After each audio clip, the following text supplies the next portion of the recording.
Gamers, we're back. Originally, I was gonna plunder the notes app for a title, but the most recent thing that I wrote in the notes app was mouthwash and chicken bites, which I don't think lends itself well to a title. To be honest, I don't think it lends itself that well to a title. But it is something. There's some things I need to buy. Some things I need to buy from the grocery store, and maybe I guess the pet store later. Someone's got their dick in me. They're planting seed in my ass. Okay, that kind of works. I'm reeling from the fact that even Bob Dylan fans said that period shits wouldn't work. And I gotta put my foot down. I think with the right kind of know-how and elbow grease, period shits to the tune of Idiot Wind would work. Sorry, I'm filling out my daily planner. Give me a second.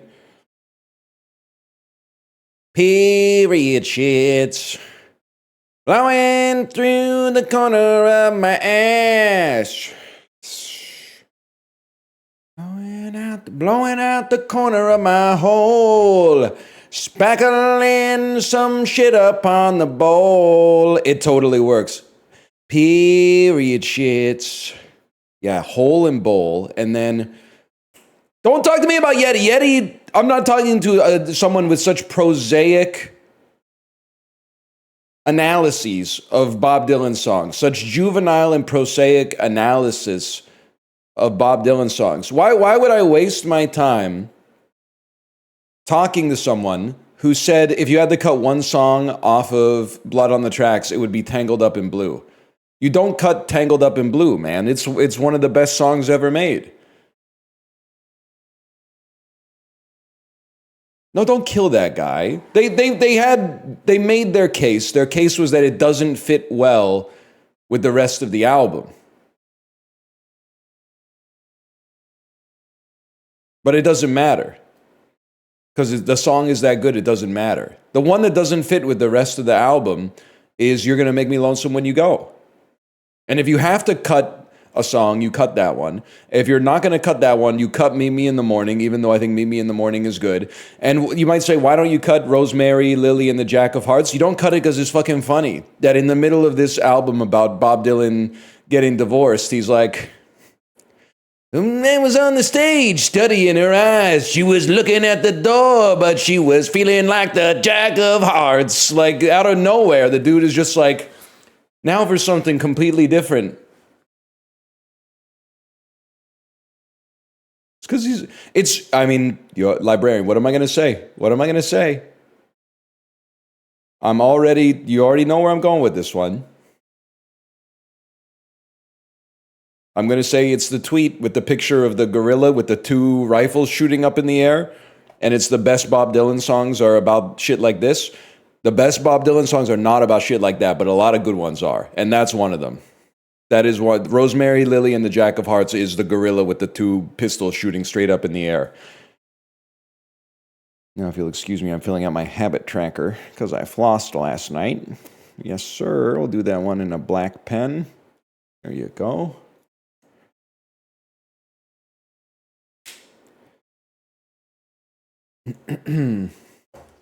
Track this. Pew. Love that. Love that for you.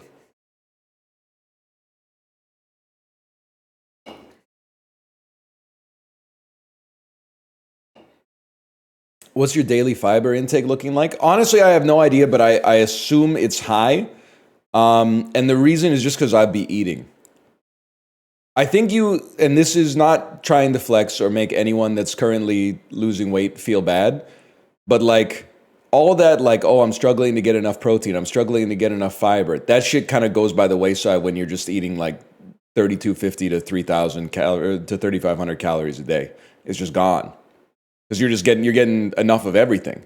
You're getting enough carbs, you're getting enough protein, you're getting enough fat, you're getting enough fiber, you're getting enough of every macronutrient, you're getting enough of every micronutrient. You got nothing to worry about, man. You got it all. Only downside is you might poop 2 times a day. I would say I'm a 1.25x pooper. Twice a week on average, maybe a second poop in the afternoon. And there's no actor anywhere quite like the Jack of Hearts, man. When did you start forming good habits? I'm 28. It feels like it's the right time. Maybe tomorrow. For now, let's do the dulls. Let me open this bad boy up. Daily dulls. It's been a while since we've done the dulls, man.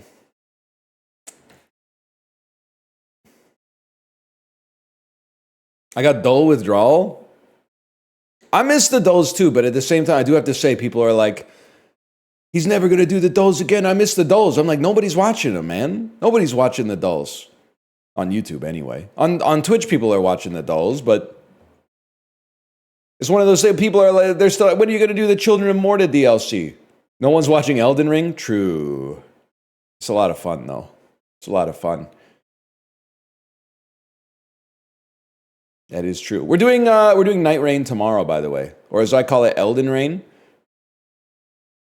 And the reason is, I was going to do it today, but then Apollo and Justin were like, I would do it tomorrow.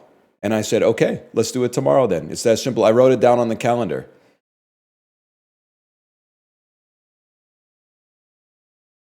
Baby steps today.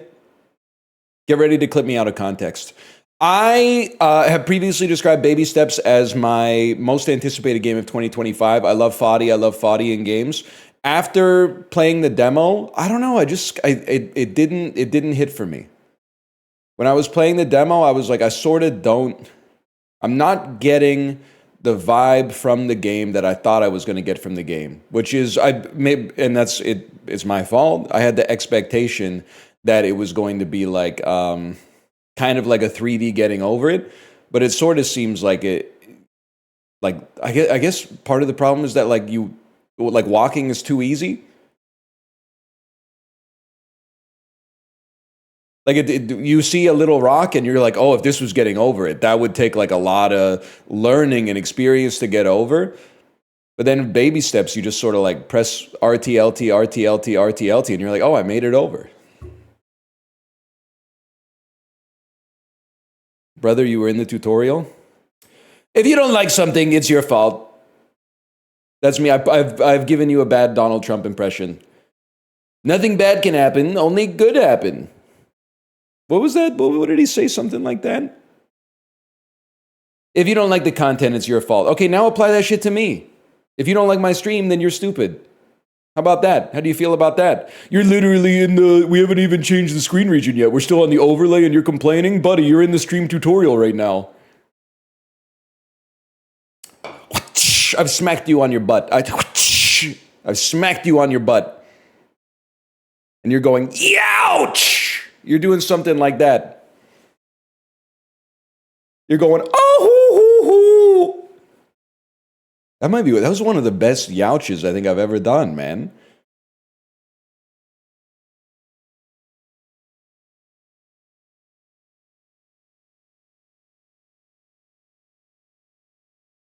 Why does it sound like a whip? That's how hard I hit it, man.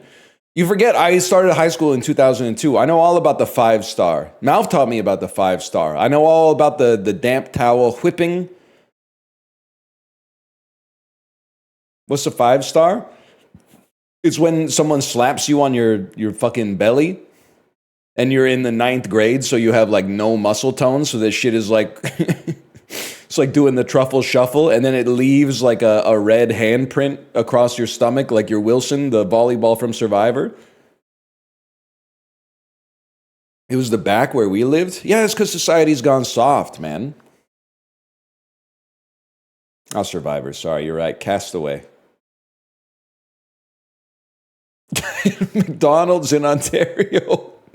Wait, 1 second. At McDonald's in Ontario, a guy used to wet towel whip us, but with the tip dipped in the deep fryer. Sick tech. That's some shit they did to John McCain, man. That's not okay. You were getting burned, man. You were fighting like one of the Belmonts or something like that. That's crazy. It cools off faster than you think. No, man, I don't think they should be hitting you with the deep fried towel you're getting paid like minimum wage at the McDonald's, and you're getting whipped with a towel they dipped in the deep fryer. That's fucked up, man. And don't they give you like If you work a 4-hour shift, you get 50% off your lunch. You only get the lunch for free if you work the full 8 hours. No, man, they can't be whipping you with a deep fried towel there. That's not okay.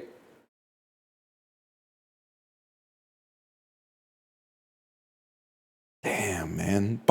It must feel, and I'm not like punching down. I'm saying this sucks ass.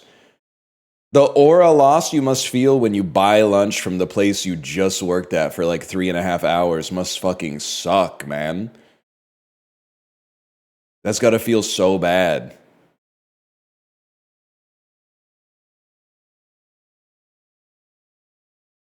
You eat your fruit today? Yeah, handful of blueberries already. I'm in for a handful of blueberries. Probably have an apple at lunch.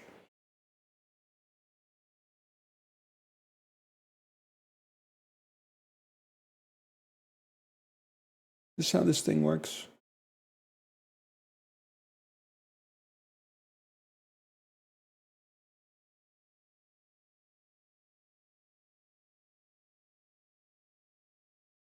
Yep, that's how it works. They're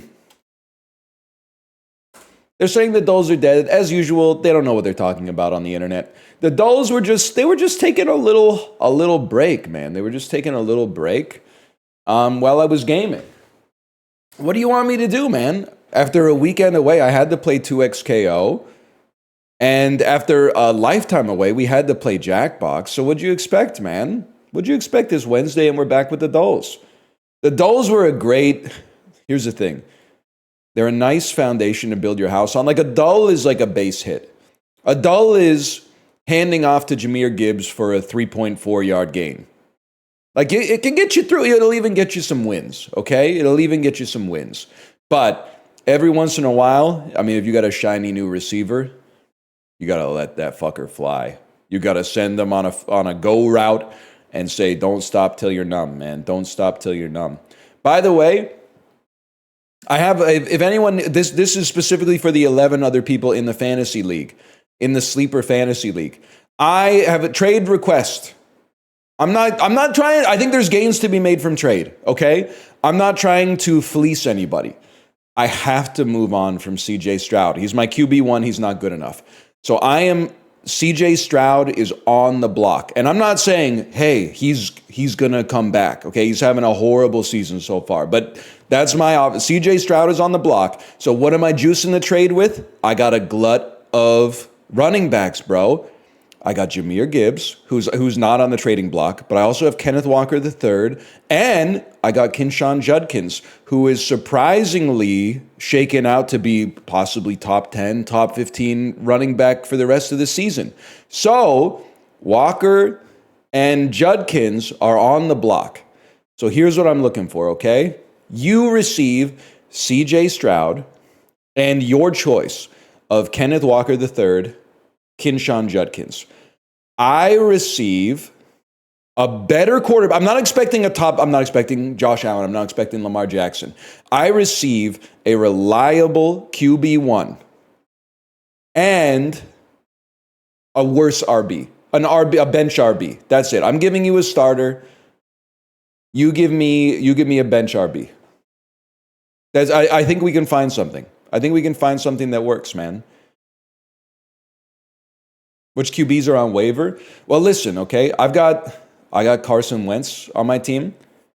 So I can. If nobody wants to make a trade with me, I'm all right putting Carson Wentz in the flex spot, in the super flex, I should say.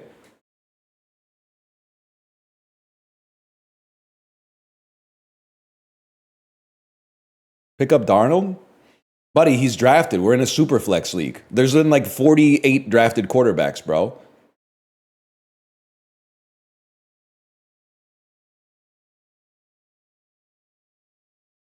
6, maybe 7. Superflex is cursed. This is why Superflex is good, man.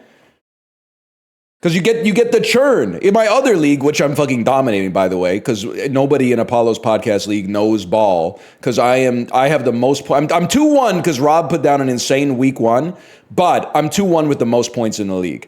And the reason that it's A, nobody knows ball, and B, it makes fantasy like brain dead. I'm just going to start my best players at each position. Okay, like there's no skill involved at all. There's no skill involved in the slightest, man.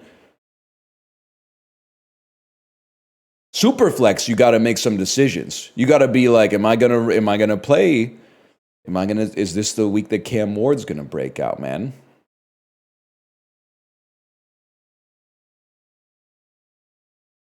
Jackson Dart is not gonna ball out, man. He has one receiver. He's gonna get injured next week if he's not already injured. Anyway, long story short, does anyone want this trade? Anyone want this trade? The thing that's funny is that people are like, fuck this trade. Just bench Stroud and play your other running back in the Superflex. Okay, well then fucking, how about you trade me for a good RB then? If the RBs are so valuable that they're starter ready, how about you give me your best bench quarterback who will immediately become my quarterback one and then fleece me for one of my RBs, man? Like you're not thinking straight. And I know you're not thinking straight because I've received, in the 2 leagues so far, I've received 4 trade requests. Every single one of them was insulting. Every single one of them was like, I'll give you the backup running back for the Seattle Seahawks in exchange for the starting running back for the Seattle Seahawks. Nah, man, I don't think we're going to be doing that. But I'm trying to offer a fair trade, and people are like, here's why it won't work. Yeah, it won't work because you've been trying to fleece your nieces and nephews playing Catan. I'll give you 2 sheep for 1 ore. Bro, ore is on 342. There's like 6 ores in the entire economy so far. Sheep are on 6, 8, 9, 10. Like there's sheep. We're flush with sheep. Wait till he has a good game. Well, if he has a good game, I don't want to trade him anymore. I don't want to trade him anymore. But here's the thing. The rest of and we're going to start playing the dulls, I swear to you. But hey, sleeper gamers, if you want, I'll just keep beating your ass with the team that I got. But if you want to make your own team better because you've got a dearth of talent at the running back position, call me up. Otherwise, I'll be happy to just lay the smackdown down every week with the team that I got. Because, I got insulted. Last week in the recap, I got an award. It said worst manager. Can somebody explain to me how you get the worst manager award? I looked into it. What does worst manager award mean on Sleeper? It means you left a lot of points on your bench. How am I the worst manager if I left a ton of points on the bench? That just means I mog you in the draft because I fucking won last week and then my bench cleared the people that I even started, bro. That means I'm the manager of all time because I drafted a bench that's better than your fucking starters. How can I be the worst manager if my bench beat your starters and my starters beat your starters? It doesn't make any sense. It doesn't make any sense at all. Least efficient, not worst. It was pretty efficient when Jahmyr Gibbs brought me back from a 21% underdog to single-handedly win the game. It's pretty efficient when I drafted him and single-handedly won a week by picking him up in round 1. Anyway, this is American Graffiti. I don't know. They don't have American Graffiti, y'all. This looks like, is this X? The cake is an X, man. Is this X-Men? Are you 16 candles? I don't know what you are, honestly. Are you Pleasantville? That doesn't look like the clothes they wear in Pleasantville, y'all. Wait a second. Young James Carey. Young Jim Carey, what are you...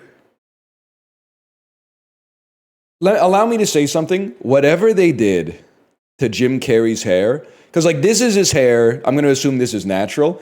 This is his hair from Me, Myself, and Irene, where they make him look like an insane person. The aura gain that he got from getting rid of this hair and getting, a cool guy haircut in, 1993 probably earned this guy, $100 million. Credit to them. Nicolas Cage, too? I have no idea what this could be, man. With God as my witness, I have no idea. Peggy Sue got married. My parents used to talk about this movie all the time, but I've never seen it. I've never seen it, man. It was this and fried green tomatoes. Always talking about fried green tomatoes.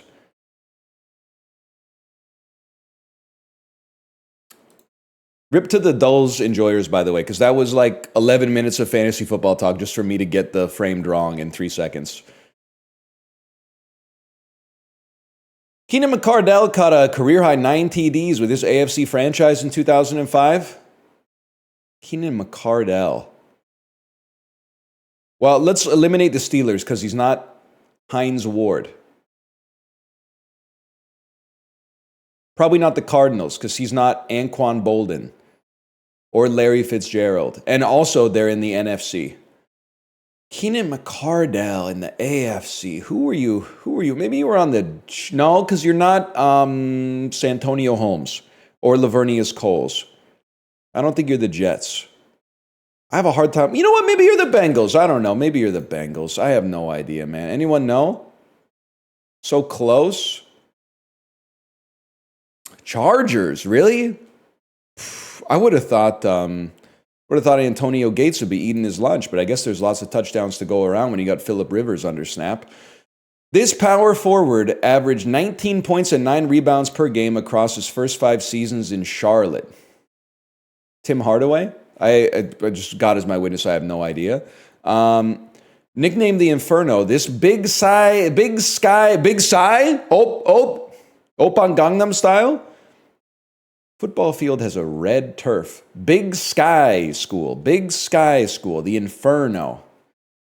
It's so Big Sky is going to be like the American West. It's going to be like. Could be Colorado. Could be something in Montana. Anything going on in Montana State? No idea. It's Eastern Washington University. Okay. Frida Kahlo had an affair with this fella. That's Leon Trotsky. That's James Corden, and I know you. I think you might be Rebel Wilson. And Barstool, I see what you did there, and you're not slick with it. I'm pretty sure that's Rebel Katy Perry?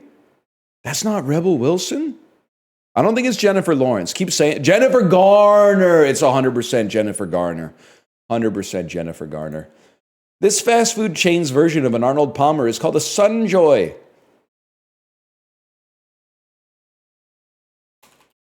Lego Bell? Who hosted the original 8 seasons of America's Funniest Home Videos? What color is the sky, they said. Amanda Seyfried fell in love with a soldier played by Channing Tatum. They correspond with letters after he's deployed. Letters. I know it's not P.S. I Love You, but it has the same vibe. Consisting of Smoke and Sean J, this hip-hop duo had hits in the 2000s with Sick of Being Lonely and So What? The Yin Yang Twins. I have no idea, man. Is this Dear John? Is this what this is? It is Dear John. Okay. It's not P.S. I Love You. It's not P.S. I Love You. We get those. It okay. Music 6%. Field Mob. Sounds kind of familiar, to be honest with you. Sounds kind of familiar. Jennifer Garner. Chick-fil-A. I mean, honestly, if you knew that, I'm not fucking with you. Eastern Washington, literally nobody cares. Western Washington owns you in every respect. No disrespect to like the Dulles or whatever. Larry Johnson, literally better in the NFL than he was in the NBA. And the Chargers, man. Okay, I put some respect on the Chargers. Hey, Justin Herbert, one tip. Start passing the ball to Ladd McConkey, okay? Can you start passing the ball to Ladd McConkey? I know his fuck-ass helmet makes him like very easy to defend against because you can see what he's doing because he looks like a bobblehead, but he has it so he doesn't get CTE, man. He wants to have a long career.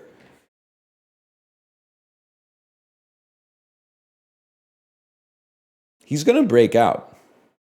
He's going to break out.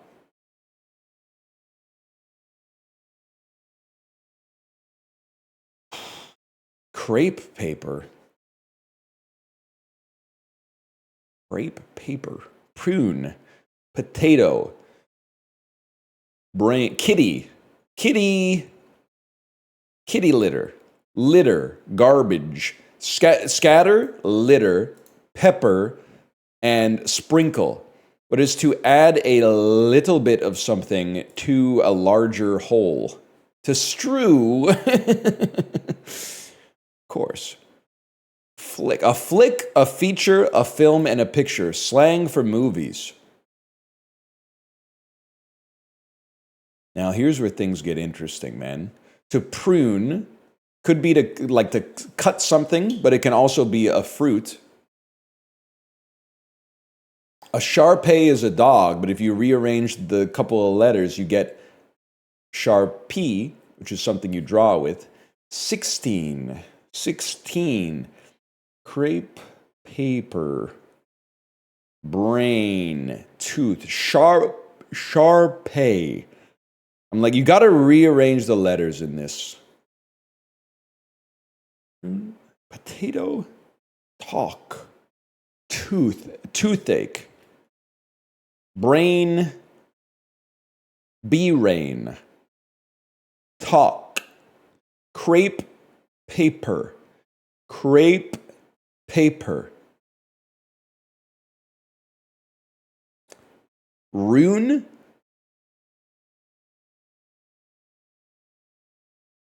I'm just sounding like an insane person now. I feel like these will be connected just because they don't seem to fit with anything else, but nothing really. What seems to fit? What seems to fit? Good question. Tooth is like, it's got enamel. It's for chewing. Potato has a peel. Brain has things with wrinkles. A Shar-Pei. I'm assuming a potato can have wrinkles for sure, man. For sure. Wrinkly things. Wrinkly things? Crepe paper is wrinkly. Okay. These wrinkly things that I got. Oh, these are sweet things. Potatoes wrinkle, man. You can find some wrinkly potatoes, okay? We got there.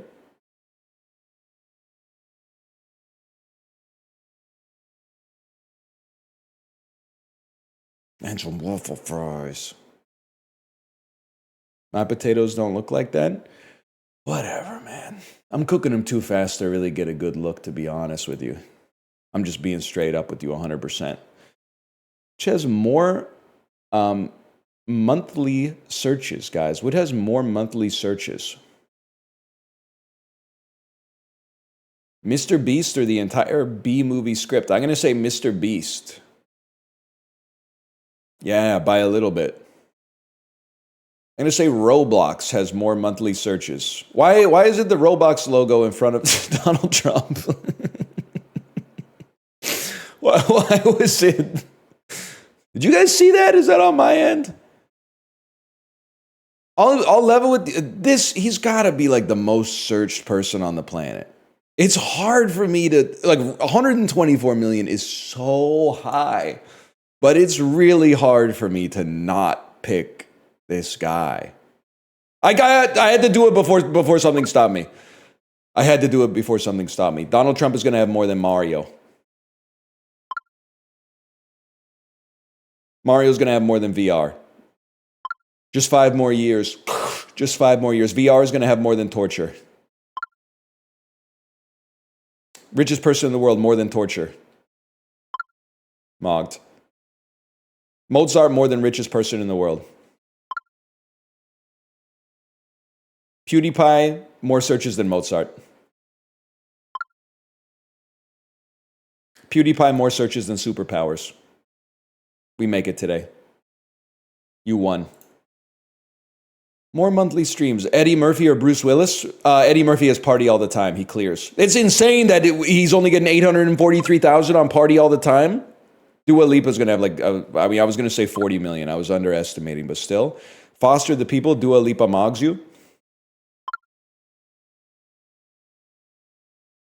I mean, obviously, I have to believe it's Nirvana. I don't know who John Bello is, but I'm going to go with Nirvana.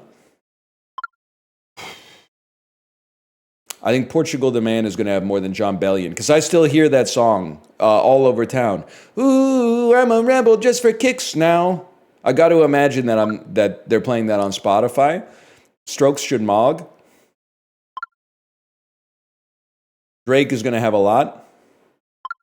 Every time I try to play the Family Matters theme song, they're like, here's a song by Drake. And I'm like, no, man. I'm looking for the one that must be some kind of love inside these empty walls. When the days go by. I don't know who Stormzy is, to be honest with you. I think Cher's gonna mog with If I Could Turn Back Time. I'm one of the greatest of all time. This one's tough for me, because John Wick is really good. I don't care. Anybody who says this is not a good movie is just an action movie disrespecter, which is fine. But it means I don't take your opinion seriously, because you're not evaluating things on their own merits. You've got your own preconceived notions. But The Exorcist is kind of an all-time horror classic. I think I got to go with The Exorcist. This is going to be really close. It's going to be really close. Don't fuck me. So, okay, good. Thank you, Action Gamers, for making that easy. John Wick is going to mog Belfast. Power the Dog. It did win Best Picture, but on the other hand, the streets are saying it's kind of boring, but I still think it's going to clear. Never mind. Never mind, y'all. It did not. It was nominated. It was nominated nonetheless. It was boring. Whatever. You probably saw the Demon Slayer movie in theaters. It might be good. I don't know. I haven't seen the reviews. Muscodal. Oh. Le Chef Patissier Hazelnut Chocolate Crepes. These are probably not very good if I had to guess. 20 of those? That's going to be, I think this is going to be like $7.99, man. Even cheaper. Honestly, just from seeing the French flag on it, I thought it was going to be a little bit more expensive, but that seems about right. They're free. They're not that bad. I don't know what what are they? They're like a Fig Newton basically. I like a crepe, but not like maybe one that was made 3 months ago in a factory in France and then shipped over here. That seems kind of, just put the flour on the griddle, man. And then put the fries in the bag. I'll eat them both.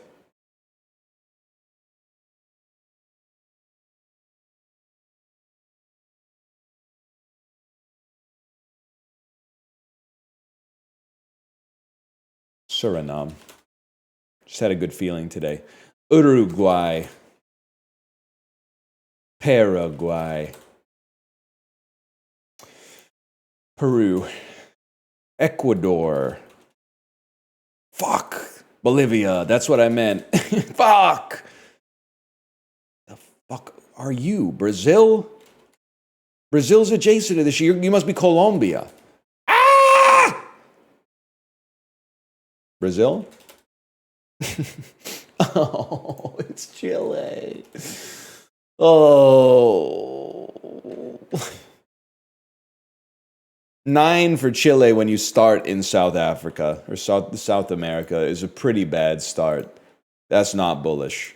Oh, Jesus Christ. Here we go.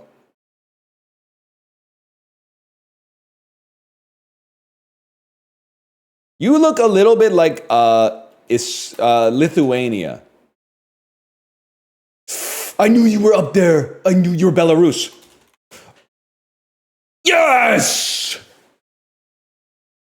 This one's for you, Sergei Kostitsyn, you lazy motherfucker. Anyone watch the Montreal Canadiens in the mid-2000s? This one's for you, Sergei Kostitsyn, you lazy motherfucker. I did. I'm still waiting, bro. This is the year, man. Guillaume Latendresse. He's going to be the new Vincent D'Anfous. For those of you who are not familiar with hockey, especially the Montreal Canadiens, every 4 to 5 years they draft somebody from Quebec, and then they have an insanely good rookie season, and everyone's like, well, this is the second coming of Guy Lafleur. This is the second coming of Yvon Cournoyer. This is the second coming of Maurice Richard and Bernie Boom Boom Geoffrion. And then in subsequent seasons, for whatever reason, they just get like 37 points and then never come back. Trust me, as an ex-Habs fan, I know it. I've been a victim of it. Boo, sports talk. Sports ball! Oh, is that? I can't wait to see. Oh, the big games this weekend? Oh, come on over. We'll make snacks and watch the Puppy Bowl. We'll get DoorDash and watch the Puppy Bowl. I can't wait to see the commercials. I can't wait to see who's in the crypto commercials this year. Oh, yo! Pitch Perfect reunion in an AI commercial for Salesforce. Thank you, Mark Benioff. Wow, that was really good. Nah, we're not doing that. We're going sports.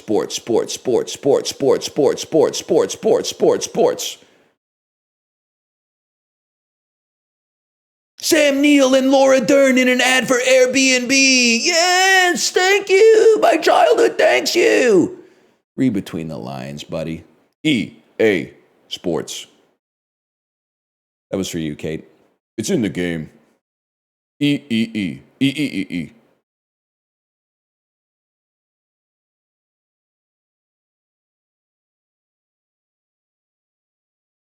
March 15th, 2013.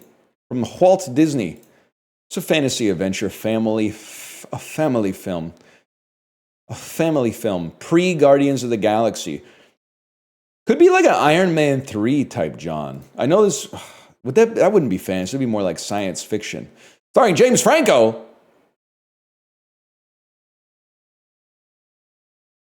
This movie made so much money. Oz the Great. I should have said it out loud. I was gonna walk you through my thought process, which is James Franco lead 2013.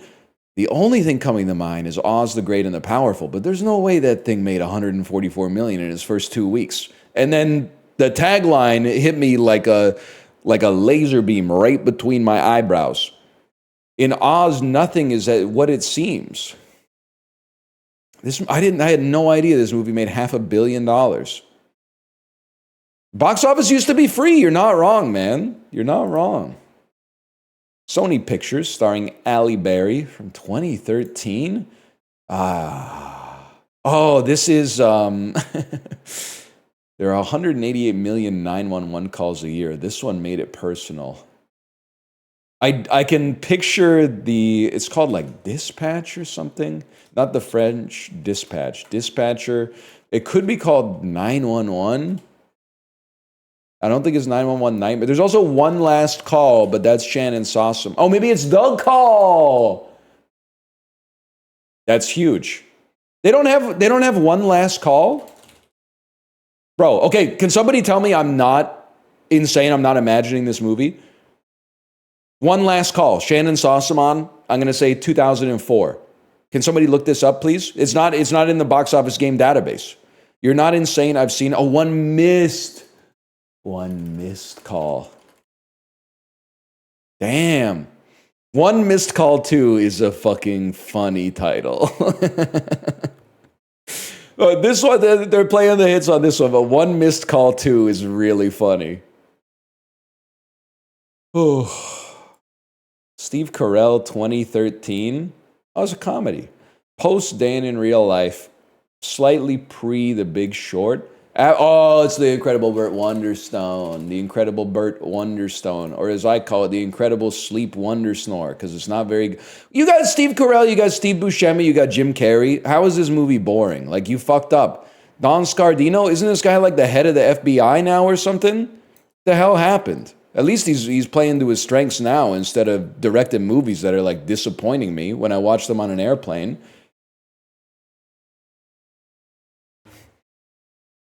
Olivia Wilde is in this one. She is. We love America. Warner Brothers. Nicholas Hoult. Nicholas Hoult, Warner Brothers. Could it be Warm Bodies? If it's not Warm Bodies, we're going to have to take a peek. Could it be X-Men? Days of Future Past would have mogged the box office. Fantasy, action, adventure, drama. Prepare for... It's James and the Giant Peach. That makes you small. It's the BFG. Whatever. What the fuck is it? Eleanor Tomlinson. The story of an ancient war that is reignited when a young farmhand unwittingly opens a gateway between our world and a fearsome race of giants. Unleashed on Earth for the first time in centuries, the giants strive to reclaim the land they once lost, forcing the young man... Is it Jack and the fucking Beanstalk? It's a gritty remake of Jack and the Beanstalk. Oh my... No, what is it? Jack the Giant Slayer. Fuck you, Bryan Singer. Are you jacking my beanstalk right now? Yeah, this shit does not look real, man. Universal. Jason Bateman. Horrible bosses. Back when comedies could make money. Fuck you. Comedy crime. Horrible bosses, too. She's having the time of his life. Identity theft, okay? Melissa McCarthy merchant. Whatever. It's not Game Night. I think Game Night is not from 2013. Game Night is from like 2017. You don't know ball. You don't know ball.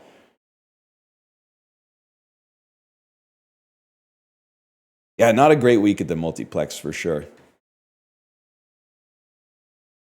Game Night, best comedy of the 2010s.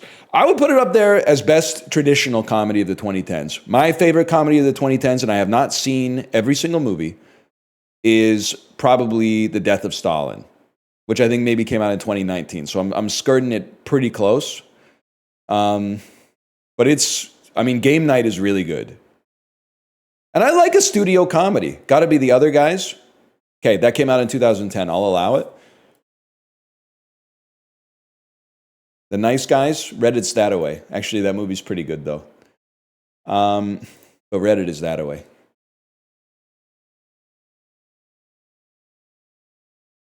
Can't deny Tag. Tag is like a worse Game Night. No disrespect. Reddit's that away. iFunny's that away. Inherent Vice is pretty funny. You're trying too hard. Okay, Lara Croft Tomb Raider to The Hate You Give. We've got Angelina Jolie, Jon Voight, Daniel Craig, Ian Glenn, and the cast of The Hate You Give, Regina Hall. Okay, wait, I can do this. Common. That's right, we used to live down there. But there are things that we cannot forgive down there.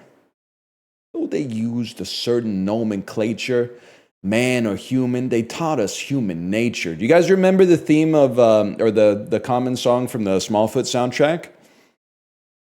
Oh, you gotta let it lie. Common is Stonekeeper, exactly. Yeah, so you're right. I forgot about Swanky. So let's swank it up. Swank it up. Swank it up here. So we're gonna swank it up. We're gonna swank it up by going swanky style. We're gonna go swanky style. I gotta think about how one would go swanky style on this. I'm thinking, there's Regina Hall, Scary Movies, Girls Trip. But like, how are you getting, because like, has there ever been a serious actor in a scary movie? The answer is yes, but it's Regina Hall. Well, no, because you can go Regina Hall, Scary Movie, Marlon Wayans, Requiem for a Dream, and then you got Connolly, you got Ellen Burstyn, you got Jared Leto, who I can't believe he keeps getting cast as a lead actor. I'm like, this dude, I'm sorry, the cult stuff is one thing, but like, is anybody out there like, I'm a huge Jared Leto fan? I feel like if you ever bring up Jared Leto to anybody, they're like, yeah, I can like take him or leave him. Like, how is it studios are casting him like there's nothing they can do to not cast Jared Leto? They're like, I wish I could avoid casting him, but the people are demanding it. Who's demanding it? In My So-Called Life, sure, he was Jordan Catalano. Like, Brian Krakow never stood a chance when he's vying for the affections of Claire Danes. But that was 30 years ago, man. That was 30 years ago. Anyway. Panic Room? Okay, well, that was like 20 years ago. 24 years ago or something. Anyway, sorry.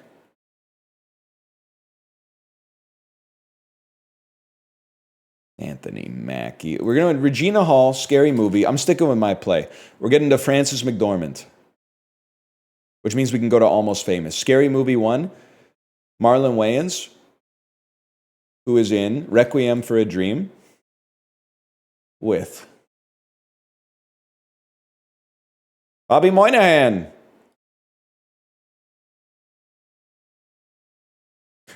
Dude! I didn't know this guy was in this. That's Samir from Office Space, bro. Of course, yeah, that's Hector Salamanca, but real Gen X's and millennials will know, man. This guy's This guy's from Office Space. Where am I going? Where am I going? Where am I going? I'm getting to Francis McDormand. The Bobs. Corporate accounts payable, Nina speaking. Just a moment. I forgot Orlando Jones is in this as guy selling magazines door to door. So that he's also in Evolution with Julianne Moore, who's in Magnolia, with Philip Seymour Hoffman, who's in The Big Lebowski, with Steve Buscemi, who's in Fargo with Frances McDormand. That's a classic little McDormand combo there. As soon as you get to Julianne Moore, it's already over. So that takes us to Nomad Land. We exit via Swanky, then we go straight to David. David, we just kind of play whatever feels right. How about this movie called The Debt? Made a big mistake, man. We'd have to go Steven Dorff to Blade. And then from Blade, how about, are you in Downsizing? You are in Downsizing. And we're trying to get to Daniel Craig, Hong Chow, Danny D. All the ladies in the room, leading and supporting, I presume. Hong Chow, Danny D. Remember that? Where are we trying to go to? Lara Croft Tomb Raider. Angelina Jolie and Matt Damon must have been in a film together. Matt Damon. Okay, it's too easy. I'm gonna do it in my head. I'm gonna find a harder one. Matt Damon, Ocean's 11, Brad Pitt, Mr. and Mrs. Smith, Angelina Jolie. That's not Christoph Waltz Spector, Daniel Craig, Lara Croft Tomb Raider. Now, a lot of people don't know Daniel Craig's in this one. A lot of people don't know Daniel Craig's in that one. He is. That's not a harder one. It is a harder one because I haven't seen Spectre because I was told that it wasn't good.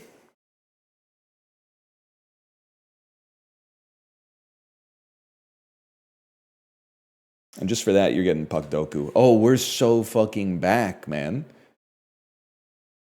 We're so fucking back. Boston Bruins goalie? Yeah, maybe you've heard of him. No, wait, that's not going to work. Boston Bruins goalie. Give me a second. I'm trying to get something. Oh, he's in my head. His name is Bob Essenza. Did you actually I don't know if you fucking did, so just give me a second. Blues goalie? I mean, there's Halak. There's Jake Allen. You can go with the Grant Fuhrer. Would the streets know that Grant Fuhrer played for the Blues? Some of the streets know that he played for the Blues. And then the Islanders, DiPietro's kind of like the joke pick. People will be like, no one will ever think of this, but they will. The real streets will play John Van Beesbrook.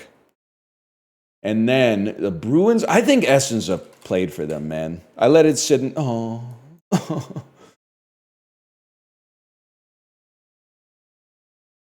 Okay, Andrew, he was traded, Andrew Raycroft, traded to the Leafs for Tuukka Rask. I never realized how much Andrew Raycroft looks so much like Rob Riggle if he never joined like the Marines.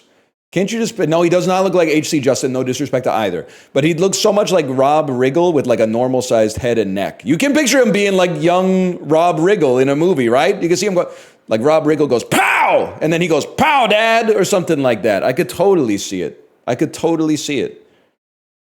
Yeah, Dad, pow! That's right, son. That's my boy. Did you hear that? Pow! That's my boy right there. You could have Ed Helms going riggy diggy do. I mean, if this was the mid-2000s, they have money coming out of their whatever. They could hire whoever they wanted, man. Kings and Islanders, got to be Zygmunt Palffy. Got to be Pavel Dimitris. Sorry, no disrespect to Zygmunt Palffy. It's just that he does look like a little kid. He looks like it's school picture day. Nobody knows anybody who's ever played for this team. No disrespect. There's I got the wrong guy. I was going to type David Backus there. Nobody cares. I give up. It's not endgame. It's give up because then I can reference the Postal Service. Rick Nash. Nobody cares. Steve Nash Moggs. No disrespect.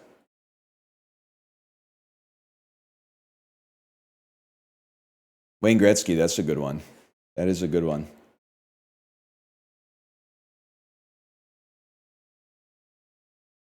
John Nash clears. Yeah, at being Paul Bettany's best friend. Scarlett Johansson Oscar-nominated film. I was going to say, do the streets remember she's in Lost in Translation? Yeah, I think they remember, man. Here's what I'm thinking. So I'm trying to find this. There's like Scarlett Johansson. You got The Perfect Score. The Perfect Score. Now I'm trying to find something a little deeper. Ghost in the Shell has a double letter. I think Marriage Story and Jojo Rabbit are going to take a lot of the bulk of that. Ignore the. Okay. I mean, there's lots, man. Oscar nominated. You got a lot. You got Marriage Story. You got Lost in Translation. Jojo Rabbit nominated for most Reddit movie of the year. Probably won for sure. MTV Music Award, Best Use of David Bowie in an otherwise forgettable film. Most cloying film released. Film designed to make you feel like you've done something good even though you haven't done anything. Films carried exclusively by Sam Rockwell's existence. Films that are overrated because the average person was 17 when they saw them, and that's the right time to be emotionally vulnerable and fall for something like that. Films that in time will come to be seen as part of Taika Waititi's directorial nadir instead of the end of Taika Waititi's directorial rise. I'm not looking at chat. I see it moving very fast. You can't sway my opinion on this one. Films that I saw in the theater and there was a dude behind us masturbating at the end. There's nothing to masturbate to in the movie, which is one of the reasons it's bad, but also I think he was just crazy. Sylvester Stallone, Oscar-nominated film. So one-word title for Sylvester Stallone, Driven. Double-letter word and title, Stop or My Mom Will Shoot. And then the trick here is what a poster. What a poster. Oscar-nominated Sylvester Stallone. There's obviously Rocky, and then also Creed. Is there anything else that could have been nominated?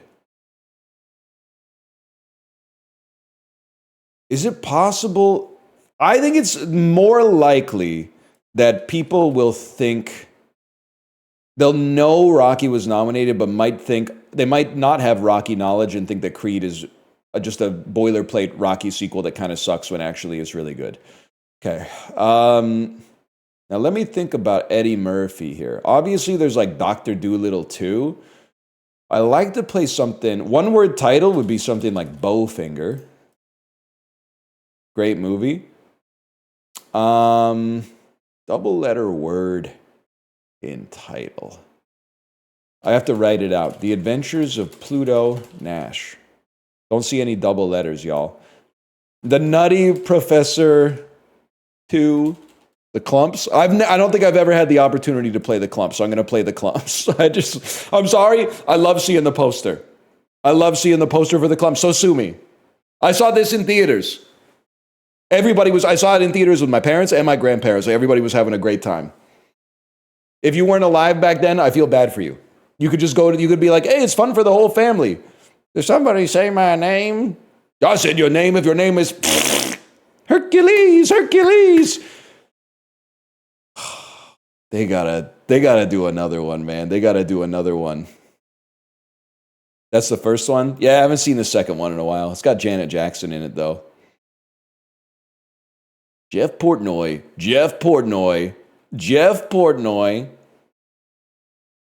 in The Fatties. Rated PG-13. Eddie Murphy Oscar nominated. Dreamgirls. I don't know what else he's been in. Maybe Dolomite Is My Name. And Scarlett Johansson, fun for a title. Oscar-nominated film.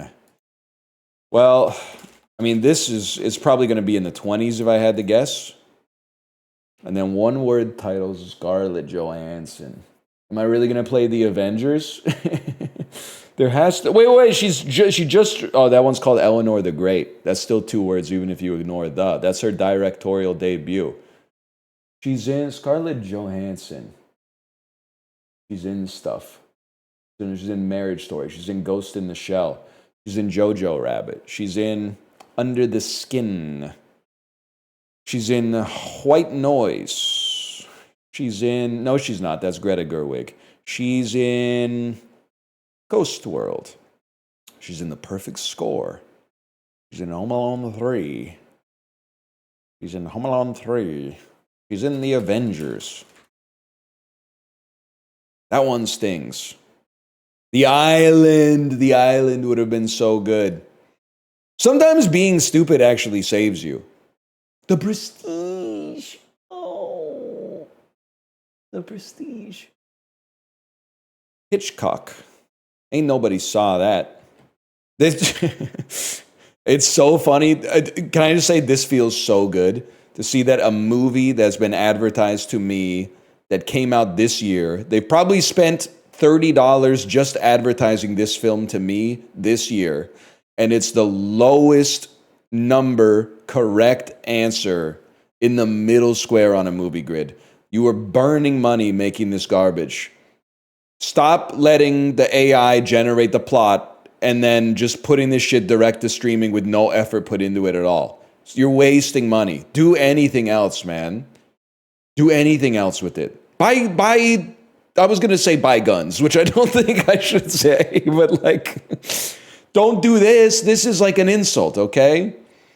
Stockpile like canned food or something. I don't know. Do something. Do something. Do something else. Raw's 2%? Yeah, because it's not a movie, bro. It's a stand-up comedy. But then again, if I could play Martin Lawrence Run Tell That, I would. So I can't be mad at you for playing this one. I can't be mad at you for playing this.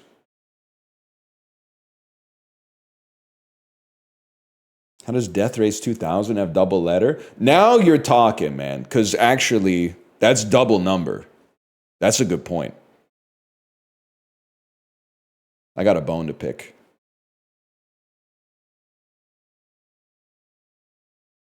They're checking for characters and not numbers, bro. You're absolutely right. They're just checking to see if it's a string. They haven't done the necessary check to make sure that there's not digits in there. It's got to hurt. Hang on, I'm getting started. You know what the worst part, sorry to bring it back to fantasy. You know what the worst part about being in 2 fantasy leagues is? I swear to you, I've played against Lamar Jackson and Josh Allen 5 times, and it's only week 4. Every week, I'm like, oh, I just made it through Josh Allen. Who am I going up against in my next league? Fucking Lamar Jackson, man. It never ends. And not okay. So last week, like week 3, I went up against Josh Allen in League 1. Week 4, I go up against Lamar Jackson. Okay, well, that fucking sucks. Let me look at the other league. Hello, Simba. Speak of the devil, and he appears. I just beat Josh Allen week 3. In the Yahoo League, guess who I'm going up against? Josh Allen, man. It never ends. It's just Allen Jackson. Allen Jackson. It's like turning on CMT in 1995. I'm gone country. I'm gone country. It never ends, man.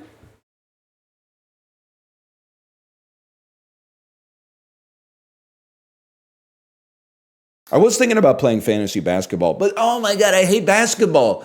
Why are the Lynx fucking selling against the Mercury of all teams? I'm losing my mind, man. You have Nephisia Collier. Do something. Put up some hands or something. Make them work for the jumpers. It's getting ridiculous, man. Spangled. A verb meaning to set or sprinkle with or as if with spangles. Spangled. Spangled. We are playing each other this week, Invicta. We are. Workhorse. A noun meaning a horse used chiefly for gymnastics. A noun meaning physical Is it loud as fuck? Creation. A noun meaning chide. A verb meaning to speak out in. You take those. A little? Good. Dynamite. A noun. Sanitized. A verb. I can just feel it. I'm going 15 this week. Rubble. A noun meaning. Rubble's funny as fuck. Pruners. A verb meaning to reduce especially by eliminating superfluous matter. Middle English pruinen originates from Old French pruiner, meaning to completely cut round. Pruners, a verb meaning to reduce especially by eliminating superfluous matter. I don't think it's pruners. I think Middle it's English prunes and the pruinen AI screwed originates up. from Old French pruiner, meaning to completely cut round. Pruners, a verb meaning to reduce especially by eliminating superfluous matter. Okay. I chose to trust the AI, which is very hard for me. Pious, a adjective meaning franchise. That's a hard word now. That's a hard word. Okay, maybe if you've never played an EA sports game. Katabatic, a adjective meaning relating to or being a wind produced by the flow of cold dense air down a slope, as of a mountain or... Fuck! Katabatic.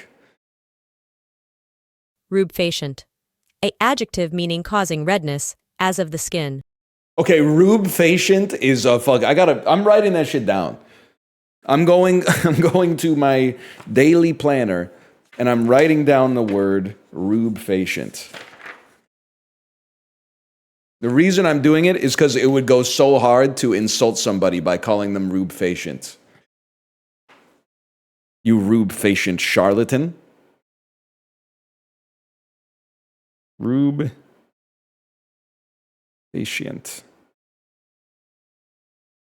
Red in the face. That's huge, man.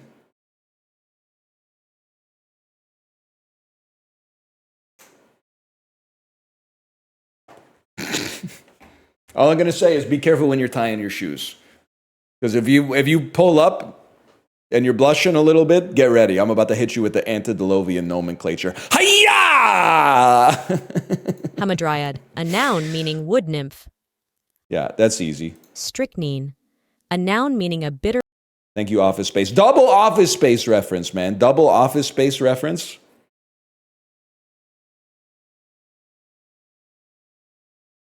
That's what Milton says. I'll put strychnine in the water cooler. He says something like that. Or maybe, no, it's at the end when he's having the drink on the beach. I'll put strychnine in the pina colada. Something like that. He was going off, man. Especially because the dude only wanted his stapler back. He only wanted his stapler back. It's kind of a sad story if you think about it. I still have an Office Space standee from when I worked at the theater. By the way, okay, I don't think Gen Z is crazy for this, but looking up the reviews for Office Space on Letterboxd is really funny because everybody that's, I would say, between the ages of like 32 and 60 is like, this is one of the best comedies of all time. And then everybody that's like probably born after the year 2000 is like, I don't really get why this is funny. Like, it seems like The Office is actually kind of like an okay place to work. And I'm like, that fucking sucks, man. Because it was back in the day, that sense of like malaise was palpable now, or man. But now they're like, they get fucking walls. They get fucking walls on their desk. That seems awesome. You could have like a little bit of privacy, man. There are a lot of movies from the 90s where they were like, I hate having a steady job with a pension. I hate having a steady job. But that being said, a lot of those movies are really good. Matrix is one of those. Fight Club's really good. Office Space is really fucking funny. And if I may say so, people who haven't seen the movie they're gonna try to crungo this, but American Beauty is a really good movie. It's a little Jojo Rabbit. It moves the pieces together to be a little too Jojo Rabbit. Like there's some artifice involved there, but it's really good. And you don't have to hand it to him, but that motherfucker could act, man. He could act. It's so fucked up that he's like a horrible person because he's deprived society of like so many great performances as he's gotten older. So he was a hell of an actor, man. Who? Wes Bentley, man. They got my boy shackled up in the Hunger Games universe. Get him out. Get him and his fucked up sideburns out, man. Put him in something real. Put him in a Paul Thomas Anderson movie. Nah, he's chill. As far as I know. Well, what would I know?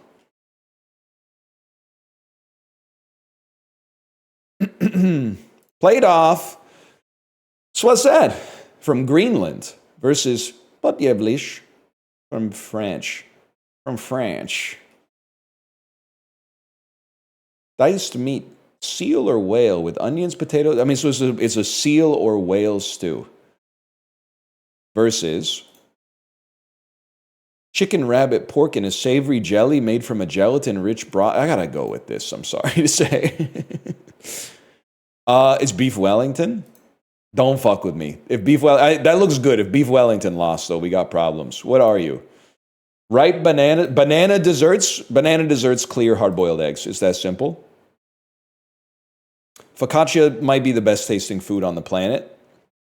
Easiest choice of my life. Jjajangmyeon is pretty good, man. But what is shikaki? Isn't it the shit that Ace Ventura is saying in the second movie? Listen, as good as jjajangmyeon is, it's really hard to compete with meat on a stick, bro. I'll allow it. That's close enough to not. I don't find it insulting. Fried foods will win. I don't care if it's like fried Skittles or whatever. You don't even have to think about it. Chicken pastel versus saucisse pandari. Well, they're coming in a little hot here. This dish was introduced to the country by colonizers. Okay, but like, I'm not going to hold it against them. Is it tasty? It seems like they're passing judgment on a little bit. I'll still eat it if it's good. Okay, it's served with rice or crusty bread, but what is it, man? It's a stew it's a sausage and chicken stew. That looks good. What are you? Fried sausage with onions, garlic, and tomatoes? I mean, that looks good too, man. I gotta feel like this is gonna clear, though. It's just more colorful. Biff Rydberg. Might be named after the guy who invented it, but I think Linzer Tort is gonna clear. That looks pretty. That looks like a lot of care was involved there. Fish and Brewis from my country versus Mantical, Mandelbaum. Peanut butter, sugar, and milk powder. That looks really good. Hard bread soaked overnight. Yeah, I don't think that's going to clear. I've never, God is my witness, the only time I've ever seen that was playing this. Not Vince's Grassi, which actually looks good as fuck. But Fish and Brewis, I don't know. Fish and Brewis, you got it. Ethan, you got it. These both look good. This looks like a lasagna. This looks like a fancy restaurant lasagna where they make a lasagna, but they tell you it's not lasagna. A sumptuous baked pasta. Ube cake is really good too, but can it clear lasagna? I don't think it can clear lasagna, man.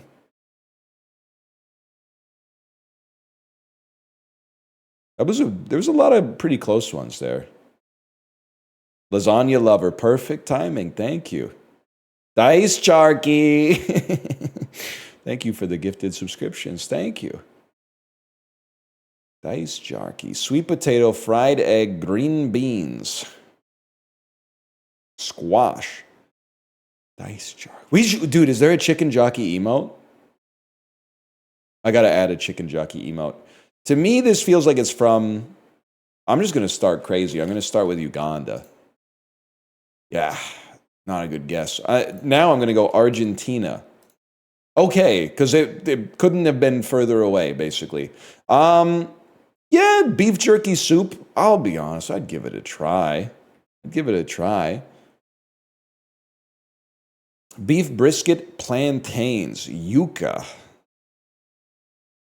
Sour orange juice. Trying to read you. To me, this looks like Spanish-speaking country in the Caribbean. Oh, and it could just be South America. I'm going to hit you with the Bahamas, though. Or maybe, yeah, I'll hit you with the Bahamas. No, I'll hit you with Barbados. Warm. Okay, now I'll hit you with the Bahamas. It's on the continent. I love being incontinent. Guatemala? Hot. Southeast of Guatemala. Belize? Panama? I think I'm gonna strike out on this one, y'all. Nicaragua. It looks good. I would yum it. Any day of the week I yum that. Okay, black sesame seeds. Not Northern Europe. Sweetened red bean paste is very Korean. I'm gonna say this is South Korea. Could be another East Asian country, though. Northwest of South Korea. China? Correct. Black sesame roll. I'd give it a try. It does look like spray-on shoes. Yeah. Or rolls of garbage bags. Or it is crazy to order that to go. But how'd we do? Mog the average as usual. It looks worse than the triangle. Yeah, but it's like sweet. At least like there's some flavor in it, you know? Okay, the triangles, the konnyaku, it's just... You know what it is? Is like, you know how you can freak out when you get in a sensory deprivation tank? Or they have those rooms that are made to have like no audio whatsoever. So when you measure the audio in the room, the volume is actually like negative decibels. And then people say, yeah, the anechoic rooms. Thank you. So like when you walk into the room, after a while you start to hear like the blood moving around in your body and you go insane, like Ben Foster in Pandorum. I think that's what the konnyaku did to me. It had such an absence of flavor that it was like I was tasting my own mouth, which I think ambiently you're kind of tasting your own mouth all the time, but you only notice it when you're eating something that's supposed to be have some flavor. Just say you were nervous? Of course, I was having dinner with a cute girl. Of course I was nervous. I'm nervous like 24/7.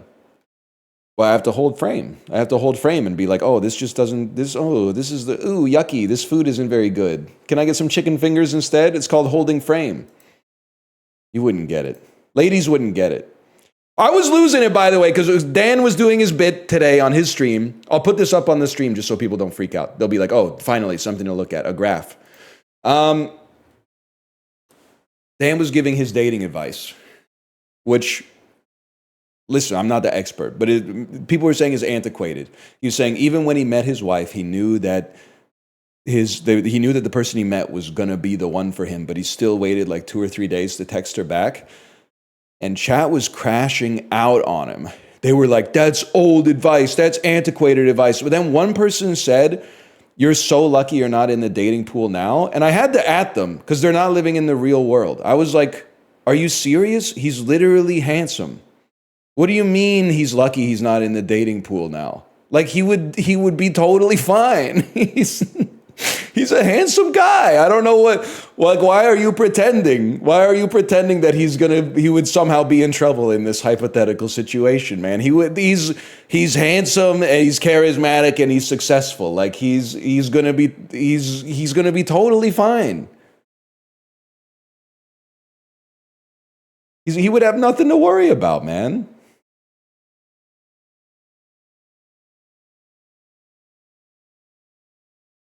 He charmed a thief into giving his stuff back. He literally did. And you know that she stole that shit on purpose because when he caught her with the iPad, she said, how do I know it's yours? Which is like that's like a thing that a thief would say.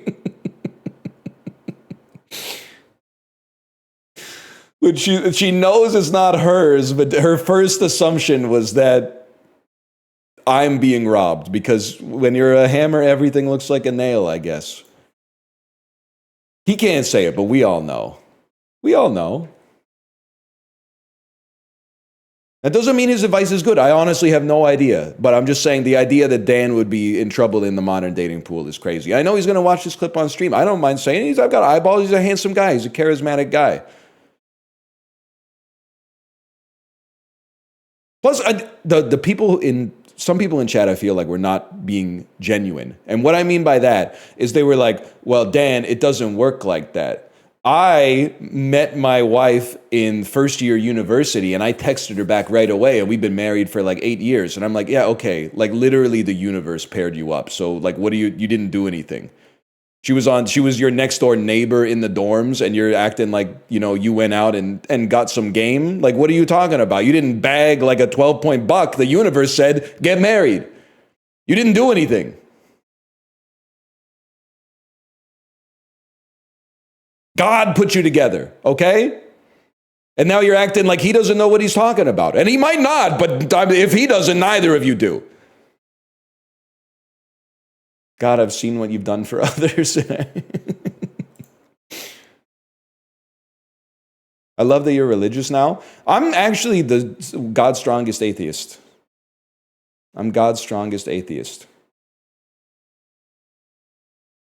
You cannot, even if the dude appeared, if I woke up in the middle of the night and God was in front of me and said, I'm God, I've chosen you, I would be like, what the fuck did I eat? 100%. I would not for a second would I be like, I've been selected by the Almighty. I would be like, some shit, I had a crazy dream last night. They can't convince me. Even definitive proof would not convince me, which is why I think it's funny to say you are not living in the light of benediction. You're not making it through the gates of heaven. It's easier for a camel to pass through the eye of a needle, bro. And you know what? I see you being embarrassed here. You are looking positively rube-facient right now, at the level of embarrassment that I've applied to you. That being said, I still do think, I don't think it's a high percentage chance. I think there's a 3% chance in the next decade I would join a church. And the only reason I would legitimately join is I think it would be nice to meet people. And I think that after church, when you go into like the side room of the church and they got the table, like the fuck ass folding table with the tablecloth on it, and then everyone brings the food, I think that would be a lot of fun. I think it could be a lot of fun.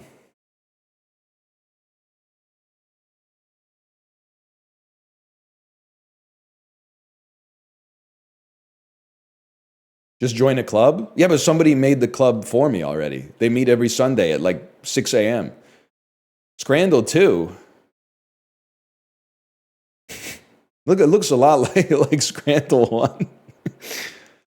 To be honest with you. I mean, the jerk chicken and chips with a pint, this doesn't seem right to me, man, because I feel like they brought it from home. This is a bonus round. What the hell? It looks like they brought it in a Tupperware from home. I think this clears, man. That's not even a bad price considering the amount of food. Thanks for... Oh, they're getting more matchups like that. Oh! 4 spring rolls and chili sauce. Yeah, like I'll be real with you, brother. I think it's going to be Le Sandwich Lyonnaise. This doesn't look... And before you virtue signal to me about how much you love spring rolls... Not all spring rolls are in the same fucking league, okay? They make some absolutely garbage spring rolls out there. In fact, I would say the average spring roll is pretty bad, but a superlative spring roll is fantastic, admittedly. But it's the same, you use the same radar for spring rolls that you do for sushi, which is that you take a look at the picture on the menu, and if you're like, that looks like shit, or I'm in the mall, don't order the spring rolls. You're going to be disappointed. Fuck you liars. It has shit French wine. People are always saying that. They're always saying shit like France, the country with all the bad wine. I'm going to go with carne asada and al pastor tacos. I'm going to go with pie and gravy in a roll by a mile instead of onion sandwich at an empty stadium. This one's tough for me because the meatball sub looks really good, man. Meatball sub looks pretty fantastic. The smash burger looks it's kind of like my platonic ideal for a burger, to be honest with you.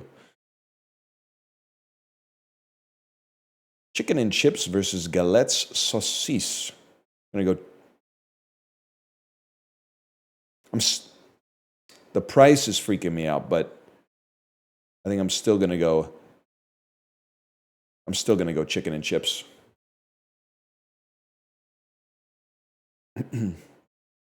Slice of Domino's. This is the one where I get pissed off all the time because the Domino's does not look that bad. And £2.50 is not a horrible price for a slice of pizza at a football game. It's a good looking slice, man. This probably clears though, because it's not Domino's. $2.50 for a slice of Domino's is pissing me off. No, it's bait. It's bait. What the fuck? I'm at the Oasis concert and a beer is $13. You're at the Oasis concert, bro. Drink piss like everybody else. Salt and pepper steak versus some pretty bad looking Fried chicken. I don't know if I would even describe that as fried chicken, to be honest with you. I think it's got to be salt and pepper steak. That's 80% on that is crazy to me. It's not going to be the Gollum sandwich. It's going to, oh, I didn't even look at the other one. The other one looks worse. It's going to be spicy popcorn chicken with hash brown bites. It's going to be the double smokehouse burger. We could have gotten 9 today. Guys, you're literally, you're a victim of misinformation right now. So here's what happened. The doorbell rang, and my wife in chat said, can you go get it? I'm in pajamas. But by the time the message made it to chat, I was like, I don't even think they're going to be at the door anymore, so I'm just going to choose to ignore it. Then one person in chat said, your wife's trapped outside, open the door. And then like 500 people were like, please let your wife in, she's trapped outside. And then one person was like, surely if it gets really bad, she could just call him. She could just call him, right? And he'd let her in. This is why you have to get off of the internet. And I say it as a joke, because if I said it to you seriously, you'd hit me with like but you still participate in society. But this is it's a microcosm of what's happening with larger issues.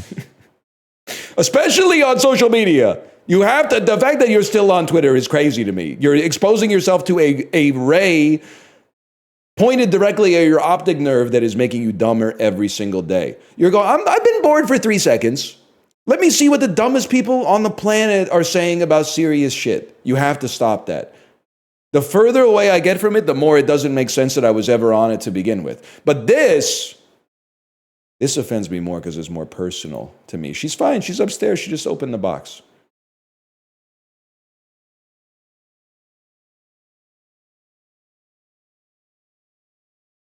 She's freezing to death. Skill difference. It's like 17 Celsius. I'm used to Twitch chat. Twitter can't be that much worse.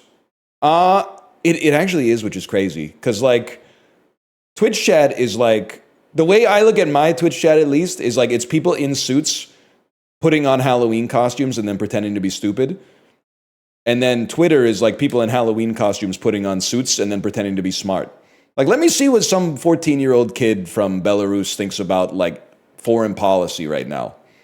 Wow. Oh, geez, that was a good use of my time. My life's really been enriched by beaming that shit directly into my fucking brain every day. Are you serious? In here, we got project managers that are typing chicken jockey. That's like, the vibes are way better, man. We got literally, hands up in chat if you have a PhD. You type : person _ hand. : Let me see if that works. 1 second. Person _ hand. It works. See, it works. Look at that. Let me, a quick show of hands. 100% in chat is PhDs. That's it. You are what you repeatedly do, man. If you expose yourself to the opinions of smart people, you can't help but become a fucking genius. Look at me. Look at me. I just got 8 out of 10 in Scrandal too. If you go on Twitter, if you spend a lot of time on Twitter, you might just become a tweeter. And that's that's a foul eponym. Is that a word? Eponym? Trying to come up with a good word for a name. Give me 1 second. Eponym. Eponym.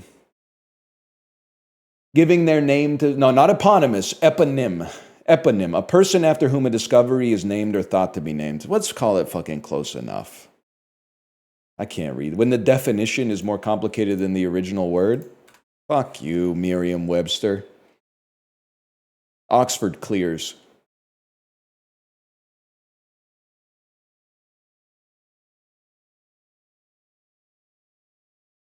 Unks looking eponymous.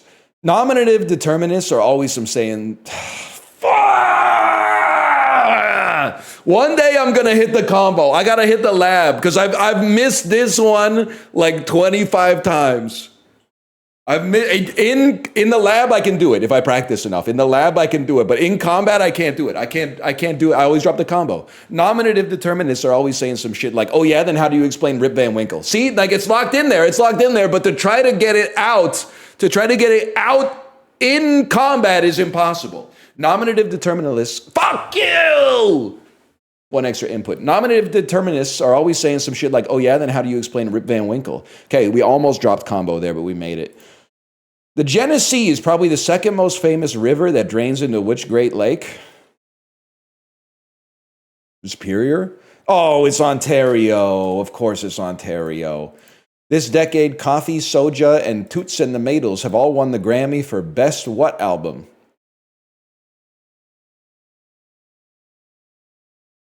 R&B. Once reggae, once with Sting, and once without Shaggy is a two-time winner of the Grammy Award for Best What album? Reggae. It's such an indictment of the entire genre that Shaggy has won Best Reggae Album of the Year 2 times, man. That is funny. Did he win it for the one where he had It Wasn't Me and Angel? Hop Off My Goat? Life is one big party when you're still young. If the leaves at the end of your branches turn brown in the middle of summer, odds are, what kind of insect cut a slit to lay eggs in there?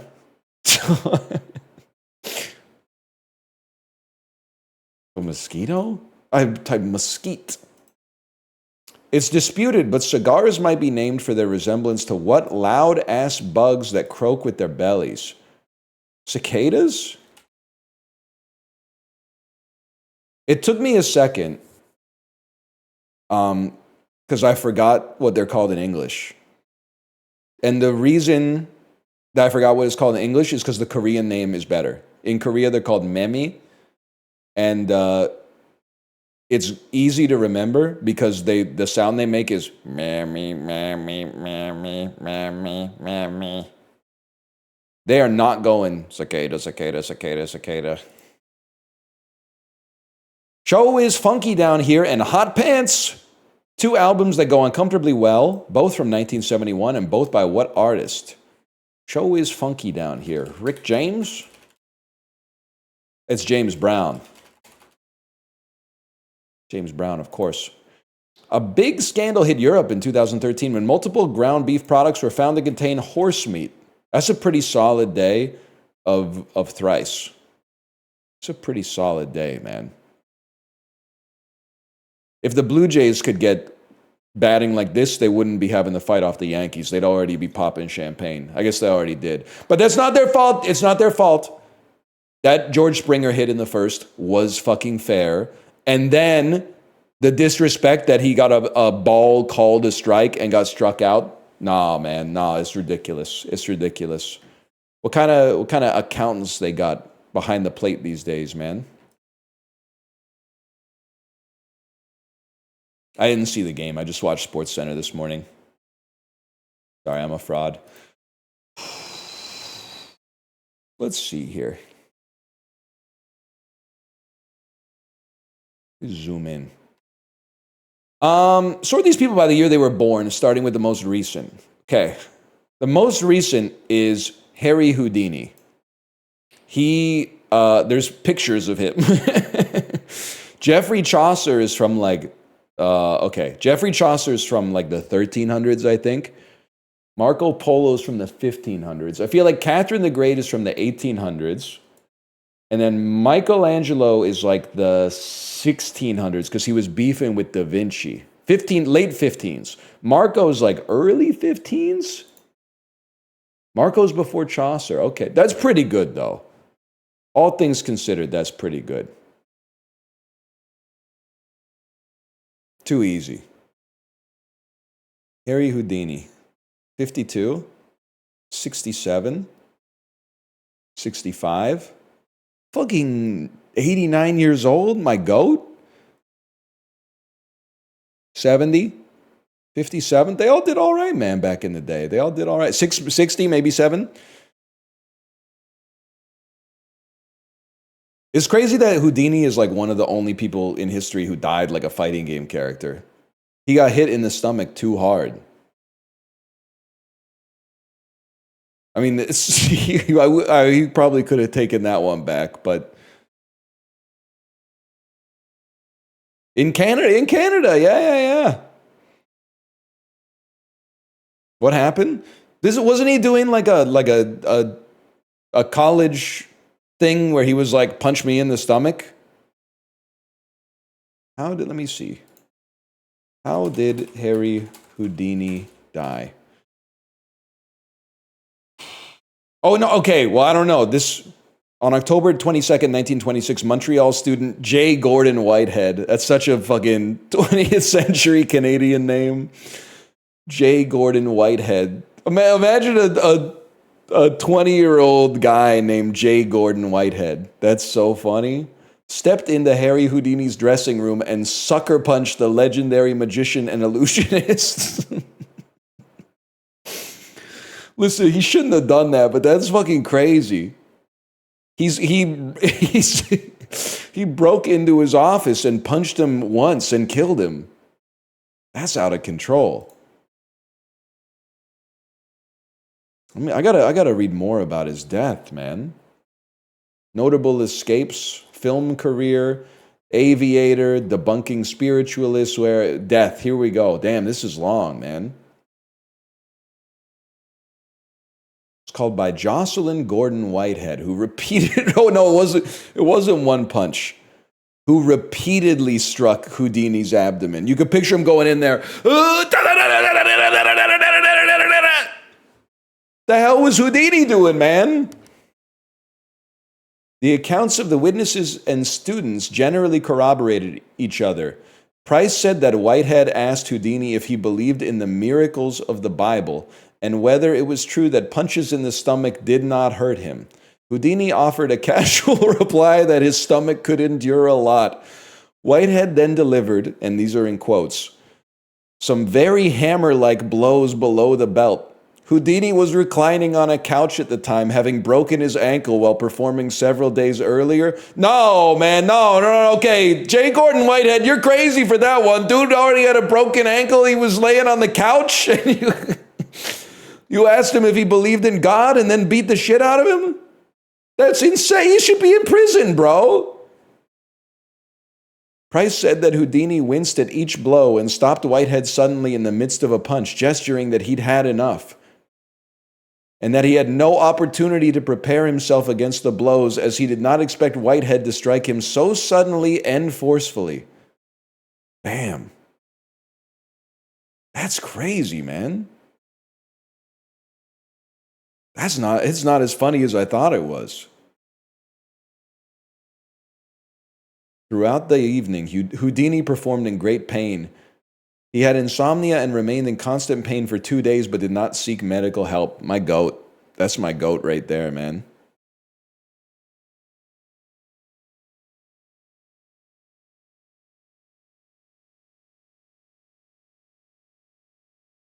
He said, nah, I'd win.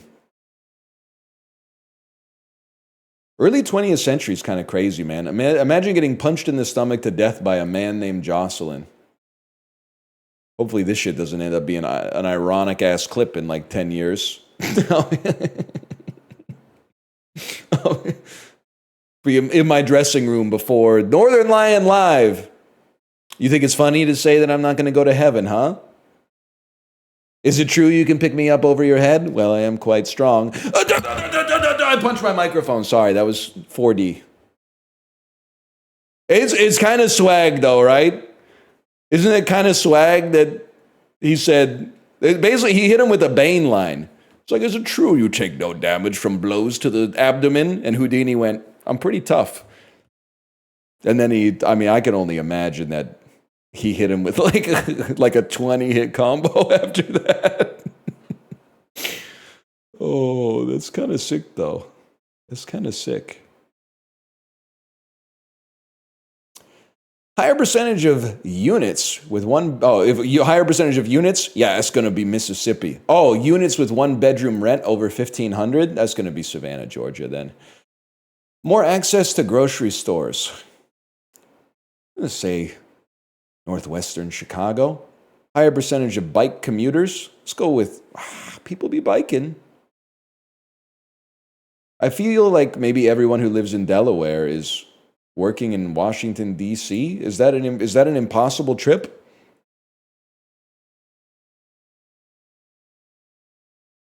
On a bike, yeah. That's why I'm saying this would be low, because they're playing their guitar on the MTA. Fuck it. Higher percentage of adults who don't exercise, lock it. Higher percentage of people who are Gen Alpha. California.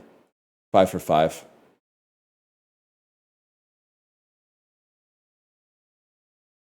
The MTA doesn't go that far. It does if you go bow bow down down down chiku. What's that? Hawaii noises? He's banging on the bongos like a chimpanzee. Oh, that ain't working. It fucking was working, by the way. This song goes hard as fuck. Mark Knopfler didn't know what the fuck he was talking about, man.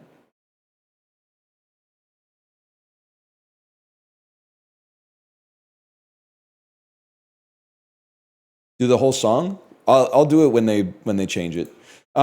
Fantasy Worlds from Peter Pan. That's Neverland, y'all.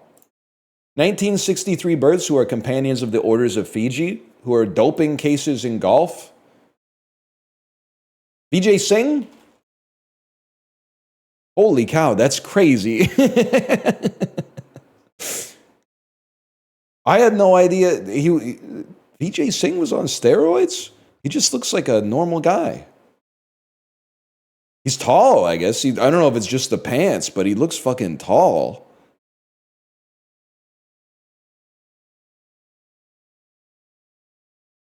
Yeah, whatever. He's a companion of the Order of Fiji. 1960s instrumentals. Booker T and the MGs. Am I insane to say this song is called Hot Onions?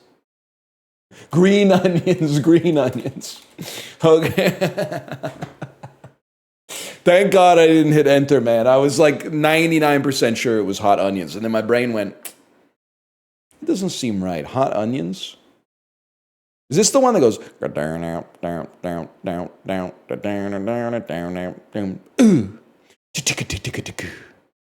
Yes, okay. How? 1840s debut novels, British Gothic novels adapted into films set in Yorkshire. Novels by Emily Bronte. It's Wuthering Heights, y'all. My goat's back. Linkin Park albums. Hybrid Theory. It's not Meteora. Meteora came out next. Stylized as Hybrid Theory! 20th century Brazilian guitarists. Brazilian bossa nova singers. I have no idea. I just don't know you. But we can learn something. How do you say this? How do you say this word? You say it like Joe. Okay, I was going to say Hoeo. So Joe is Joao. Joao. Much better. Joao. Joao. 20th century American comedies. 20th century comedians. American male actors. 36 births, 90 deaths. American male voice actors. Comedians from New York City. Deaths from pneumonia. Disney legends. Grammy Award winners. Mississippi Democrats. Science Fiction Hall of Fame inductees. Disney legends. Science fiction. Alec Guinness? That doesn't seem right, because that would make Alec Guinness like 41 when A New Hope came out. Wait, puppet this, Jim Henson? Jim Henson seems right. Yeah, okay. I don't think Alec Guinness was 41. People were looking older back then, but I don't think they were looking like Obi-Wan Kenobi at 41. How many other puppeteers do you know? Jeff Dunham. This could be Jeff Dunham. 1977 establishments in New York City. A disco group. LGBTQ-themed musical group from New York City. American high NRG groups. Bands with fictional stage personas. Are you like the New York Dolls? That's not disco. Are you YMCA? Or the Village People? The Village People. That's tough. The New York Dolls. The New York Dolls. Catholic Church in Europe. Catholic Church in Italy. Christian states. It's Vatican City, bro. Properties of the Holy See. 1985 establishments in Nebraska. 2007 disestablishments in Texas. Companies formerly defunct energy companies. This is Enron, bro. There's nothing else it could be. This is the easiest of all the dulls, to be honest with you. I mean, like 9 is really good, but you also you can't evaluate it in a vacuum. Like this is a pretty easy series of dulls. If you know VJ Singh and Green Onions, at least. I got 3. Nephew doesn't know Wuthering Heights. Nephew doesn't know the Vatican City. I'm 24. What the fuck are you doing trivia for? Actually, no, that's fucked up, to be honest with you. Because, like, at 24, I probably knew, like, 98% of the shit that I know now. So you're just making excuses. You've had less time to, like, learn shit, but your brain is so much better at holding it in. I think that's skill difference. I'm sorry to say that's skill difference. Like, I have been exposed to, like, way more shit now at 36, but it's a lot harder to remember it. I was remembering shit by accident between fucking 3 and 24.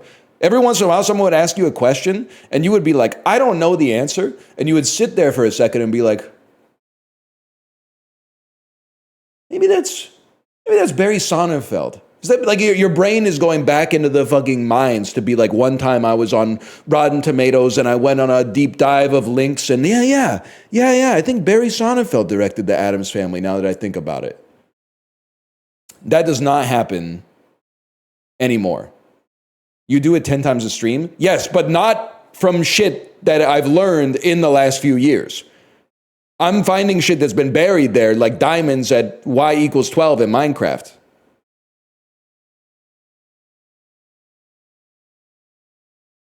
Nothing has been added there. They're not putting new diamonds down there anymore. It's hard to put new diamonds down there. It takes a lot of effort. Anyway, skill difference. Y = 12 is old meta. Well, I'm fucking old. You'd go crazy if your name was Meta. I'm fucking old, Meta.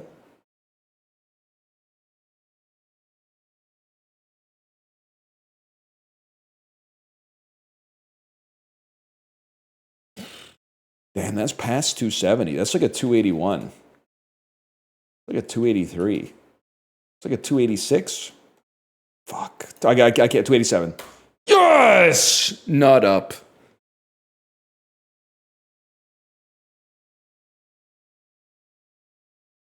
That was tough, though. That was a tough one. Okay, kind of hard golf. I love the birds.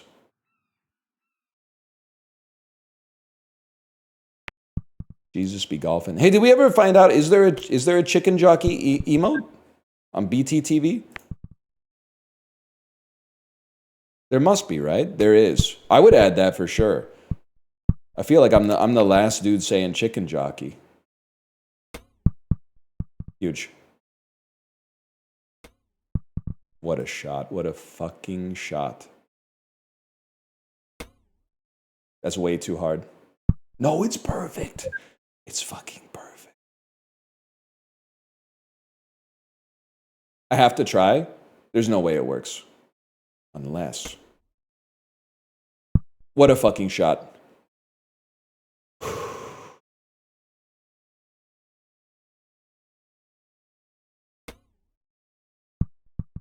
You always oversay a stim? Okay, listen, buddy. It becomes funny because people say it. But then, everybody's so eager to be the first person to cement consensus. No, chicken jockey's over. Chicken jockey, we're all going to collectively stop laughing at chicken jockey now. Everyone stops. No. Whenever somebody says it, it's been 3 weeks, we're going to stop laughing at it. You thinking that you're like the arbiter of when a stim is funny and when it's no longer funny is funny as fuck to me, which is why I keep saying it. That's why I keep saying Hawk Tua. That's why I keep saying, feeling tired, y'all, gonna go to bed, good night, because you self-serious fucking powdered wig ass, rube facient, breathless. Anyway, long story short, get mogged. Get mogged. linguistically, vernacularly. It was worth a try.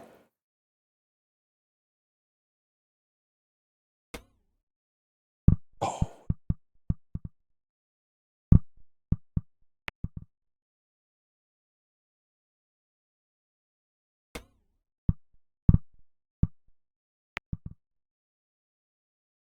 Guy in a senior's home that still says chicken jockey.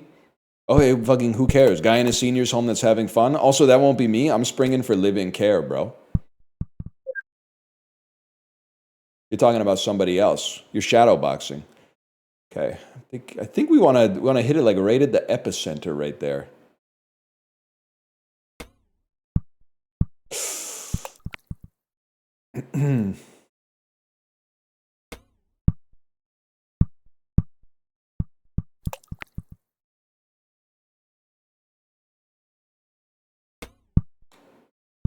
This is a hard-ass shot, man. You might want to... Oh, imagine. Oh, no, it's not that hard. You just hit the wall. Yeah, it's actually really easy.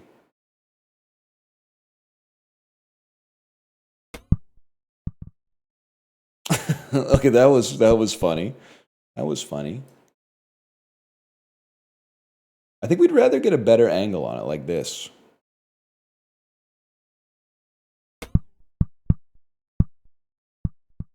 The shirt and headphones really make you look like Wednesday Addams. I see what you're saying because the headphone cable kind of looks like hair, like pigtails. But why would Wednesday Addams be wearing a white shirt? She dresses Winona Ryder style. She dresses almost exclusively in black.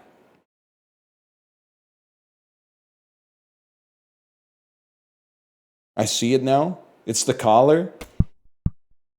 All right, you got me. I got no defense for that one. You got me. Maybe I do look like Wednesday Addams.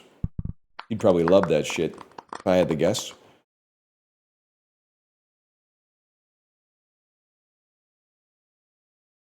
Oh my god, is this Jenna Ortega? Oh, what the fuck is this, man? The fuck is this? 12 minus 55 plus n equals 9 minus 12. 12 times? Okay, what the fuck? Okay, all right. Is this times? Is this a times? I mean, 9 minus 60 is 51. No, it's not. It's negative 51. So this is fucking negative.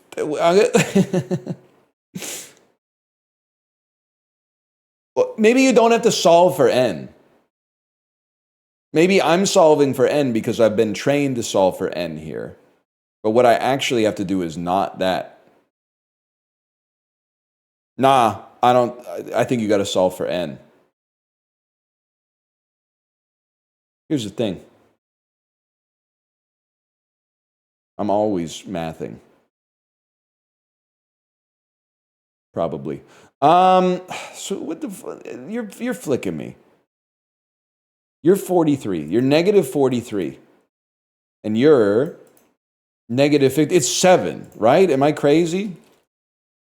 Am I stupid? Minus symbol. Here it's a deletion indicator. It tells us to remove some numbers from a neighboring piece of fodder. We'll also use plus in a similar way, adding what follows to what precedes.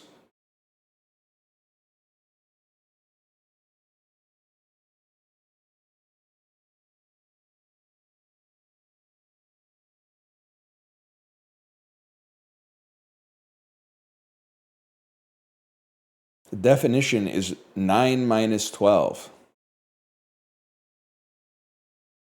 That's not what 9 minus 12 is, man. Our fodder is 12, 55, and n.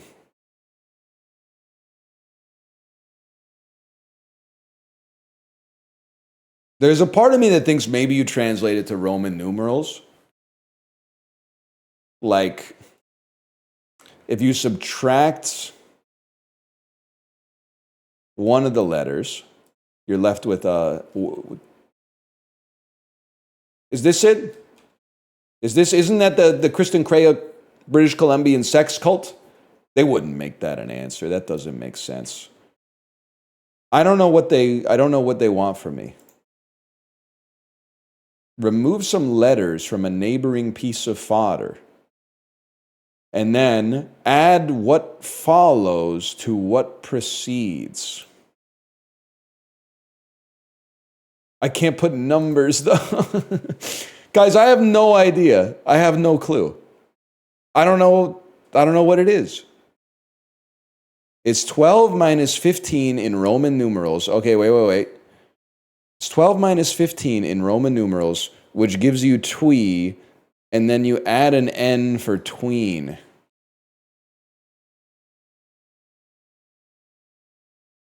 Like, I wish I could discount my stats, but that's... Oh my god, and 9 to 12 is the ages of a tween. Oh. Oh. I don't know, man. I don't know. That one's really tough. I'm looking up more stuff about Houdini, and apparently he got punched again the same day in the lobby of his hotel. He should not have, I mean, in hindsight, he should not have been going around saying, I don't take damage when you punch me in the stomach. Like, you still shouldn't be punching someone in the stomach just because they said something like that. But, I mean, when you make a claim like that, you can't really be surprised that, like, people start to test it. Especially in the 1920s when people were so bored, man. We still got Bandle. Thoughts on the new Sabrina album? I've only heard Manchild, but I do like it. I don't think Manchild's the song of the summer. The song of the and I'm the arbiter of culture, in my house at least, or at least the observer of culture. The song of the summer, I'm doing an asterisk. I'm giving the song of the summer to the K-pop Demon Hunters soundtrack. And it's not just because it was bumping in my house, but after our long summer, going to kids' birthday parties and every single kid knowing all of the words to every K-pop Demon Hunters song, it was the song. It was the song of the summer was every song from K-pop Demon Hunters. My song of the summer is Billion Koyangi by Eyelit, but not everyone's on the same page there. Not everyone's a knower. Hey, Spencer Brave, thanks for the gifted subscriptions. Thank you. It's a daily bandle.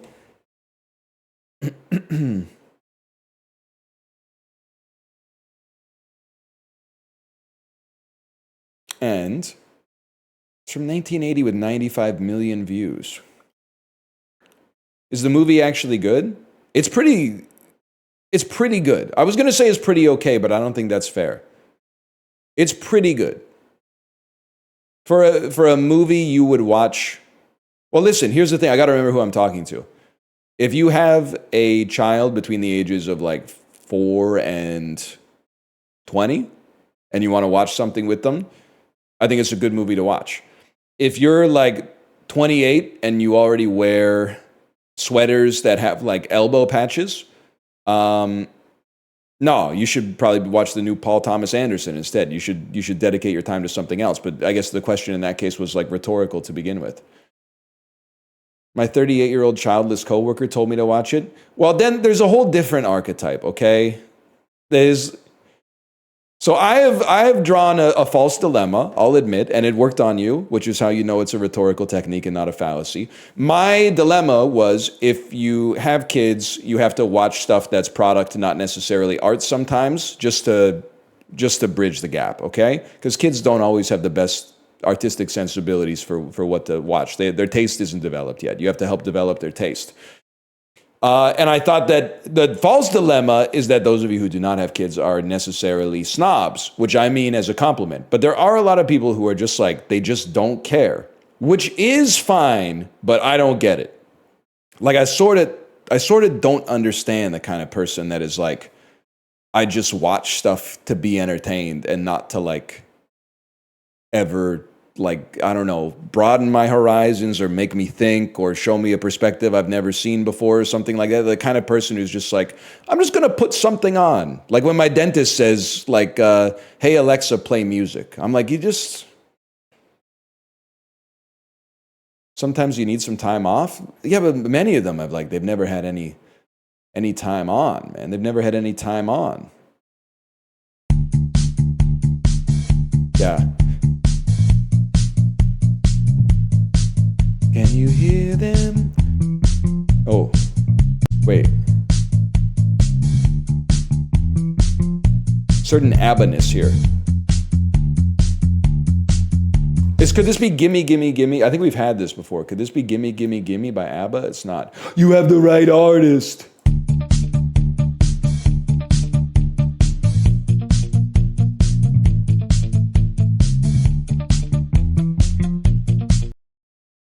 ABBA. I need to think about this for a second. I think it's Voulez-vous? I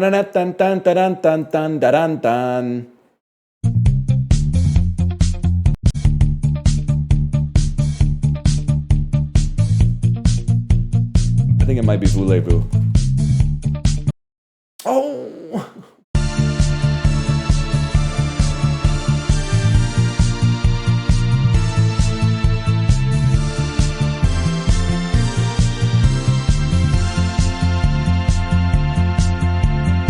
I know you're ABBA, I don't know what you are.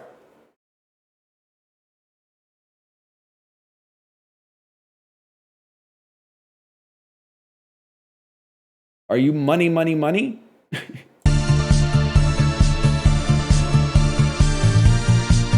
Are you sound like a Dracula song.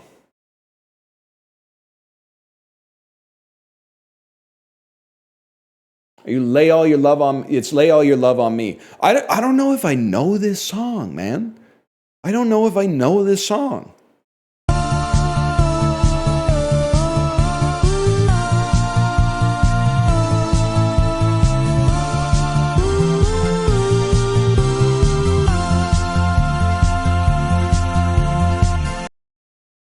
I'm not totally sure I know it, man.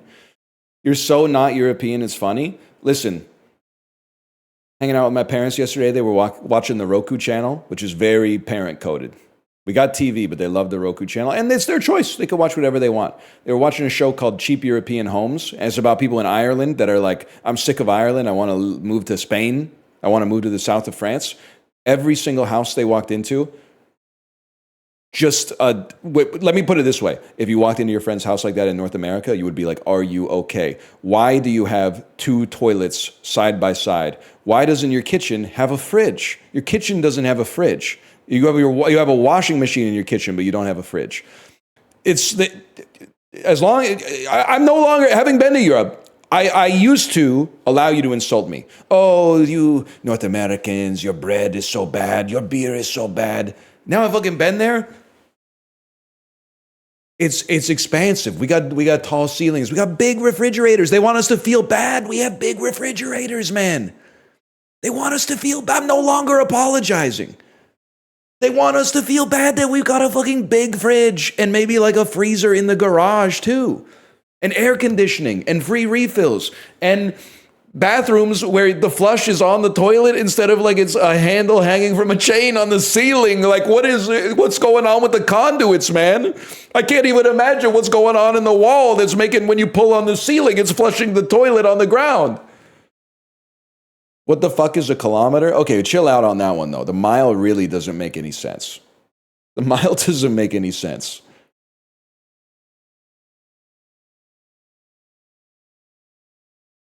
And they were walking into these houses and they were going like, this is perfect. And I'm like, you got to go to fuck Ireland, bro. Go to Nova Scotia. It's like a 4.5 hour flight or something like that. Go see what people are rocking with in Halifax before you move to the south of France, man. You could have a fridge.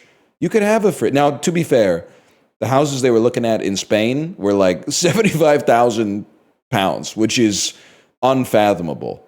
But the other thing I would say is that the real estate agent, every time they were like, what do you think of this house? The real estate agent would go, the roof looks good, the walls look solid. That's not what the fuck I want my realtor to say. I don't want my realtor to say, the house doesn't look like it's going to fall down. I want him to have some more trenchant observations than this house looks structurally like it won't fall down while you're sleeping inside of it. That's not good.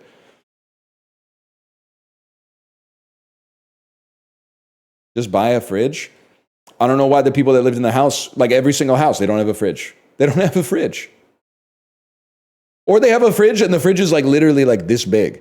And they always, the European thing that I have no respect for is when there's things in the quality of life that are worse, they try to phrase it like it's virtuous to not take advantage of something that's actually makes your life better.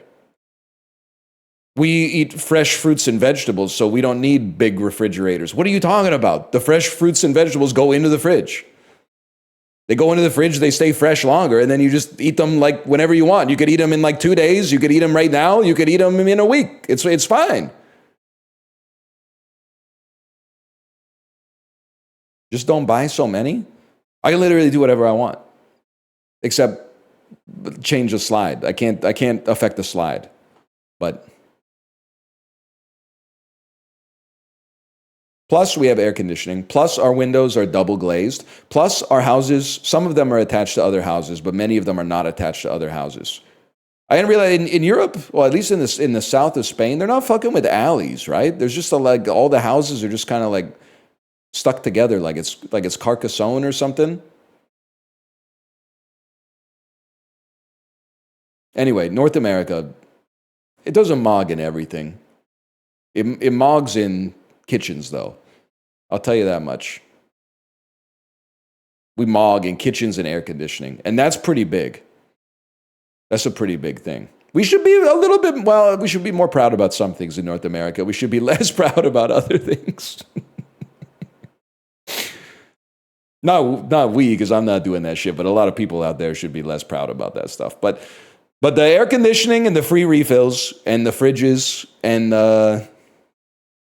bathrooms where there's not 2 toilets side by side with like a little folding wall between them as well. That's another one. That's another classic. Free public bathrooms too. Some places. You guys see that TransLink finally put a public bathroom in a SkyTrain station? They were smart. They were smart to start with Metrotown. They might be able to get away with that not being exploded. At Metrotown, do not put that at Main Street Science World or Stadium Chinatown. That bitch is going to be blown up in day and a half, maybe day and a half.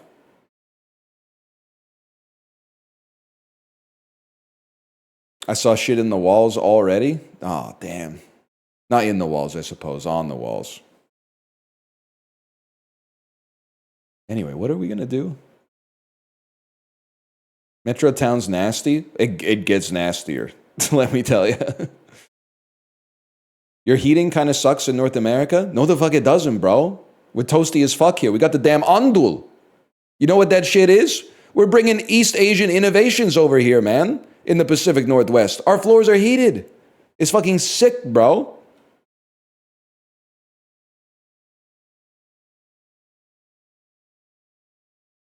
I don't know. I don't trust me. Especially right now, it hurts to put respect on the United States. With the shit with the pipes, they're really good with the pipes. I don't know what they're doing, but like the air conditioning pipes, the plumbing pipes, they know what they're doing with those, okay? The HVAC, I'm going to call it the HVAC capital of the world. If they were like, hey, you can have a Canadian HVAC guy or an American HVAC guy, I would be like Canadian HVAC guy, elbows up. But in my head, I'd be like, I hope he's as good as the American one. I hope he's as good as the American HVAC guy. Because I don't want my system to be all fucked up.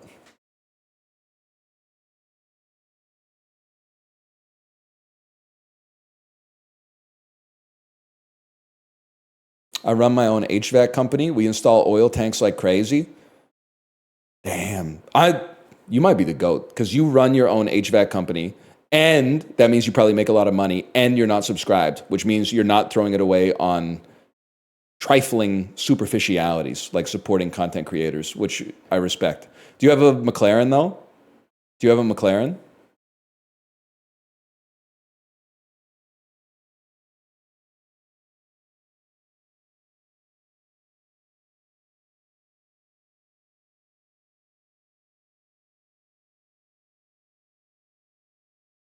I haven't replied. I have a Casio digital. That's what it's all about. I can't figure out how to get my wrist to show to the camera. That's what I'm talking about. Damn. Psycho Presage? No, man. The Psycho Presage is over there. This is the damn Timex Weekender, bro. They're gonna make me say. You're gonna make me say it, okay? Because people have been contacting, especially Europeans. They're mad at me because I have air conditioning and heating and a big refrigerator. By the way, I don't have a second freezer in my garage because I actually park my car in my garage. That's very not North American coded. North America, what you're supposed to do is you put a bunch of Amazon boxes in your garage and then you park on the street. And then you get mad when someone takes your street parking spot because you're too lazy to break up the Amazon boxes in your garage. But I'm not going to say much more because I'm going to get myself into trouble. But I got 2 naans, vegetable pakora, probably not fish or chicken. 2 naans, vegetable pakora, 1 curry, and an order of basmati rice on my wrist right now. Yeah, that's right. Nice dinner for 2. I'd say it's a nice dinner for 2. Or 1 person is really hungry.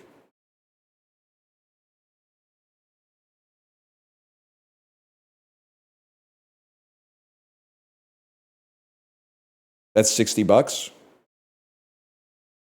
2 curries, say $14.99 a curry, $28. Pakora, let's call that $9.99 even, $38. 2 naans, I'm gonna say $3.99 each. Takes you to $8. I think with tip, you're coming in. You're still coming in under the weekender. You can't get a mango lassi. That might be like an $11 drink. You definitely can't get a mango lassi. That's not gonna happen. You're gonna have water. Especially because the Indiglo broke on this. So that's like 80% of the value right there. Did we play Baby Steps today or yesterday?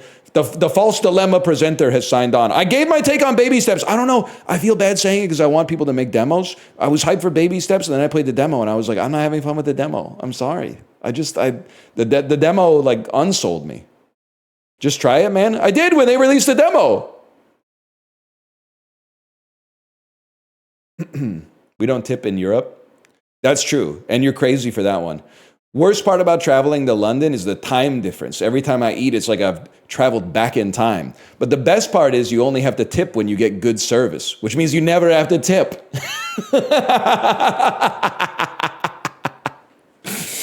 Nominative determinists are always saying some shit like, oh yeah, then how do you explain Rip Van Winkle? You could see it on my face that I knew I was going to hit the combo. I knew I was going to hit the combo as soon as I got through the first part.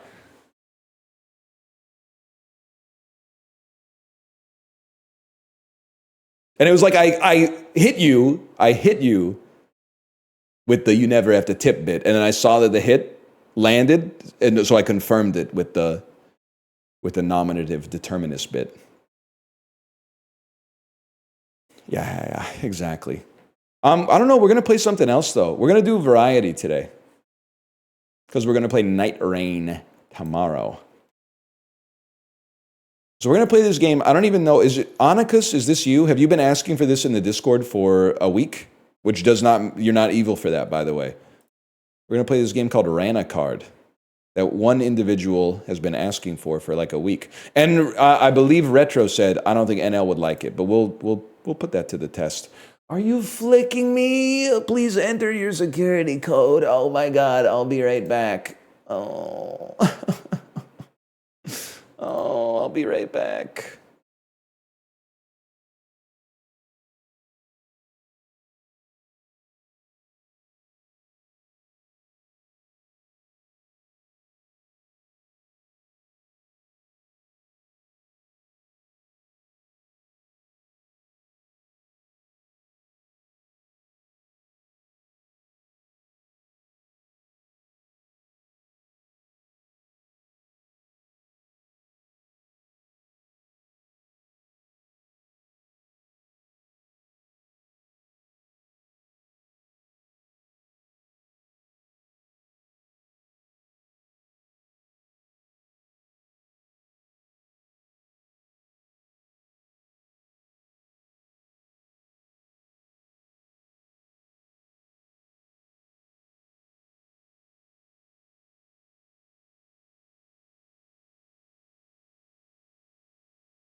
I'm back, y'all. I forgot I had a notes app bit about the 3 funky digits on the back of your credit card, too. I forgot. But it's sort of like stand-up coded. The 3 digits on the back of the credit card are so funny to me, man. It's like they all said, hey, 16-digit credit cards aren't safe anymore. You know what would make them safe? 3 more digits. The game I said you probably wouldn't like was Ratatan, not Rana Card. Okay, thank you. And DL Guiga, I had something to say to you.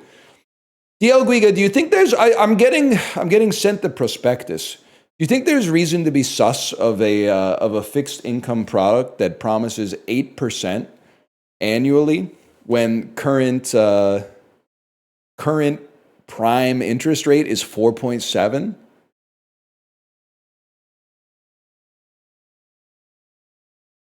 He has midterms soon. Stop distracting him. Well, everyone shut up. I'm trying to talk to DL Guiga. This is his wheelhouse, okay?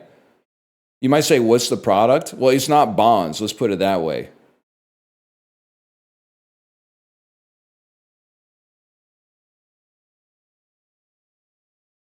It's bongs.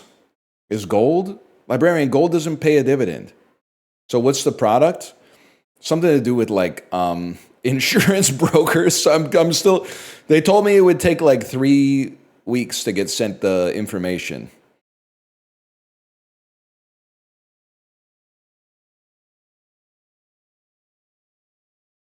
Don't do it? I gotta think about it.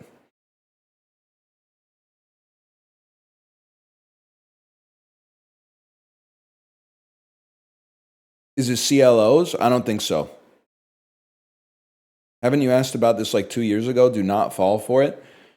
I don't know, bro. It could be good though. The other thing is they were like, well, if this one's too risky, there's one that's like, it's based on mortgage lending. And I was like, how does a mortgage lender pay an 8% dividend when prime is 4.7? And they were like, oh, they lend at 10 and then take 2% off the top and spit out the 8% dividend to the investors. And I was like, who the fuck is getting a 10% mortgage, man? I don't want to provide the other side of that trade. That seems insane. That seems crazy, man.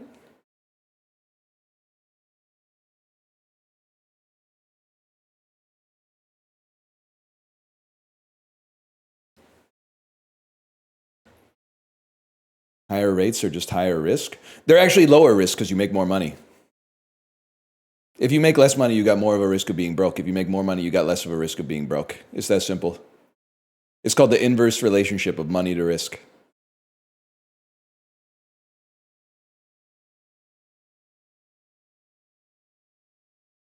Also, I forgot to say I won the lottery again yesterday. Free play.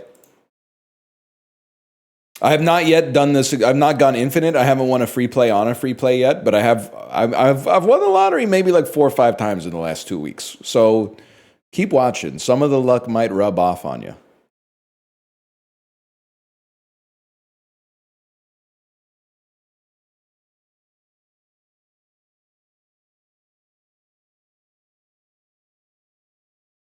Game is called Rana Card.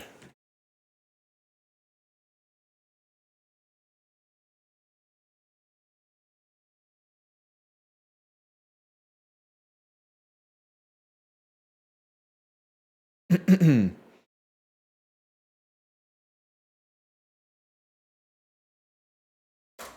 don't know what the game is. I hit slash marker, but I don't really know what's up with the game. I just know that it's been recommended in the Discord a lot. Here, I'll read you the Steam description. Well, I say no more.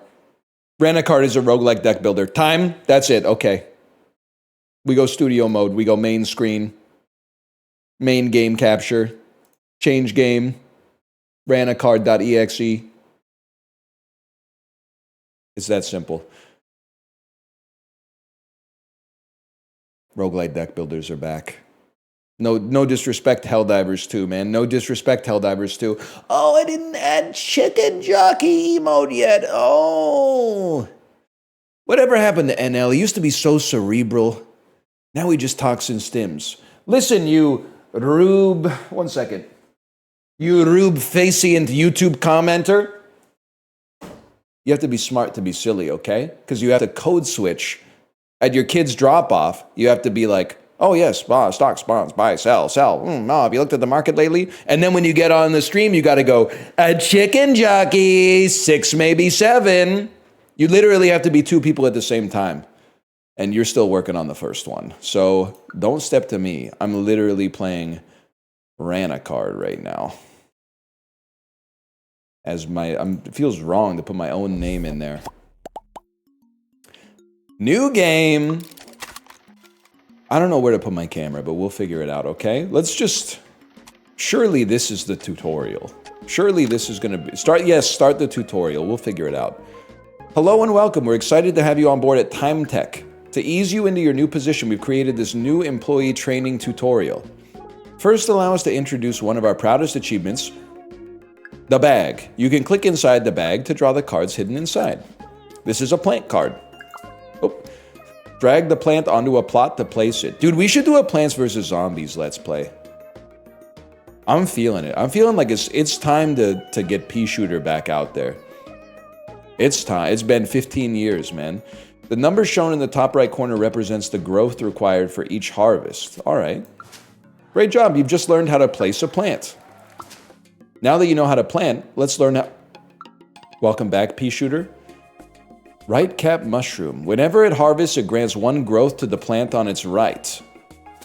We'll swap its position. Game's broken.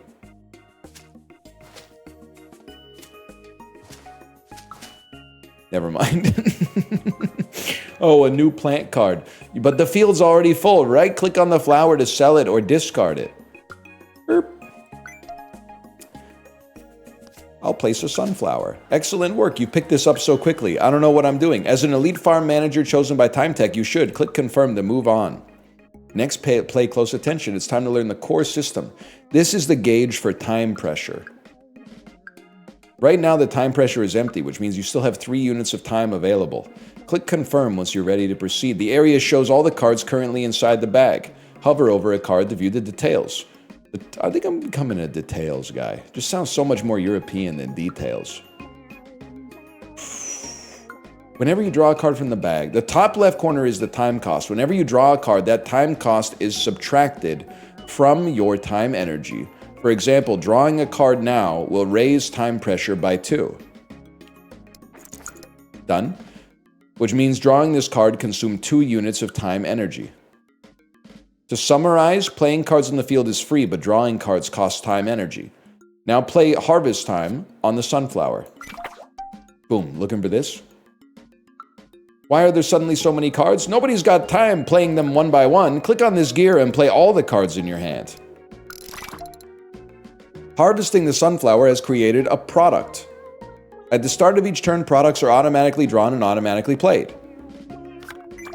That has given us sunlight, which has increased the growth of our sunflower. It's got the face that baby Jesus has in all the Giotto paintings from back in the day. You know the one I'm talking? By back in the day, I mean like literally 1351. Unk's going like this with that fucking churlish smile. I'm just a chill guy. Yeah, I see what you're saying. It's giving Lenny, man. It's giving Lenny. The dangerous cards show how many cards in a bag have a time cost higher than your remaining time energy. When the dangerous cards show 0, click on the bag to keep drawing until it is no longer so. Careful, we've spent all our time energy and the time pressure is at its limit. If you draw another card, you'll get a time explosion. A time explosion deducts some of your HP as punishment. We got 999 HP, man. Lastly, but most importantly, this is the KPI the company has assigned you. If you fail to meet your KPI, you'll be immediately dismissed. I guess it's kills per instant. Something I always track when I play first-person shooters. On the other hand, once you achieve your KPI, every extra gold you earn that year is yours to keep and use however you like. That's the way it should be, man. That's the way it should be. Mods, don't listen. Play all playable cards from left to right. Done. Okay, and then immediately harvest the sunflower. Boom, free money for me. Turn end, we get 3 sunlights off of that. What does Sunlights do? I didn't have time to read. I don't know. I'm drawing from my bag. There's one dangerous card. Oh, so you can like push the limit if you want to push the limit. Oh, okay. Immediately harvest a plant. Get harvested. Interesting. Very interesting. I'll draw. Sunlight. Free money. One dangerous card. What is Dewdrop? Does anyone know what Dewdrop is? Sunlight. There's a 1 in 3 chance that I trigger a time explosion. I play that one time. Increase growth of a random plant by 1. Get mogged. Still 1 in 3 chance, but we don't have to draw this because we get it automatically when we end our turn. Okay, get mogged. I'm sort of getting it, man. I'm sort of getting it. Year 1. Now that's a hell of a movie. I wonder when Jack Black's gonna show up and say, "Chicken jockey." Game is sauceless? False. Game is sauced. We don't know how much sauce yet, but the reason the game is sauced is because it has a bespoke interface that's made to look like a workstation. It has a cool UX. It's not just... Sauceless is when they put you in a game and you're like a guy in like a little like basic fighter armor and they give you like a little sword, and then when you click a button, he doesn't even swing it. He just goes like, Like his sprite just goes, and then on the enemy, which is probably some kind of goblin or slime, you see like, ooh, like a red number 3 comes out or something like that. Slay the Spire? Slay the Spire is sauced up because you can click on the torches and the fire goes on or off. You wouldn't get it. You didn't wait for the rest of the rules. Okay. Balanced growth. Costs one. This means we're at 3. I see. Well, in that case, play all your cards, bro. Harvest a plant. End current year. I'm not taking a risk. You've completed your new employee training program. Guys, it's just that easy. Okay, get ready. Get ready. This set includes rice, raindrop, mushroom, bamboo grove, time explosion, universal kits. I can't... Dude, this is sick. This is sick. It's like one of those Fisher-Price toys where you hit the chunky button and it goes like, "The cow jumped over my spaghetti." You ever have that book and it had like 6 columns and all the columns had a button you could press and you made a story by pressing buttons left to right? Oh, that was one of my favorite toys when I was a kid. Kids these days will probably say Roblox clears, but what the hell do they know, man? They don't know anything. They're little kids. They don't know anything. You had the Beauty and the Beast one? Oh, did you have the Beauty and the Beast mirror? The mirror that like you hold it up and you press a button and it says something? I don't know that much about it. I only got to play with it when I went to someone else's house. Now, I'm not going to say that I grew up with no toys. I had lots of toys, but it was nice to go to your friend's house and they had some stuff you'd never seen before. 2nd grade, I went over to my friend's house and he had the Power Rangers like belt buckle that you put the gold coin inside of it and then you like slam it shut and it goes like, "Tommy the Green Ranger," or something like that. That was the height of like a play date back then. "Billy the Blue Ranger." Yeah, they would. It would like in 2 kilobits per second. "It's morphin' time." You'd be like, "Oh my God, it's the future. I live in the future. It's morphin' time." Anyway, oh, it's Slay the Spire, bro. Let's give ourselves some options here. Take me back. All right, I will draw cards.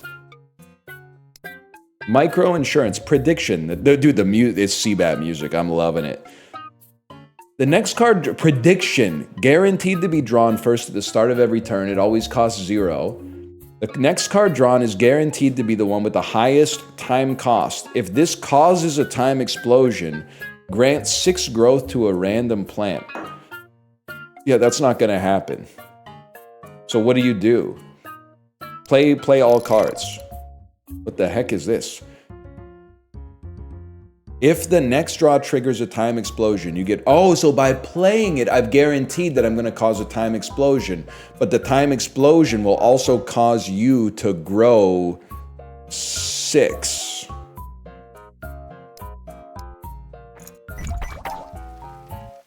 Time explosion, my time shield has vanished. Also, I only have 31 health. I don't have 999. I'll harvest the plant. And then I will end my turn, because anything we draw would cause a time explosion.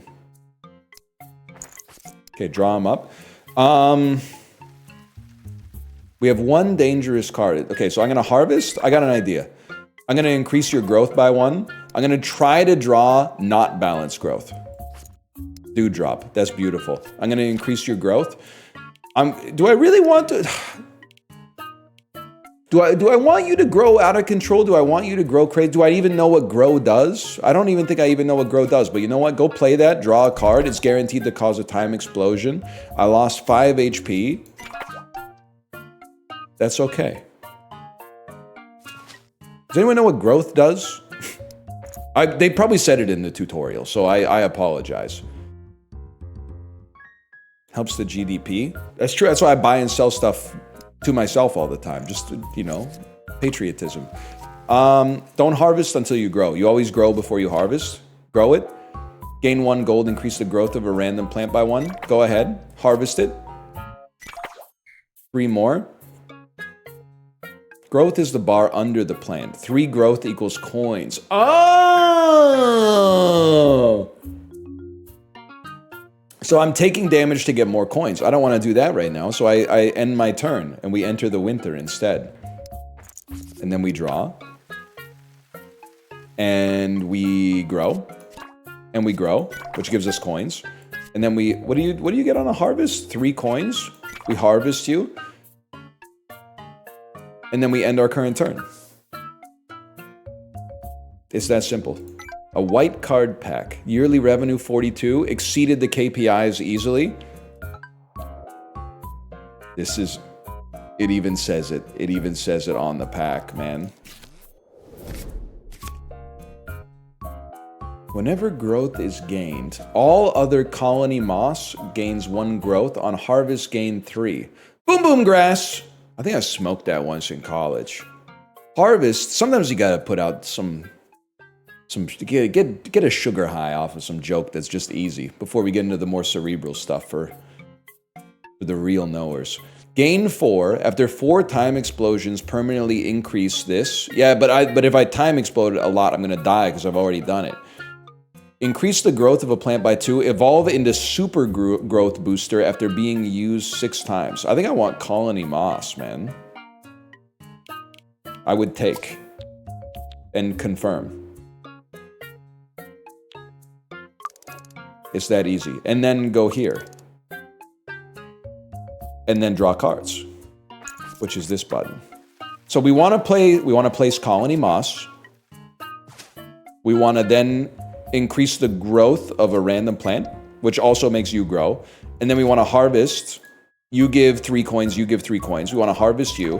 Do we want to cause a time explosion?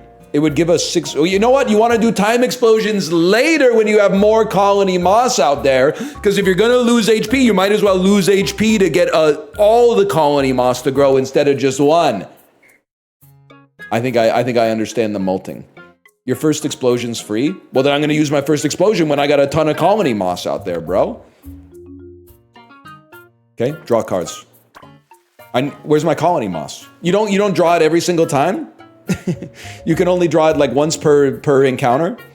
This changes everything. I would have used it last time then. Oh, you only have 1 in your deck. Only got 1 in your deck. That makes sense. Oh, colony moss, it only grows when the ice... Okay, I understand. Harvest it. We might as well cause a time explosion. And then please increase the growth of the colony moss. You're trolling me. Dewdrop causes us to end. Okay, turn end.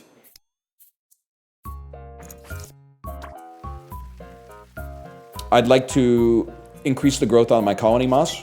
Confirmed. Well, I guess it literally doesn't matter. It doesn't matter at all. Turn end. And then this is how many turns we get before our boss kills us. Okay, I understand. I've never had a real job, so a lot of this is new to me. That's not true! I've had some real jobs, even if they were over the summer and one of them was teaching English in South Korea. That is still a normal job. Normal people do it. I have 1 more turn. So, I will die. I'll take damage. So I'm gonna draw a card. Dewdrop. That doesn't help me, bro. Well, in that case, I'd rather cause a... No, I'd rather lose 1 HP. I'd rather lose 1 HP. More colony moss, please. Harvest immediately gives 3, but it also causes you to lose all your growth. Okay, okay. Time explosion this turn. Add a card from your bag to your hand. We don't have anything in our bag we like that much, though. Harvest insta-fills the bar, so use it early. I thought it would be like you grow the plant, then you harvest it, but you're saying sometimes you want to harvest it, then you want to grow it. Interesting. I gotta take a look. This one looks very synergistic for us, bro. Deflated Puffer.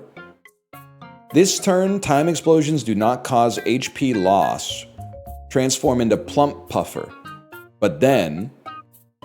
Harvest, gain 5, turn end, transform back into Deflated Puffer? That seems really good, man. That seems insanely good for us. Give me a question mark. Let's see what's going on here. You discover a beautifully carved frog statue. What do? I put it in my bag, bro. I put it in my bag any day of the week and twice on Wednesday.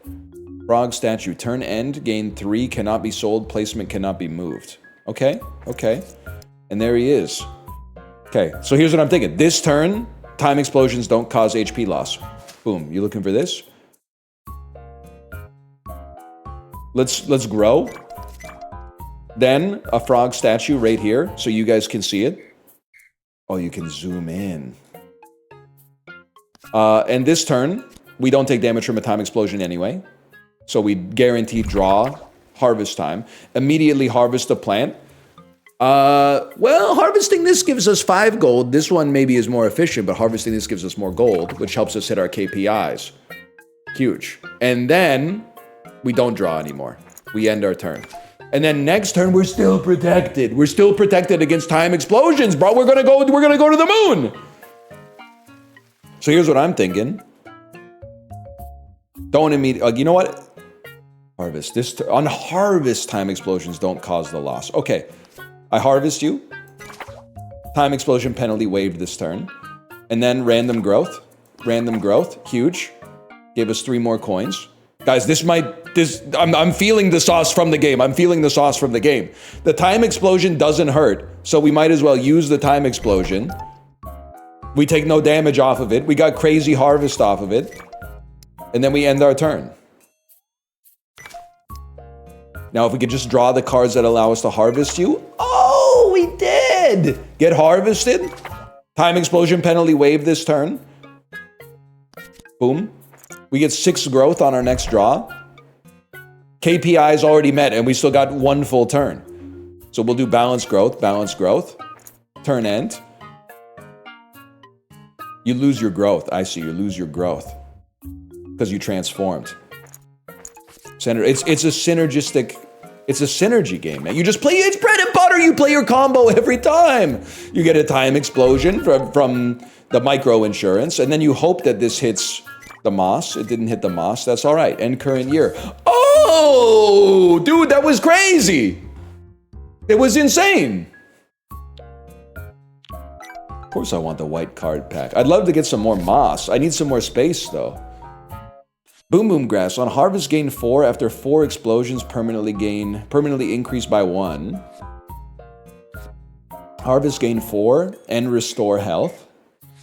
Harvest, gain 4. For each harvest, increase the growth cycle by 1. Transform into okay, we want Boom Boom Grass, bro. The problem is we don't have a place to put it, but maybe after we beat a boss, we'll get a place to put it. Oh, we do have a spot for it. I'm a fool. Okay, it's Boom Boom Grass.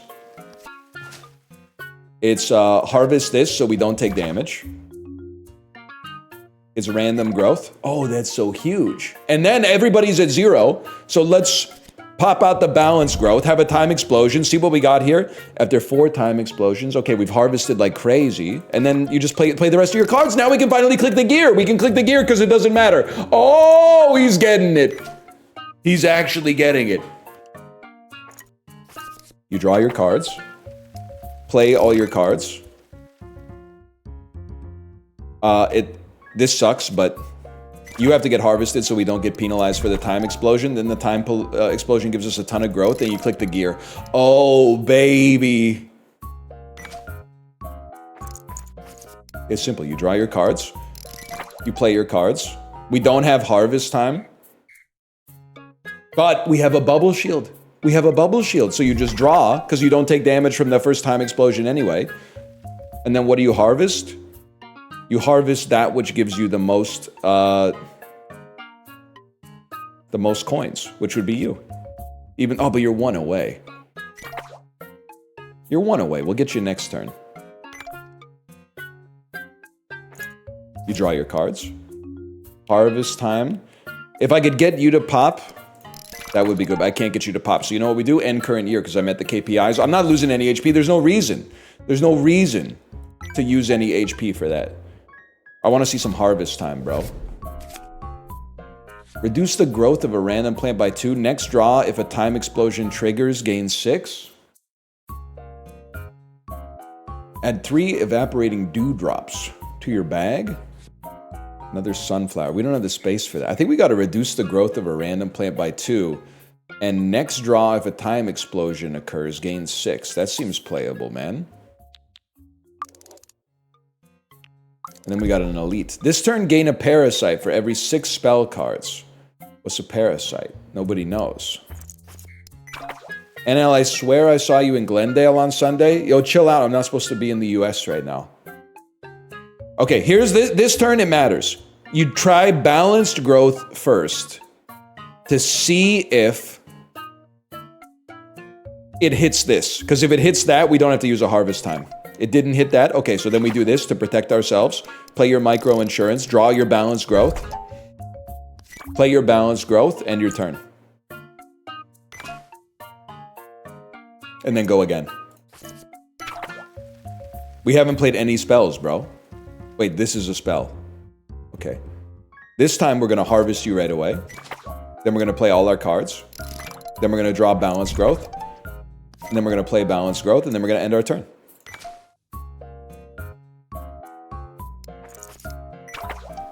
We're going to harvest you immediately, play all our cards. Oh my god, the game plays itself. But not in a bad way, like a Mega Bonk. No disrespect if the Mega Bonk dev is here. It seems like you made a cool game. Okay, you can't stop me. We immediately harvest you, so we take no damage. You're going to give us so much off the harvest soon, man! Play your cards. Can't take damage. Balanced growth again. Didn't really do that much for us, but that's okay. Gain 5. Expand the field. Oh! Moss Corner. Moss Corner. Restore 10 HP. Blue Trinket Pack. Raindrop Eggplant. Gives raindrop type plants 1 additional drop top. Time explosions no longer deduct health. Destroys itself after activating 3 times. We don't need that. When there's 8 bamboo or bamboo grows, gain 1 panda, then destroy this trinket. First stream in months and he's picking 3? Hell yeah. You honestly, if that's what you love, you were right to take some time off. Because prior to today, we've been gaming for like 8 streams in a row. We've been playing Nightreign, Helldivers 2, played a little Jackbox, we played a lot of 2XKO. You might be the chosen one. You might be the chosen one. PUBG, I forgot about PUBG. Do I have any raindrop type plants, man? I don't think so. Anyone know if I got any raindrop plants? I'll take it. You do not. I could have told you that. You want a card box, a gold box, or a trinket box? Give me the trinket box, man. Whoa! What am I doing? What am I doing? I think I want to take the rainbow trinket pack, man. Or do I want the Rana big trinket pack? I can't get it. Hit open. Like, oh, is this? It's gonna do like a.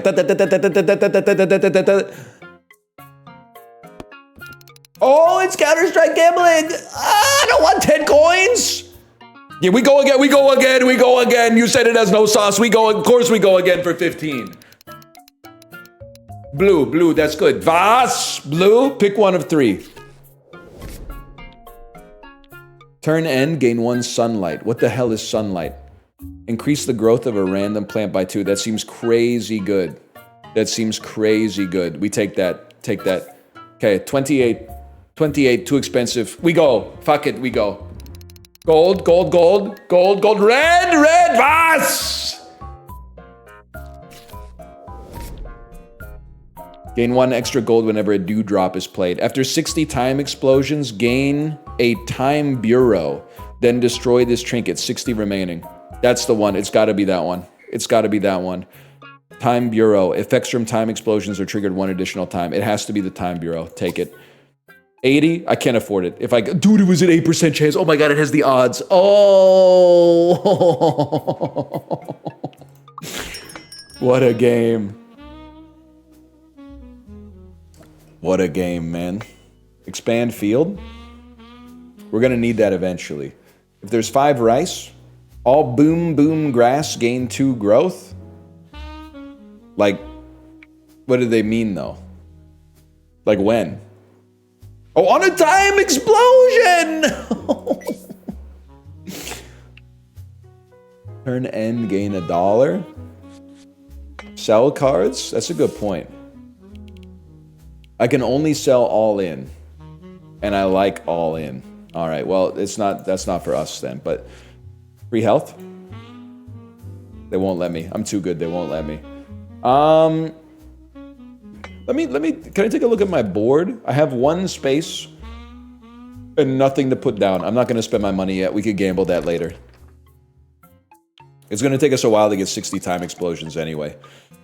During your lunch break at work, a sudden explosion jolts you awake. Are you gonna spend 20 gold, but not lose health from time explosions? We already don't lose health from time explosions. We have like 18 different ways to protect ourselves.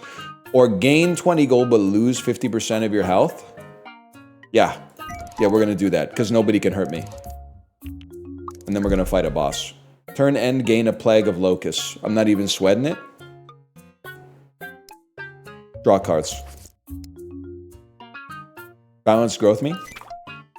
I think I wanna draw before I play micro insurance. That's exactly what the fuck I wanted to see. I wanna draw before I play micro insurance, because I wanna get a but harvest time is what's gonna fucking... Fuck it, we got a shield. We got a shield, so we draw. Play micro insurance, draw. Play harvest time. Immediately harvest. Well, it's pissing me off, because I don't really want to actually harvest any of you. Because you're only 1 away to begin with, but I'll do it anyway because you pay us the most. Alright, turn end. Sunlight has given us random growth. That's huge. Locust Plague. It already cost us. Whatever it cost us, it already cost us. Random plant. Random plant. I can take damage from time explosions here. This is dangerous, man. Gain 2 locusts. That's literally the Magic the Gathering swamp icon from like 1998. On draw, set the growth of a random plant to 0. Permanently removed when harsh year ends. Permanently removed upon play. We want to play it because it gives us because we don't want to draw multiple of these on the same turn because it affects our time. Okay, so we definitely play it. Unfortunately, maybe you want to draw first.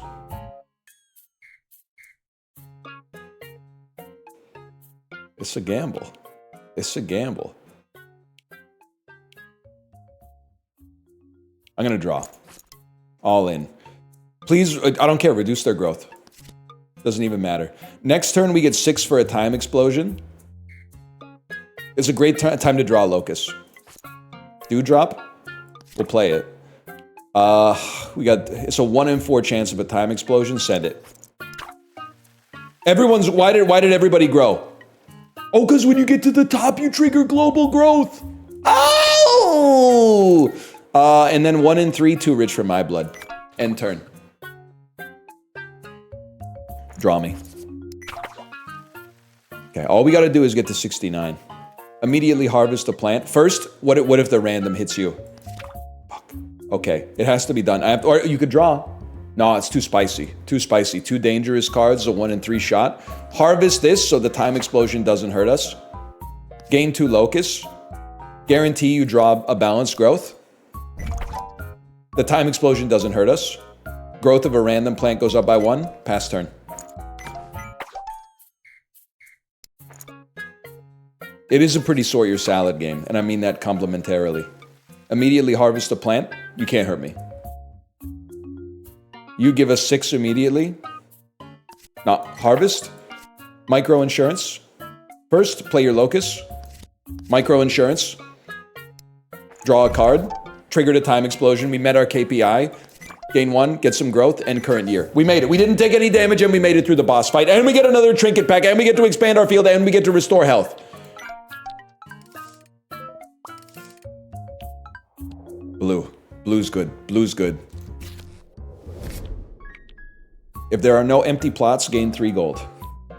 Decrease the number of time explosions to activate Boom Boom Grass. That's outrageous. That's outrageous. We take that. Boss, we take that. I have no clue what's going on. We're sorting our salad, man. We're planting a garden. Okay, so for those of you who are like, what's going on? It's a little different than your average deck builder, okay? What you do, playing cards doesn't cost you energy. Drawing cards costs you the energy cost that you see here. And you can draw up to 3 energy. If you draw 4, you take damage, essentially. But taking damage is good for me.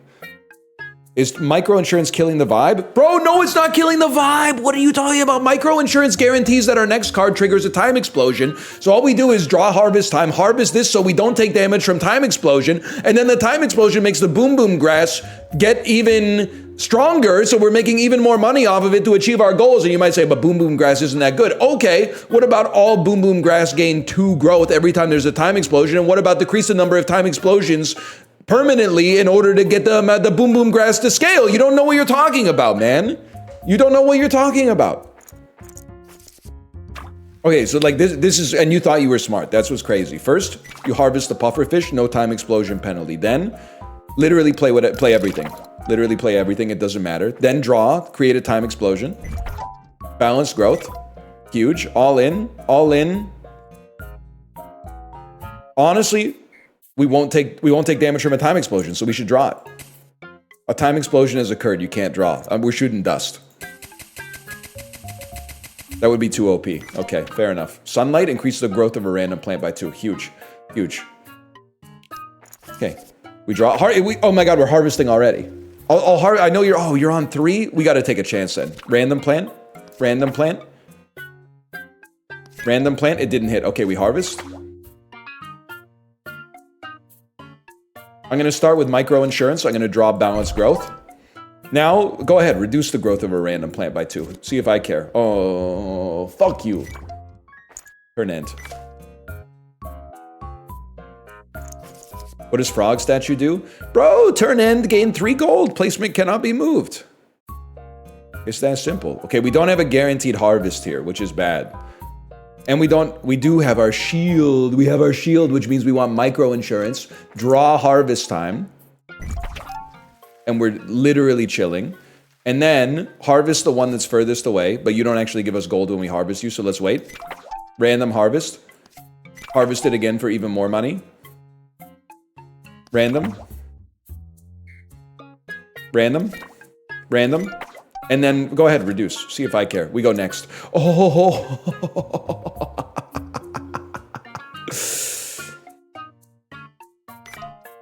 You need to use all in before the time explosion. No, bro, all in affects the next turn. Oh, next draw. Oh, next draw. Never mind, you're right, you're right. You were right on that one. I thought it was next turn. Okay, you're harvested. And then you're growing, you're growing. Micro insurance guarantees next draw will cause a time explosion, so we go all in. Draw, gain 6 gold, take no damage. Random growth, and end current year. That's huge. You saved my life. You saved my life.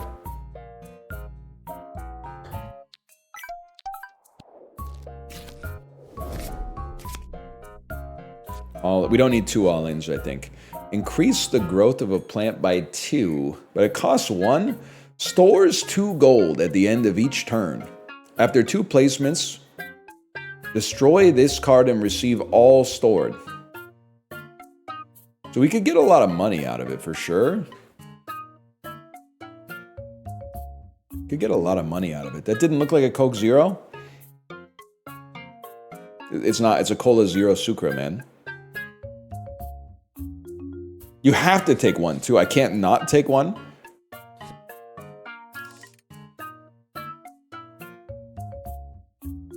We can take a piggy bank.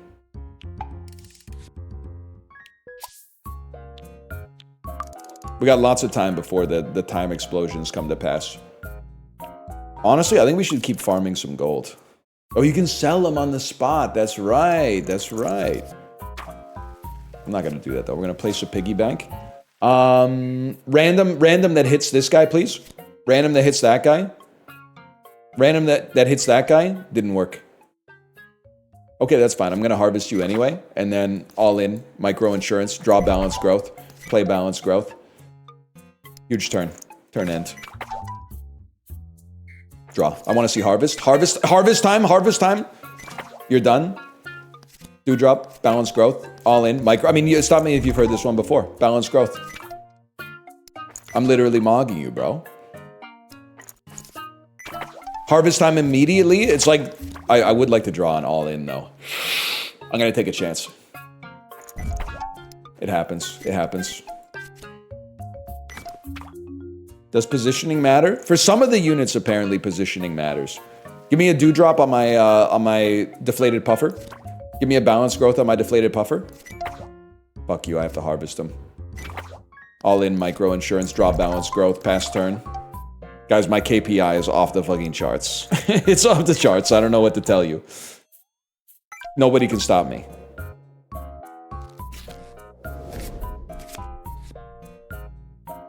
We don't need 2 deflated puffers. It doesn't make sense. This doesn't make sense. See, this one, it says harvest 3, the plant to the right gains 1 growth. There's something to say about that, because if you got the... Oh, it's only on harvest, though? I'm selling you for 1 gold.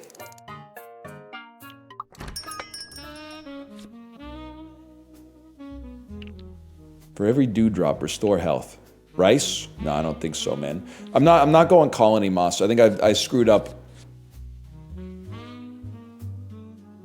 You think I should have more colony? Maybe we should. Maybe, you know what? One person in chat said, let's do it. Let's do it. I'm going to expand a little bit just so we got the space moving forward. Maybe I should have waited on that one. Reroll for Boom Boom Grass. First. Gotcha Machine. Gain 1 Gotcha Machine and a Poor Man's Seed. After 12 turns, if there are no prosperous seeds in play, lose 99,000 HP. I've been coming in here every day to see if you played Mega Bonk, and every day I'm disappointed. Okay, Tor QT, I have to say, you're a first-time chatter, so that's supposed to mean something to me? What do you mean you've been coming in every day? It's literally your first message that's ever been left in the chat. Kinda is a good first-time chat message, though. You're not wrong. Gain a Gotcha Machine and a Poor Man's Seed. Turn end, gate a random orb. This effect triggers each time adjacent plants are harvested 6 times. What the hell does that mean, man? After 12 turns, if no prosperous seeds are in play, turn end, reduce the growth of adjacent plants by 3. After 10 harvests, transform into a prosperous seed. After 10 harvests? Huh? Gain 1 random orb. This effect triggers each time adjacent plants are harvested. 6 harvests remaining. I think I gotta put you here and you here. I have to harvest you 10 times. But I also have to get 287 of these. This effect triggers each time adjacent plants are harvested. I have to harvest you. That gave us a gotcha machine, which has given us a random orb. Does anyone know what happened to the orb? Where's this orb? It's on the top. You gotta hit it 5 more times. Balance growth. Big miss. All in. Micro insurance. Draw. Balance growth. Huge balance. That's a huge balance growth, man. That's a huge one. We end turn. We have no choice. We have to end turn.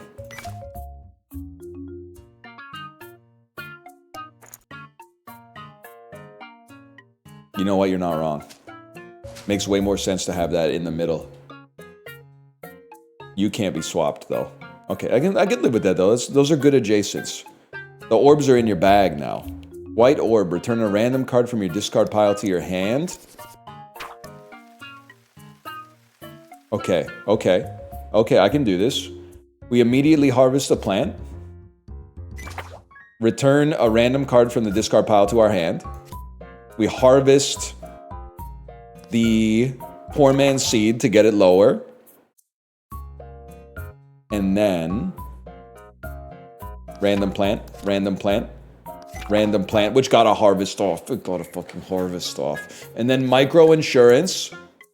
Time explosion has triggered another one. We got a yellow orb. Gain 6 gold, single use. Balance growth. It hit the right fucking one. It hit the right fucking one.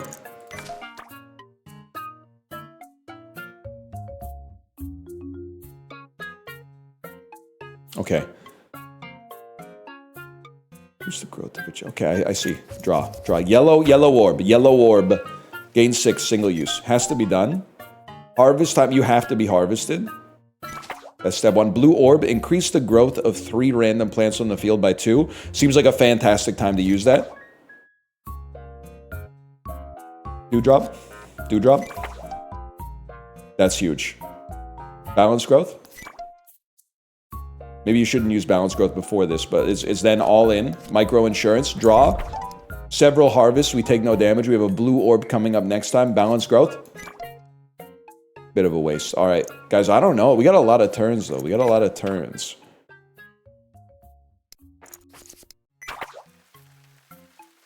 Okay, it's simple. You get harvested. White orb gets played. You're also great to harvest, man, to raise your gold, or to give us more gold. But let's get this bad guy out here. I literally just called him a bad guy. Now here, this is a safe draw, bro. Safe draw. Blue orb. Increase some growth. 25% chance. We take those. 33% chance. 33% chance we play the safe numbers on that one. And end turn. And we got a white orb coming up next time. End current year. That's what they wish they could have done in 2016, remember? He kicked over the 2016, he ended current year.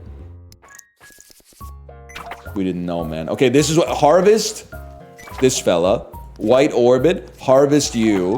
White orbit. Harvest you again. And then, we're playing the odds a little bit here. We want you to get hit by a random. Mission failed, bro. I don't know, because we still got so much growth coming up, man. We still got so much growth coming up. Oh my god, they all missed. Are you trolling? We got a yellow orb. We can't do it. We can get next turn. Next turn. Draw. Balance growth. Guys, this guy's gotta go. This one's trolling me. We draw. Oh my god. Oh my god. We got a time explosion, but we never harvested him. Because we had no choice. But we already got a time explosion, so harvest him again. Harvest him again. We have to end turn on that. That was a devastating turn.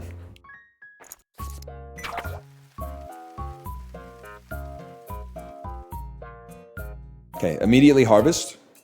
Now you're safe. Increase your growth. Micro insurance. I don't want, oh, I shouldn't have played it yet. I could have just drawn.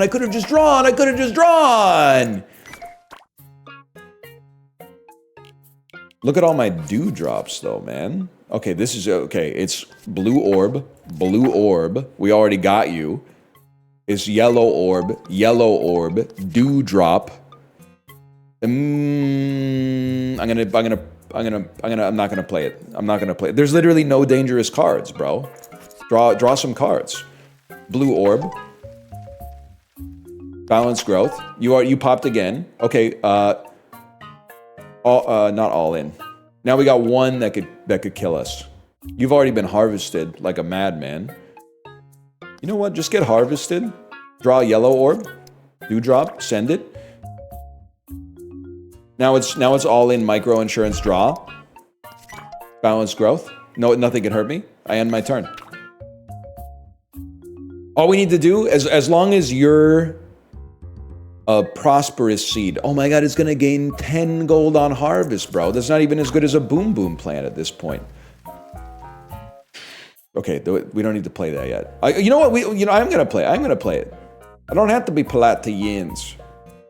I don't care about avoiding a time explosion. Here's what I'm gonna do. You become a prosperous seed. It has become the Rizzler. I'm gonna trigger you to harvest again. I'm gonna gain 6 gold. I'm gonna hope this hits the fish. Didn't hit the fish. Life goes on. We draw. It hit the fish. We can do whatever we want.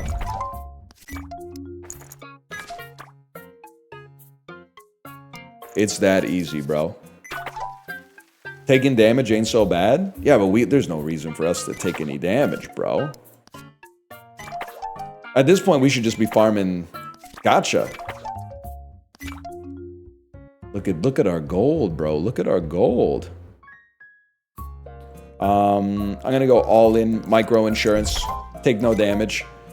End the turn. We still have like 3 turns to just farm up money and orbs, bro. Blue orb, yellow orb. Might as well use a black orb. Might as well harvest the fish. Play a dewdrop. Balanced growth, all in. Micro insurance, time explosion, balanced growth. We gotta play on cow difficulty, man. Wheat difficulty's too easy. They didn't expect a roguelike expert like me to come around the corner. That's my fault. That's my fault on that one. I mean, like, it plays itself. It plays itself. Clear Cataclysmic Year Gotcha Machine? Yeah, I think we'll be doing that, because, you ain't never seen anybody do it like this before. Rainbow Trinket Pack? Rice? First spell activates twice. Gain 1 Artificial Rain. Global Growth +1. When global growth occurs, raindrop plants get 1 extra. That does seem really good. Turn end, global growth +1. That also seems incredible. What? I have to see what spells I have. You're a spell. You're a spell. How many years are in a run? I have no idea. Raindrop or Mike Glambin, who you taking?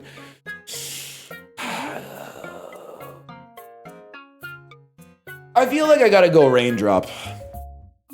I wanted to take Glambin. I wanted to take Glambin, but I think he's just like, he doesn't have the fire inside of him. Raindrop wants to go for the throat in the rap battle, but he doesn't exactly have the tools to get there. And he kind of breathes on the microphone a little bit, or on the camera, and fogs it up a little bit. But I gotta go with Raindrop because I think he's got the spirit. I think he's got the spirit.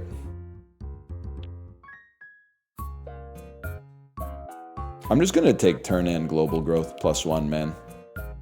Because it's just that easy. They wanted to give me 100 gold for it. I said double it and give it to the next guy.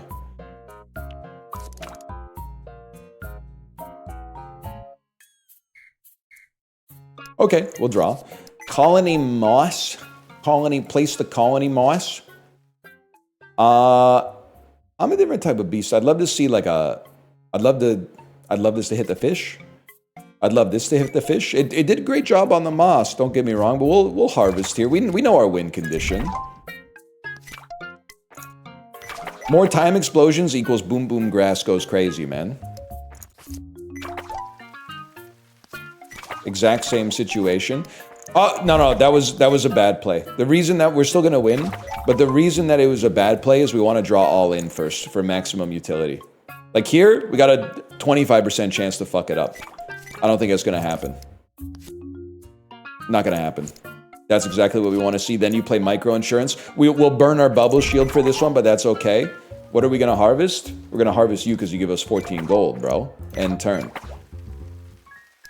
Time explosion penalty already waived this turn. Insane. Insane tech. I was going to harvest you. I'm going to harvest you anyway. You give us 14 gold. When are you selling that pig? Well, I don't know, I guess when I need the space. Kendrick won the beef. You're waiting, dude. We're just waiting. We're waiting for... Drake hasn't done a response yet. All you guys that are saying the beef is over, Drake hasn't done his response yet to Not Like Us. Maybe he's going to beat the allegations on Not Like Us, and he's going to come out with like an amazing rebuttal. Knowing him, he's probably going to... Saw it written and I saw it say... Kendrick... He's on his way. Something like that. Oh, he already did. My bad. My bad. My bad. I was thinking about the other Drake.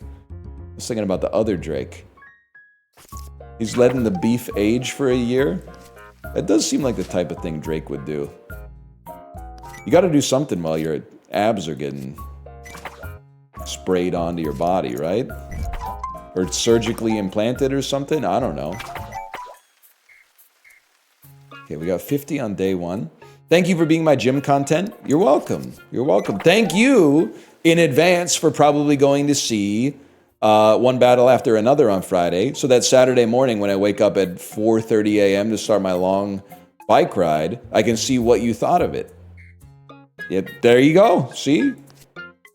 We take those. We play our cards. We play our cards. 50-50 chance means we go all in micro insurance draw. It's that simple. Turn end.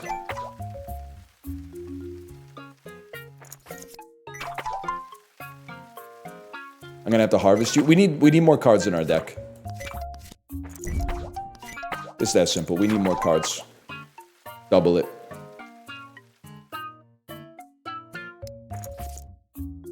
Horrible. This is a draw situation. Oh my god, are you trolling me? The Dookie draw? Whatever, we still make it. We take no damage, but it kind of stings.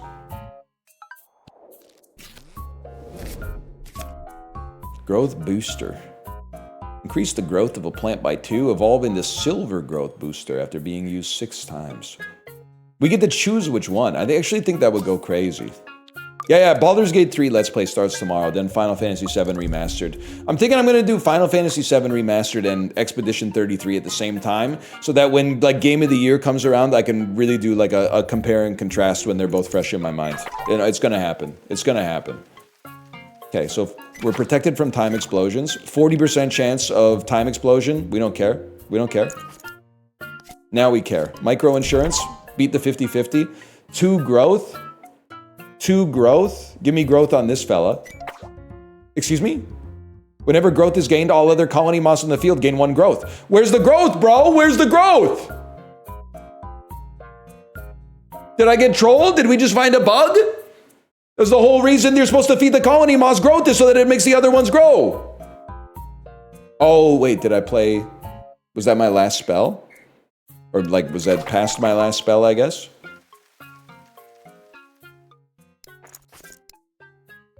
Growth booster. It literally doesn't work. It literally doesn't work. That's huge.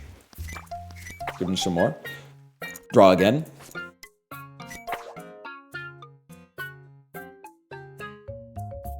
I'm using my bubble shield. Has to be done. I can't even click on the card. Guys, oh, because I've used too many spells!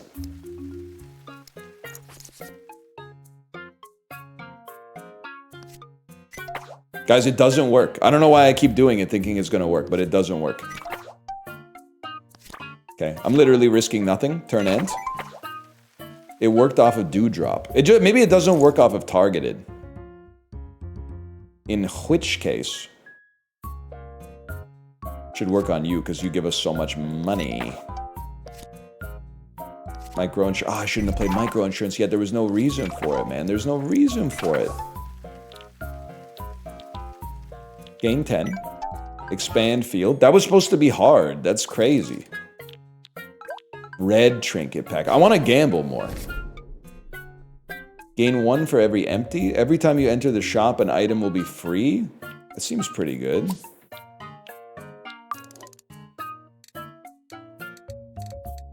Okay, that's the end. We're like halfway, or maybe less than halfway. The long runs for sure, but dude, I think it's kind of got the sauce though. I don't know how compelling it is to watch, but I think it's kind of got the sauce. I'd like you to get hit by 2 randoms.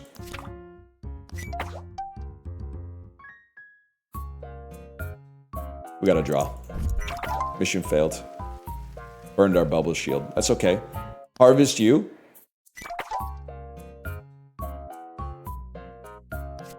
Reduce someone's growth. I think it hit something that had nothing. That's huge. I'm going to increase your growth by 2. Pray I don't increase it further.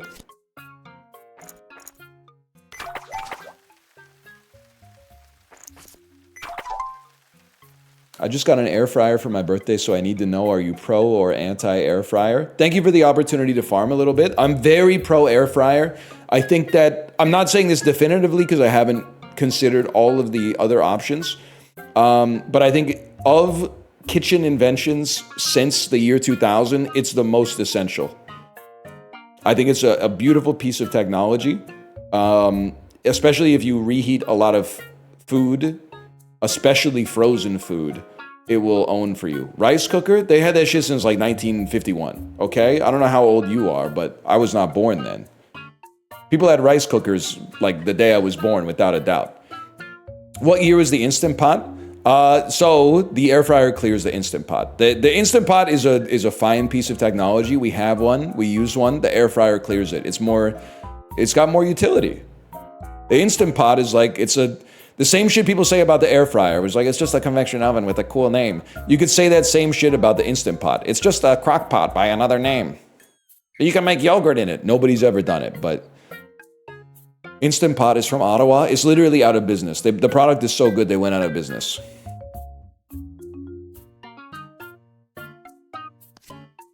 Something like that, something like that. No reason to get greedy, man. Let's get greedy. Grow it. So yes, I'm pro air fryer. Now, you might say that means you're mad at Chiblee. I'm not mad at Chiblee. But Chiblee he's going through a necessary rite of passage for someone moving out on their own, which he's deciding what kind of person that he wants to be. So for a guy who talks about ordering Taco Bell on DoorDash like 4 times a week, he has very strong opinions about like what a kitchen should and shouldn't have. And the real answer is that your kitchen should have whatever you need and maybe whatever you want. But there's no one-size-fits-all solution. But when he was going off about the air fryer, I was like, dude, you've lived on your own for like 3 weeks. You can't have that strong of an opinion about the kitchen appliances that you're putting on your kitchen counter. The air fryer is worth the counter space. I would rather, I mean, they occupy different spaces in the kitchen, but I would much rather have an air fryer than an oven. Now, it's going to make Thanksgiving a little rough, but you think this works? Confirmed does not work. Okay. Huge. Really? Yeah, absolutely, man. What about the stove? No, you need the stove. The stove is pack 1, pick 1. Huge. Huge, huge, huge.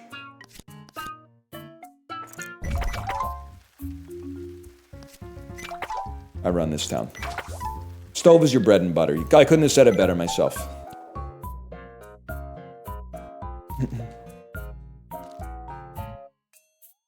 Air fryer is a bad oven replacement. My oven heats up as fast and can cook more. Your oven does not heat up as fast as an air fryer. I'm sorry. You're literally like you can prefer the oven, but don't lie.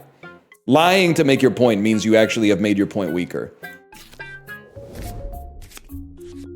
Or it's possible, alternatively, that your air fryer is just straight garbage. The air fryer takes like 15 seconds to heat up, man. It heats up so fast.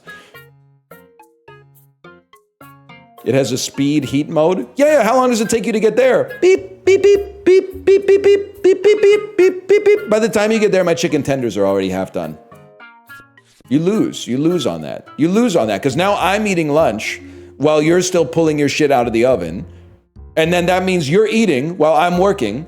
And that means I'm stacking paper while you're getting calories. You stack that up over a week, I'm ahead of you by a nose. You stack it up by a month, 6 lengths ahead, we spent the whole next week getting high. You stack that up over a year, I'm in a different galaxy. This is how buying an air fryer can save your life, especially if you sell your oven.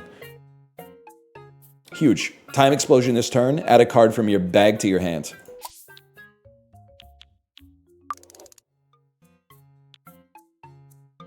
It's not the shop. Where's the gamble? This is the gamble. It's the boss. All spell cards with Dewdrop have a time cost of 1. That could be bad. Do we draw? Oh my god, it drew harvest time. You're literally trolling me. You're literally that was the only card you could have drawn that could have ruined my life. That's so true. So true. Billy Bean, if he was on Twitch, if he was doing kitchen appliance tier lists on Twitch, you guys are still trying to recreate the oven. We can't recreate the oven. We can recreate it in aggregate.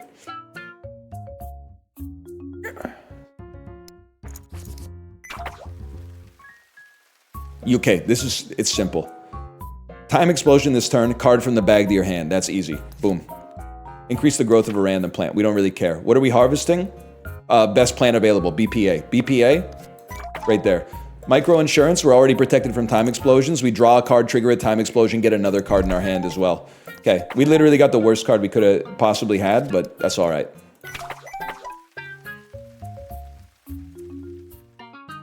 We draw. Not a bad draw at all. Not a bad draw at all, because guess what? Now we're protected from time explosions. Now we're getting growth. Micro insurance causes a time explosion. We get a dewdrop. It's not that good. It's not that good, but we make it. We clear it regardless. And this is supposed to be the boss. This is supposed to be the boss. It's a quick reaction.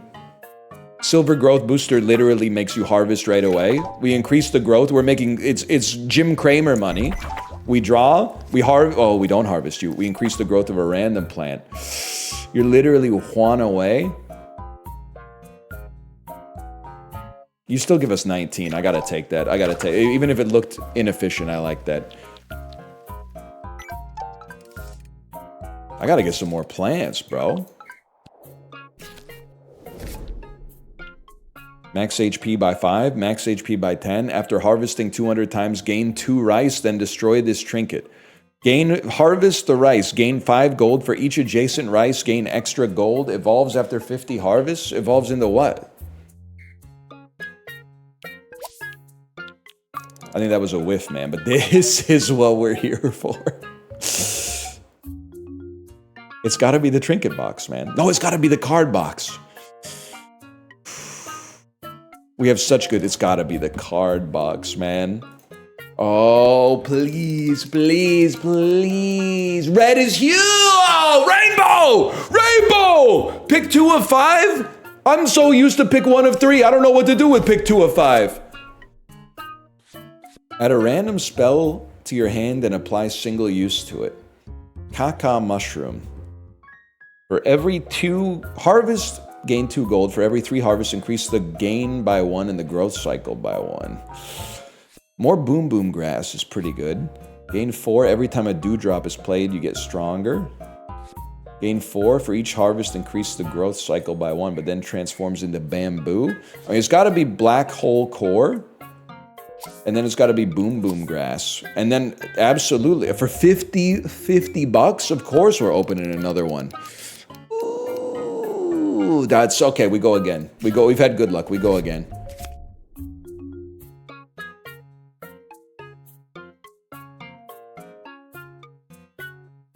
I don't want to put a bunch of trash in here, to be honest. I'm just going to sell a growth booster.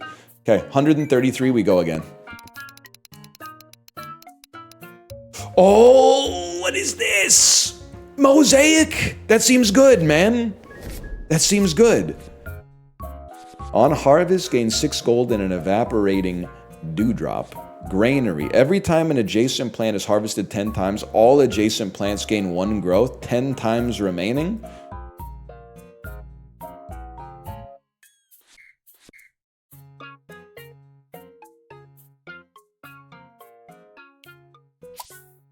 It's gotta be good.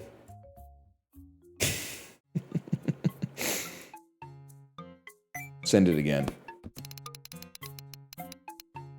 That looks good, man. That looks good. Colony moss.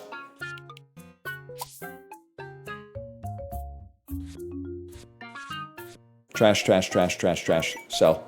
Okay. One more. One more at 220. One more. I don't care if the percentages are low. Oh, they scammed me! There's got to be boom boom grass. Okay. I don't even know where we are anymore, man. This might... Oh my god, this is going to take us to 2 p.m. This is going to be the longest video I've ever made. What the hell am I doing?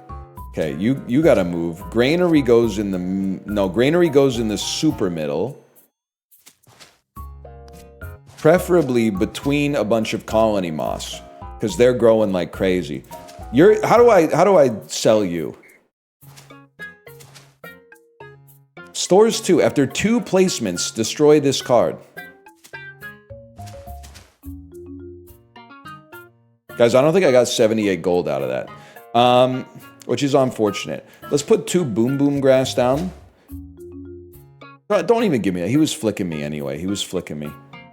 Give me, grow this. We're protected from time explosions. Oh my god, adjacent counts as diagonal. Adjacent is diagonal as well, man. That's insane. Balanced growth, hit a moss. Black hole core. Increase the growth of a plant by 2. Had to be done. Quick reaction. Micro insurance. Draw a card. Immediately harvest a plant. It must be you. You're the studler. 1 time remaining. Wait, one time per turn.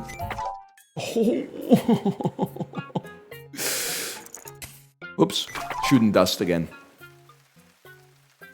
Please move the moss. Bro, the moss is in a beautiful location. Because anytime it gets hit with a random, it causes growth. And if they get harvested, it causes growth, which causes growth, which causes growth, which causes growth.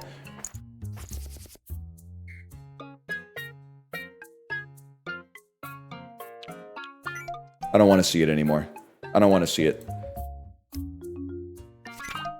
Mogged.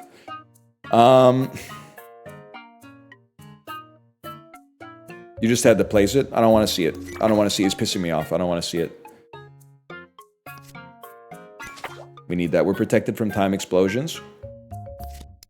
Rainfall, global growth +2. Did you hear that sound? That's good. That sound is good. Harvest time. What's getting harvested? You're getting harvested. Random growth on the moss. It hit the moss!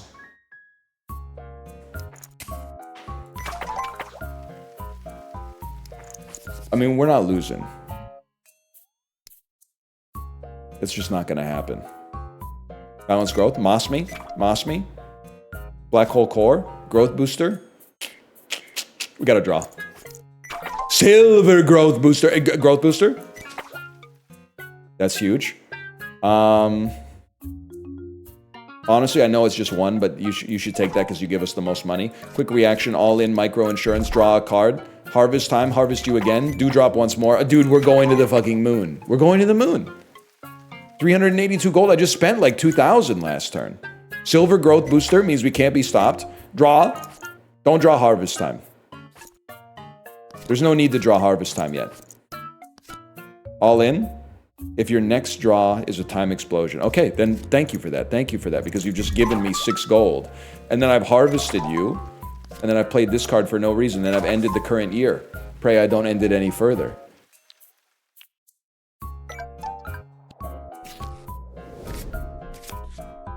No piggy bank. Come on. Come on. This trash. 5 gold in my pocket.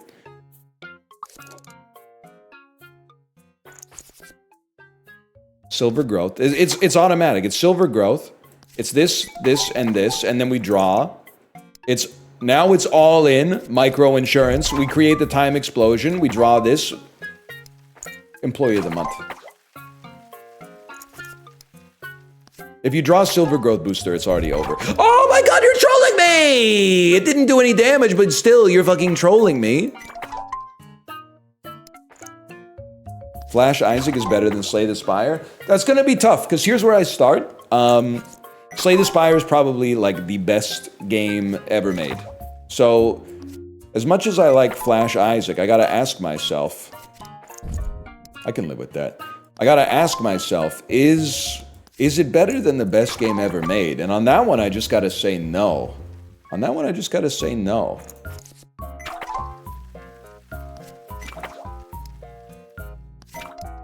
Don't cause a time explosion. You're literally trolling me, man.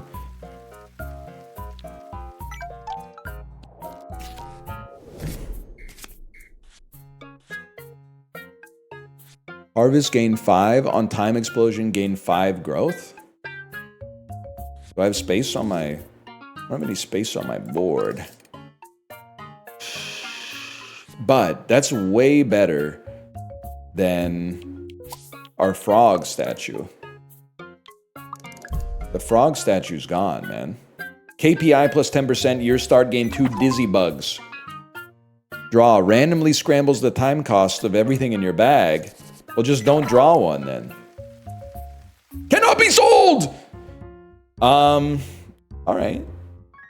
That's fine. We'll find a place. After we beat this boss, we'll have space for it.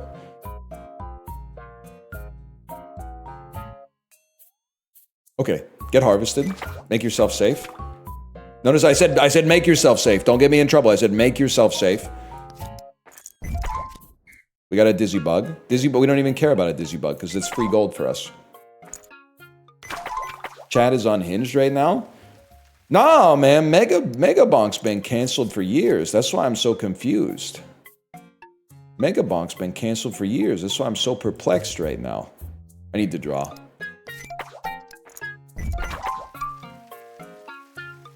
I used my bubble shield, but I didn't take damage. I can live with that.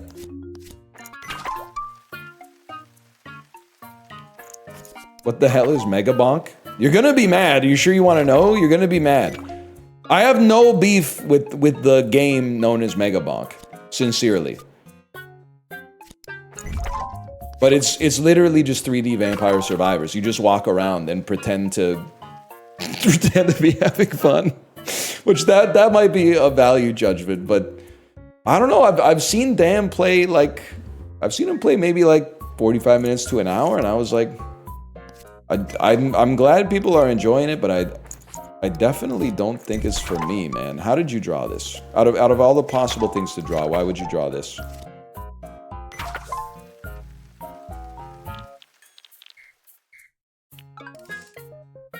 Go there. Red trinket pack.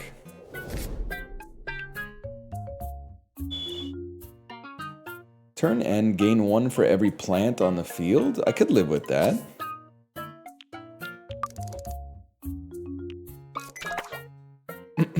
And now we can place football fungus. Get harvested. And then mogged. We'll play our combos. You know how it goes. We'll play our combos. Yeah, like, I don't think it's a bad game. I just think I wouldn't like it. And the reason is, I don't think I've liked the Survivors game that I've played since Vampire Survivors.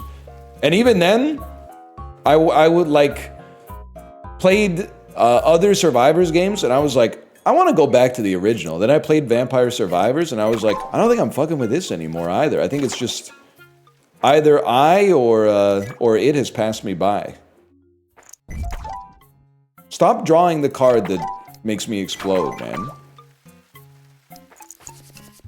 Actually, 20 minutes till dawn was pretty good. But I do feel like with those games, it's like once you're done with them, you're fucking done with them. That's like you don't have to be polite with yins.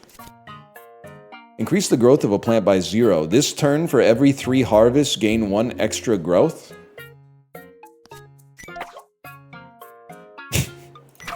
Can't do that much with that, to be honest with you. As my last card of the round. Raindrop eggplants. Onion rice. This is a sell type situation.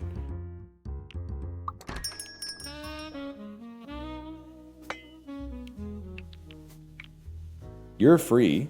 If there's no empty plots, gain 3 gold. Gain a safety fuse. We're never taking damage, man. It's just not gonna happen.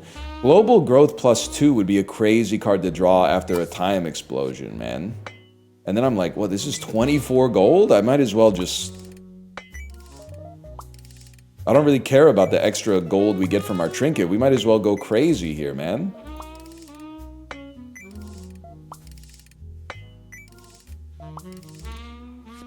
It can only good happen. Exactly. It can only good happen, man.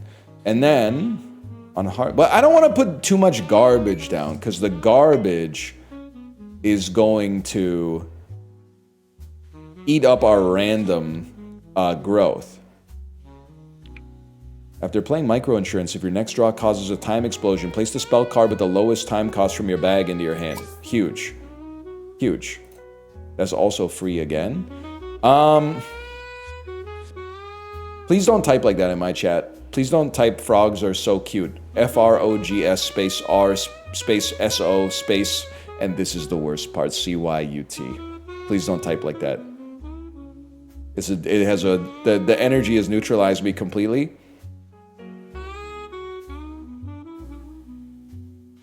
They are, though? Don't say that. The word is spelled A-R-E, okay? The word is spelled A-R-E. The word is spelled C-U-T-E. One second. Stringu. Move 2 cards with a time cost greater than 0 from your bag into your hand. Boom. Looking for this. I love the jazz, man. KPI +10. Gain a sour spitting garlic. Temporarily increase the growth cycle of all plants in the field by 1. Okay, now there's 1 dangerous card already. That's crazy. I'm not scared of you. Rainfall! What are we looking at here?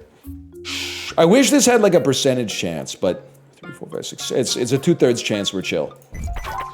Well, we're not chill, but that's okay. It's not that big of a deal.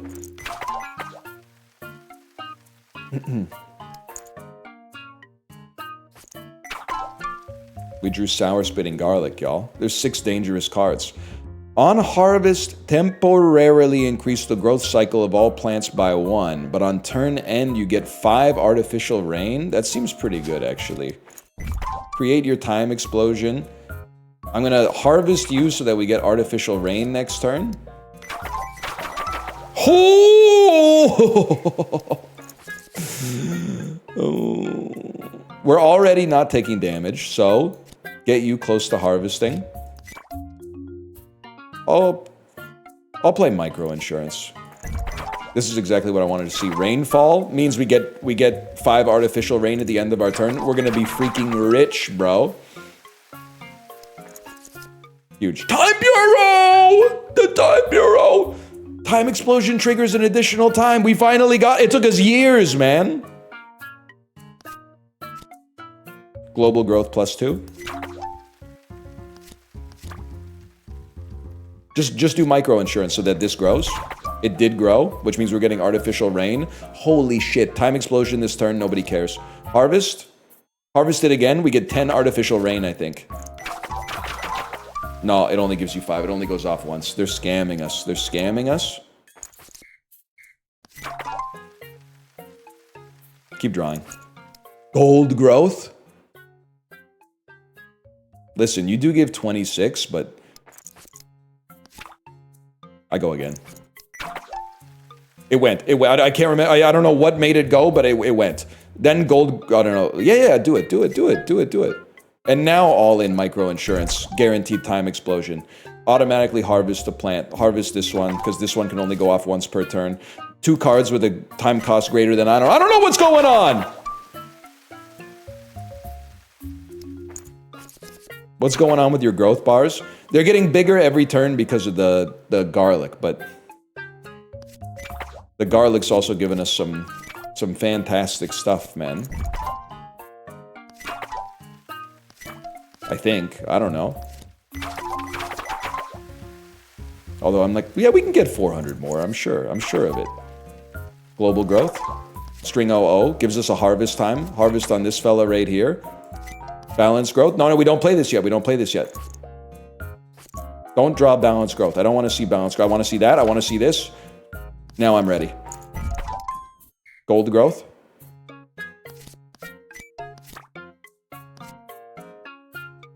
Send it.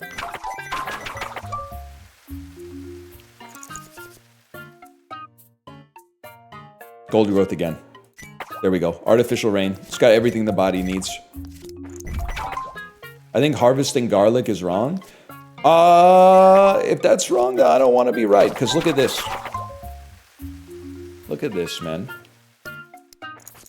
You might be operating on a different level than me. I wouldn't dispute that idea. Don't draw bad stuff. Draw good stuff. Only good happen.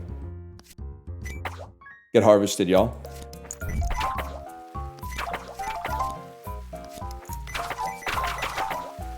KPI met. By the way, I apologize, but not really. What I'm apologizing for is I intended for today to be a day of variety. I thought it would be dulls plus variety. But instead, the first game we put on for variety had a run that lasted 4 hours. Which I didn't expect. How could I have known, man? How could I have known? I guess by doing any research at all? So does it have the sauce or not? I think it has the sauce, man. I'm having a great time. But it might be one of those it's kind of like a little easier to play than to watch. Time explosion, global growth +1. You guys got some serious problems. Nah, it's fun. We will finish a run before the end of the stream. Oh, with the boss! Give me more trinkets. I want more trinkets. That seems really good. Plus you get to say gold, gold, gold. Yeah, exactly. Turn end. Yeah, we'll get improved raindrop. And then, give me this high chance box. I think red's pretty good. Every 64 cards played with a time cost of 1 grants a sunflower. Honestly, I'll just take the piss. If I got no... British people, don't listen. I'll just take the piss. Gold me, rainbow me, is that even better? I don't know. Yeah, it's gonna be a time bureau, man. It's gonna be a second time bureau. Guys, I've already beaten the level?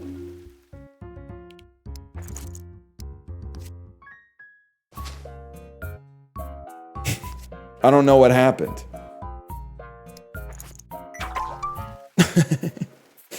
Okay, balance growth, please. Harvest this guy. This guy's chilling. There's no reason to take any risks. Start your time explosion. Global growth. Dewdrop. Holy shit. Balance growth. I want to hit the fish. Move to global growth. That's it. Okay, so we've hit the fish. Balance growth. Black hole core. This turn, effects from time explosions are triggered 1 additional time. Holy fuck.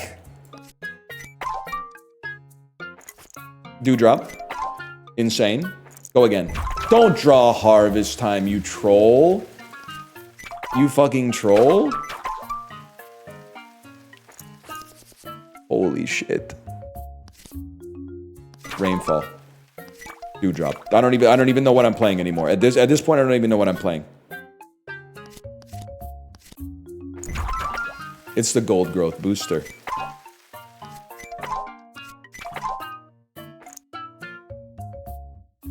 Black hole sun or don't call me daughter.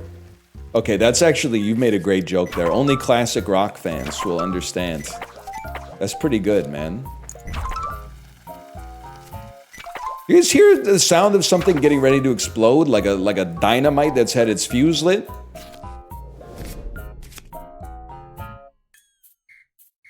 I'm gonna have to say we're selling this.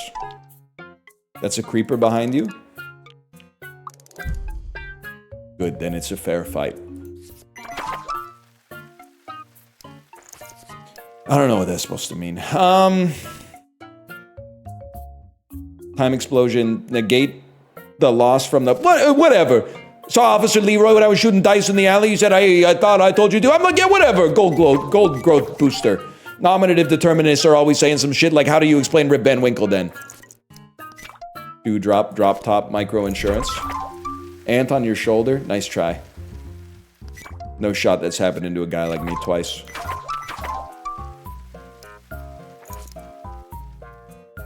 Draw. No rainfall. Okay, now we gotta be careful. Drop top. Harvest time. Rainfall. Draw. I think we're probably getting to the point where we could probably just click play everything.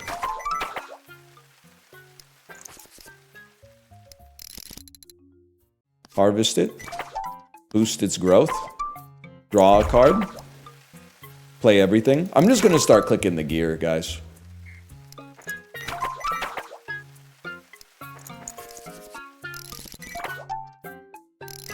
I'm resenting being forced to make decisions now.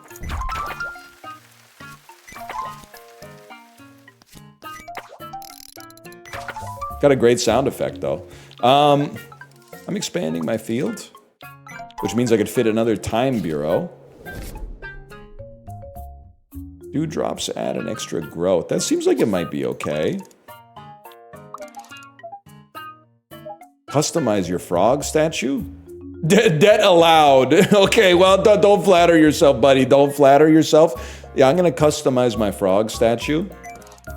It's replaced with mossy frog. Increase the growth of an adjacent plant by 5. Gain 8 or gain 8 health at the end of every turn. Holy shit, bro.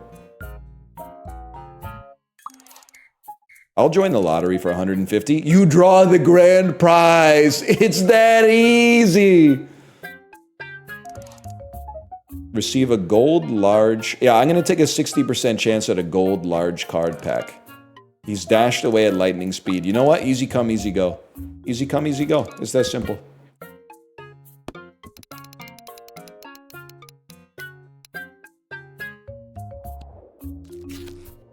I don't want 200 gold. I make 200 gold a second, man. Whatever, man. Activate a spell twice. See if I care. Give me the high chance box. It may be the longest roguelike run of all time. I appreciate it, though. I appreciate you sticking around. These seem like straight ass, man. Get out of my face.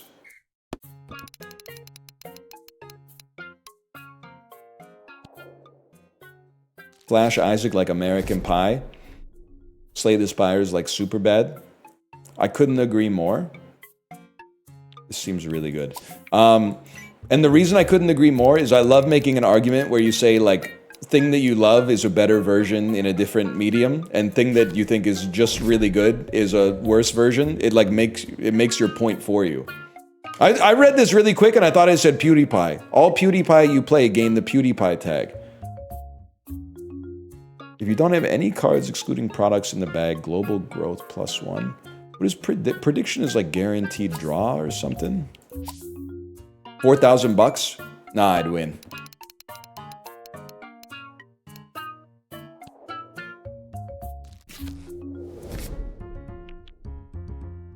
Why would I care if anything in the shop costs less money? Like, we have infinite money. Temporarily increase the time cost. Okay. Now, one second. You've got to have adjacent stuff next to you. I think if anything, I can't swap you. Can't be moved. Shit. Well, then what do I care? No, I'm chilling. If anything, that might... No, because I'm harvesting you all the time. I don't care. I don't care. I don't have to be polite to yins. Get harvested. Play every card. Play this one too. When that one comes out, play that one. I think I'm just going to end my turn.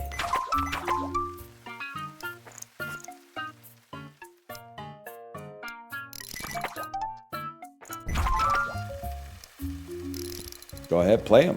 Play him. Play him again.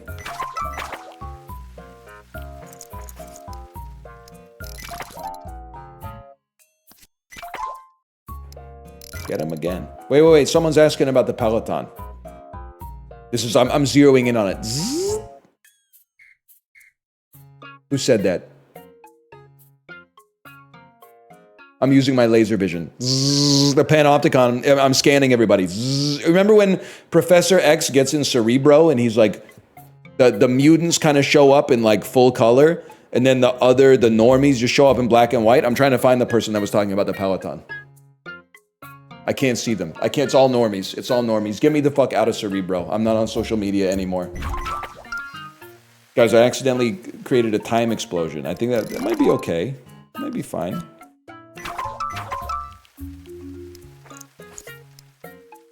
End current year? I wish, man. I wish. Nah, not really. I'm okay. What did we just play? I don't know.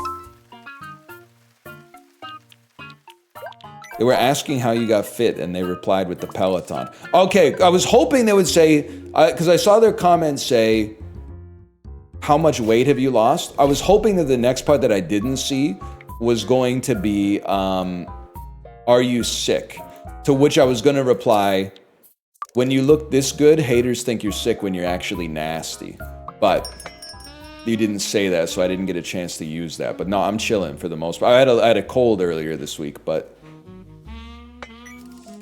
other than that, I'm pretty fresh, to be honest with you.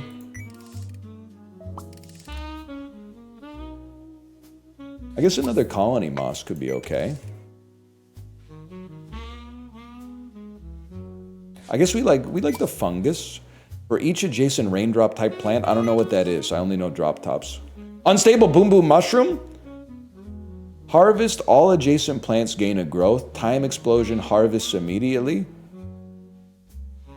Each time adjacent plants are harvested 30 times, get artificial rain? What the fuck, man? I got so much space I did not need to buy more. Oh. I don't want to discard a card. I'm not looking at it. I'm leaving. This is too much, man. How much can you bench? About 350.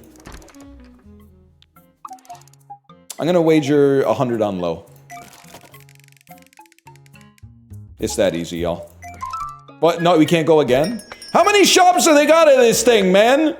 Time explosion this turn, global growth.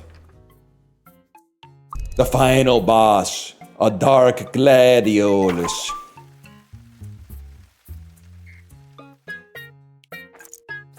I got too many trinkets to even know what the hell's going on. On harvest, gain 3 HP, then transform into light gladiolus. On turn end, lose 6. Alright, brother.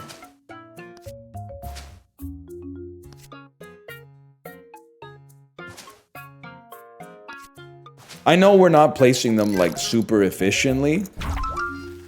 I'm not too concerned about that, though. Gain 10 gold, turn end, transform into dark gladiolus. I literally do not care. Do not care.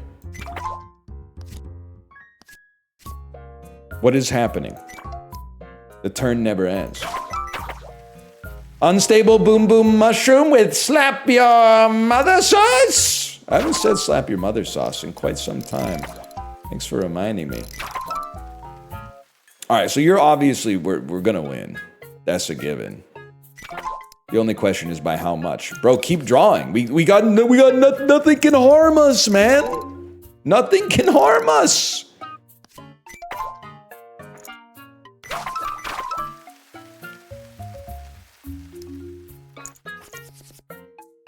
We are all the way up. Harvest the same plant 500 times in one game. That's an achievement. Just in case you're curious, in case you want one for yourself. Draw them up, bro. Play them out.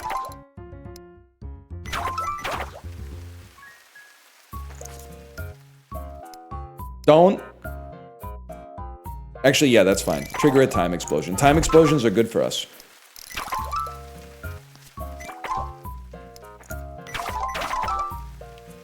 Who said streamers don't have KPIs?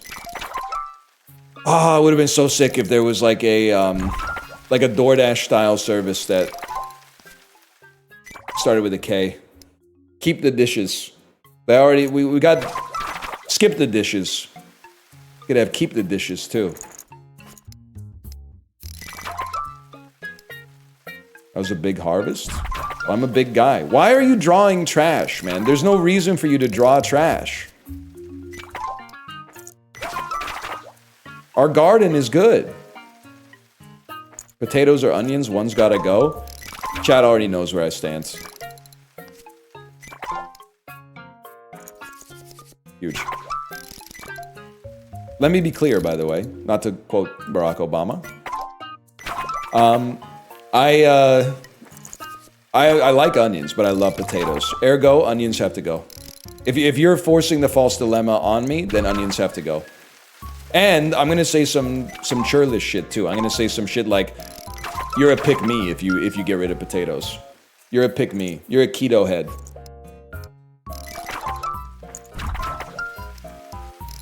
That's right.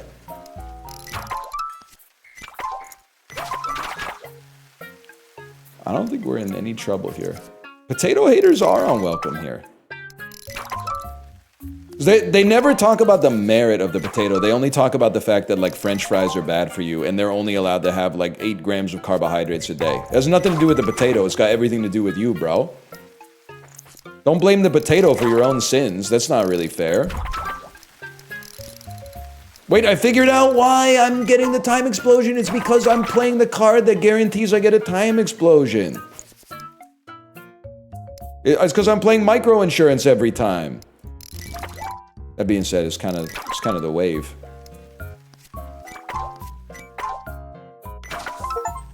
All right, you're done. Who told me? Who told me not to keep the colony moss? Look at what the colony moss almost beat the boss by itself.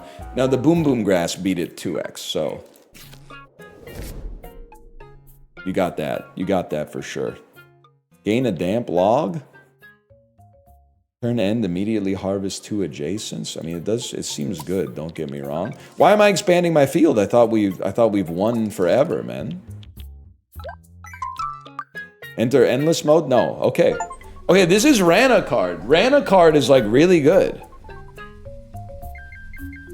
I got a 5-star performance on my first try. I think this is a very good game. I do think the runs are a little long, but that's, you know, some people are into that. After 44 years of effort, your farm has performed exceptionally. You can now take on greater responsibility at the Time Tech Corporation. I've been upgraded to electrical engineer. It's just that simple. Ah!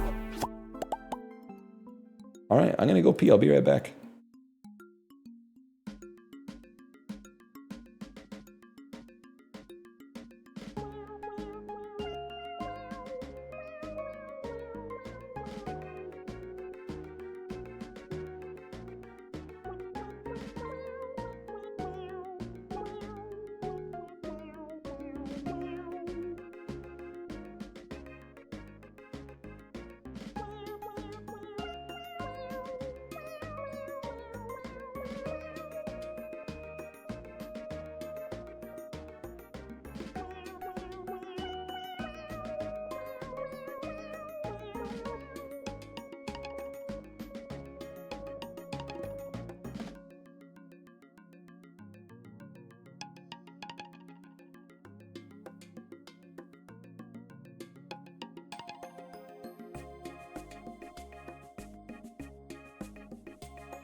I'm just gonna level with y'all. If we go really fast, we might be able to fit in one solo Nightreign.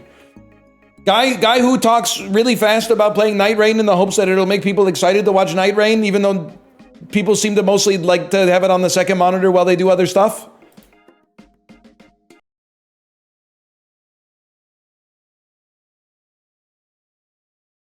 What was the tennis game you want me to play? Turbo Tennis? I'm not gonna start a new game with 31 to 50 minutes left on the stream. But I'll put it in the hopper because I might have an hour at the end of tomorrow's Nightreign.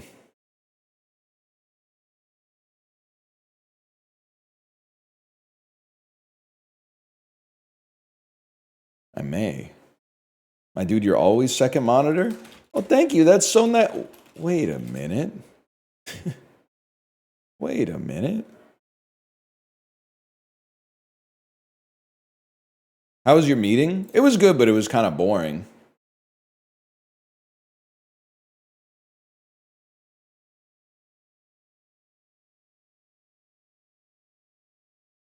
But I think that's sort of like how it goes. Did you circle back? Well, listen, mostly I was just getting introed, and then there was a lot of, I mean, it's on their end to dot the I's and cross the T's after the stream, okay? Did you time box at all? Okay, you gotta know I'm not a real one. I don't know what that means. What is time boxing? So that sounds like a Jean-Claude Van Damme movie.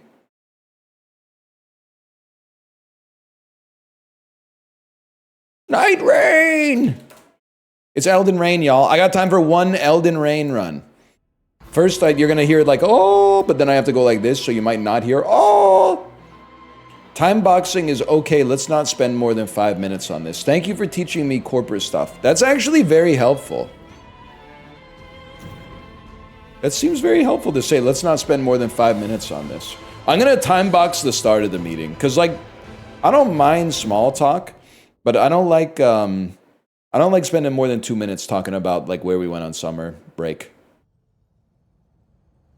Don't talk to me. I know I'm good. I know I just unlocked something. Don't talk to me. No. It's not gonna happen. It's not gonna happen. Because first I gotta beat the Equilibrious Beast solo, man. I'm gonna time box the start of the meeting. The start of the meeting, let's time box this. Let's only spend 30 seconds talking about what we did on the summer. Can we time box Nightreign to 0 seconds? Nightreign is literally good. It might even literally be better than Elden Ring, but I don't expect you to understand. Okay, so I beat Sentient Pest solo on Sunday. Now we're going to commence Expedition here. Was it about taxes or slide? None of them. Sorry, for those of you watching on YouTube, the 6 of you watching on YouTube, the Elden Ring diehards, who are, for some reason, choosing to watch somebody who has to ask what to do every 2 seconds. We were talking about a meeting I had yesterday. Don't say fuck you, YouTube! The Elden Ring viewers are real. The Elden Ring viewers who have not been alienated by me saying the name of the game wrong 100 times in a row. They're real, man. They're real. Stop saying fuck you, YouTube. Just because there's 8 people on YouTube and 11,000 or something on Twitch. That honestly, you should show more respect to the YouTuber audience because you're the big brother. You're supposed to set like a good example or something. The One Piece, that's true. That's true. The One Piece is real. Whatever the hell that means. YouTube is all people with Yoshi avatars wondering why the content isn't more cerebral? Who said that? You can't say that. Who said that? What you just said is highly rude. You can't say that. NL, nobody said that. You came up with that off the top of your head. Shh, chill out, man. Chill out. The streets are saying there's no banter in Nightreign. The streets have never been more wrong since before they renamed Trutch Street. You know what I'm talking about, Vancouverites? Maybe you do, maybe you don't. You honestly, you come to me with this churlish torch, that's what you get. See you never. Guys, I don't think I'm supposed to be here. I forgot, my editor told me at level 2, you go to a keep. But this isn't a keep, man. This is like a whole ass, like, this is a fortress or something. Level 2, this one's not too bad. I could have told you that. Get knocked! Get knocked. I got scared. Get knocked, bro! Okay, now you get torn. Guys, should I be using my L2 like ever? How many comments do you make up per stream to riff on? I would say the average is like 1. Usually there's something you can grab in chat, but sometimes you gotta make up something if you wanted to be the person talking about it. Now, this is like the best weapon we could have asked for, man. This is huge. And then I don't even know what any of this stuff is. Let's go to this church first. Let's go church, then camp, maybe, if we got the time.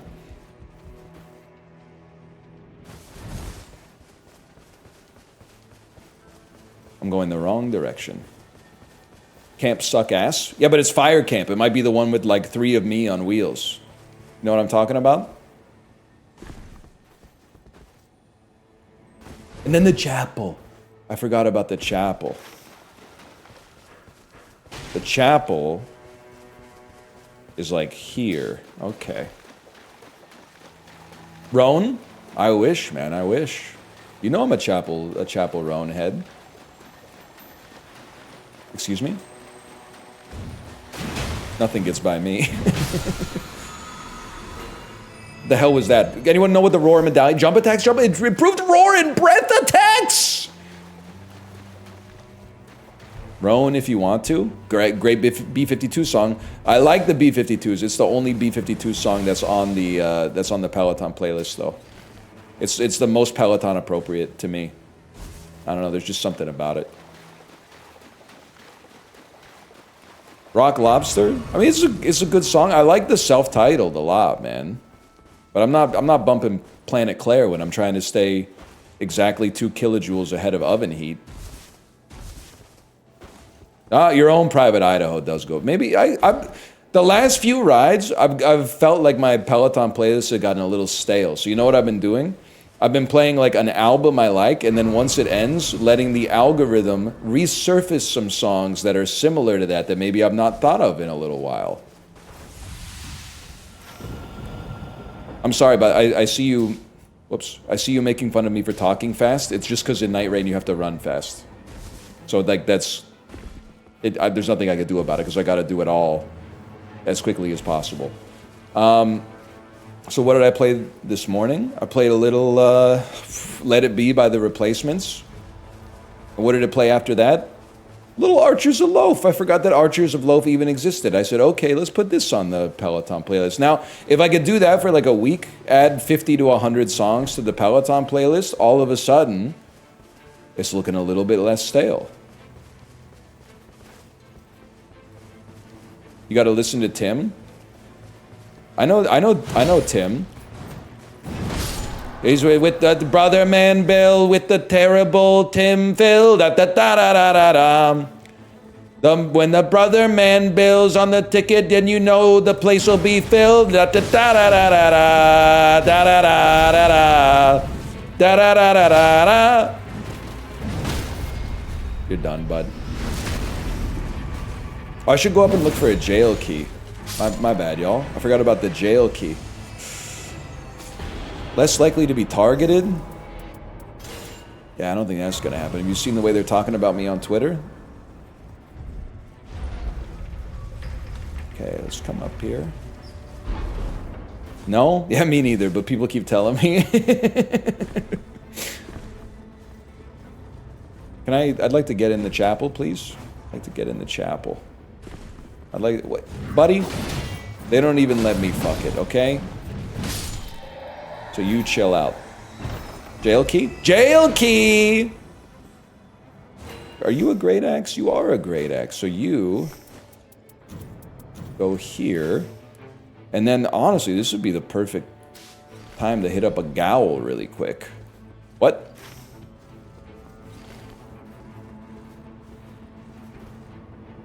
They're calling you the Gray Beast of Dawn? That sounds complimentary. That sounds pretty good.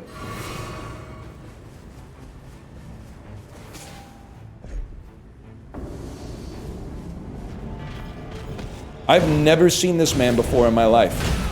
Sorry to this man.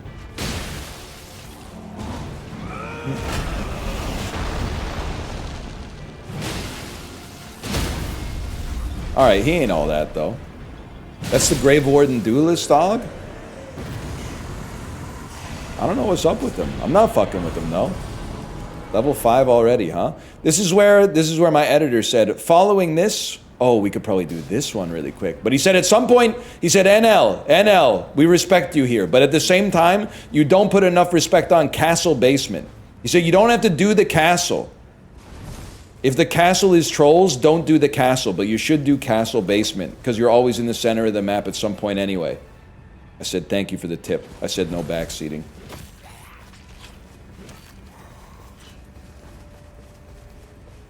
Your editor's a real one? N-Bird is a Elden Rain head, man. I mean, they're a Dark Souls head to begin with, but they definitely know Nightreign.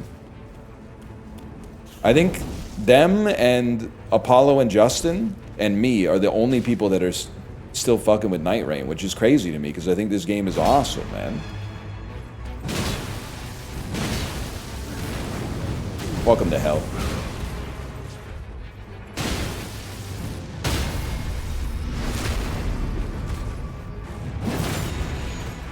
You have an editor? First off, you insult me. Secondly, of course I have an editor. I'm a professional YouTuber. Thirdly, obviously, somebody's not watching the YouTube shorts, which is where some of the best content is, many people are saying. Many people are saying, I can't stand listening to this old motherfucker talk for 5 hours straight, but for 30 seconds... You start to pick up what he's putting down. And then that's true. I'm really like the last on the content human centipede. You start with the 30-second shorts, then if you like those, you go to the 15-minute librarian compilations, and then from there you can go to the unfettered 5-hour stream VODs if you're interested.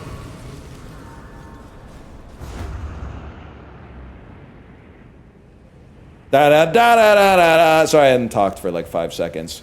Da da da da da da.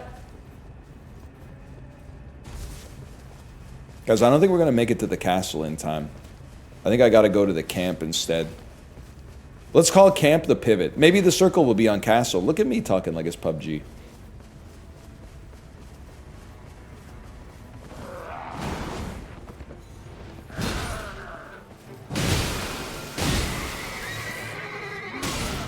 Bubble shield? It's actually Bulba shield. YouTube Shorts 4-inch inseam. Yes, sir. That could be something. That could be something. Don't I have... Thought I had something to upgrade here.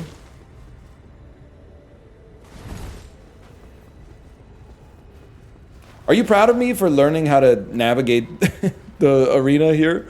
I'm pretty proud of myself. Please don't be the that see you. Bye. Wait, no, Grafted Scion is nothing, man.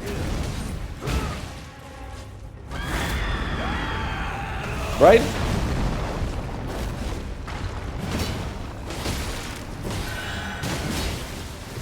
Which one of you fuckers told me to do Castle Basement at level 5? N-Bird, answer for your crimes. I did 0 damage, bro.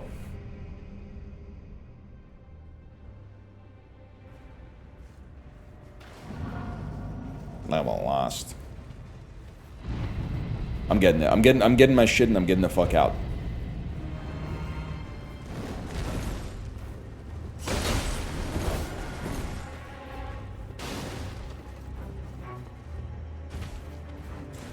Where are we at here? Huge. Hit the fire camp on the way. We can make it. Did you see? That was kind of sick. Plus, we're gonna get, we're probably gonna get loot or at least runes from him, and the reason is, he's gonna die in the storm. Now, wait, now look at you. He's gonna die in the storm.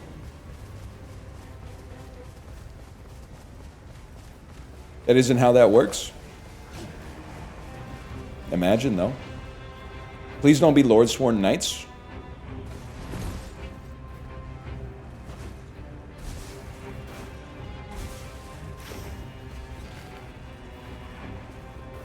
It might be Lord Sworn Knights, man.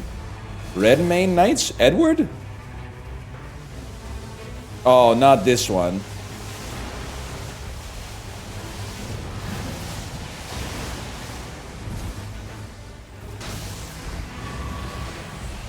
Danish girl been out for years. That's why I'm so confused. Whoa!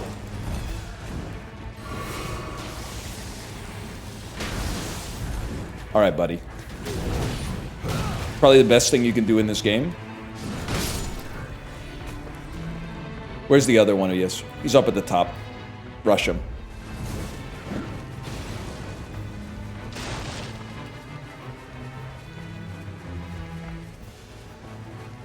Start with one of these.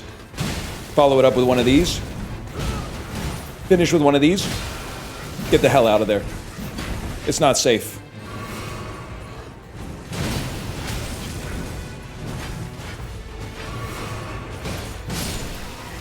I gotcha. I got you. Do something. Do something. Oh, you're dead. Whoa! He didn't die! That's horrible.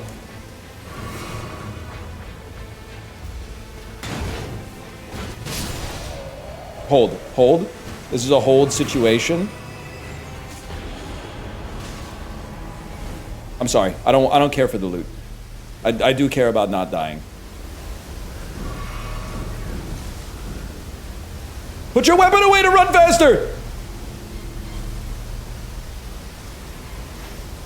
No grace. No grace. No grace on the boss. No grace on the boss. That's alright, you res once. And I'm gonna get a flask. How do you get random flasks? I'm gonna get a flask. Oh, not this guy. Holy shit.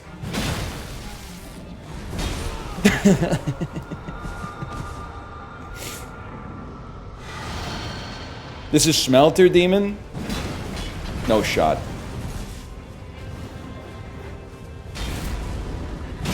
They really put a boss in this game that you can't fight without getting hit. Smart, smart, smart.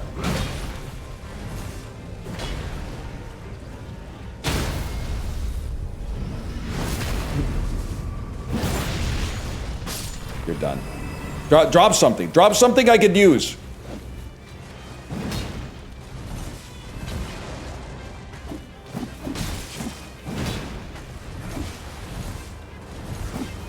Okay, be so fucking for real with me, chat. Do I have anything?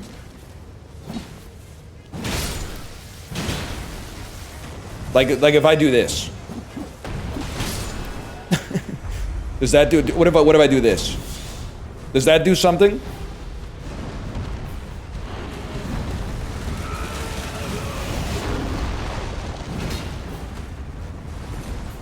Whatever, I'll fucking stand up here, I don't give a shit.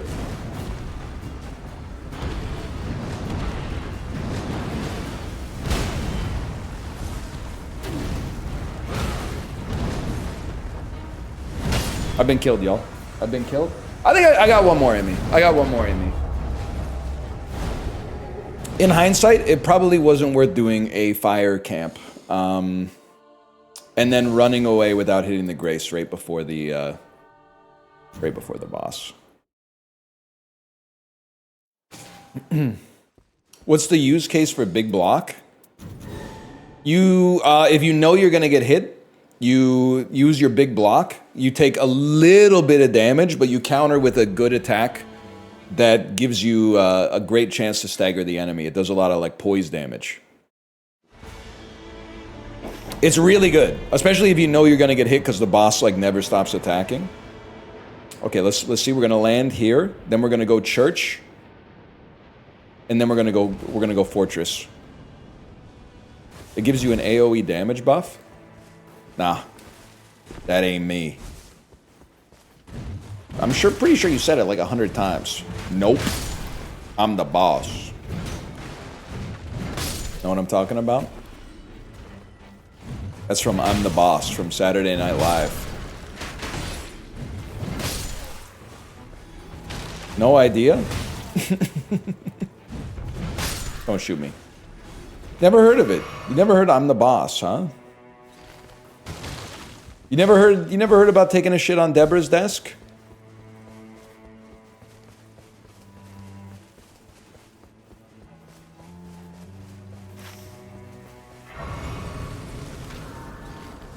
Everybody had one dude in their workplace that would always say, "Where's my Grace?"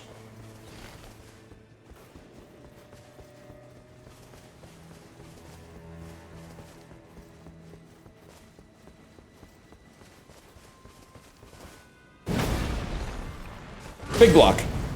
That's the use case for big block. And then, that's gotta sting. You ever watch 7 Days in Hell? That's the IFC one, right? The cycling one? I haven't... Maybe I saw part of that. It has John Cena in it. Seems to me like it has John Cena in it, if I had to guess. Gotta do that.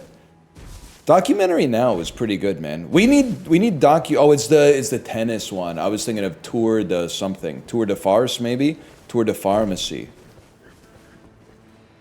I'm not fucking with this guy, I'll tell you that much. Worm face.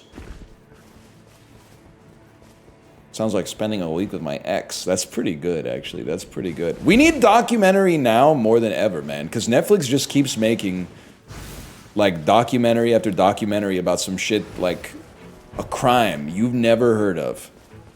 Where we reveal the killer in episode 8.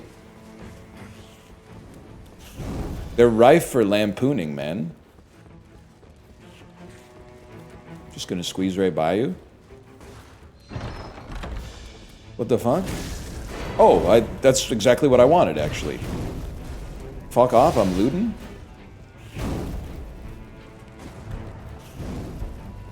Somebody should disrupt Netflix. Dude, they've been coasting on inertia. They're about to get blockbustered. Netflix is about to get blockbustered, man.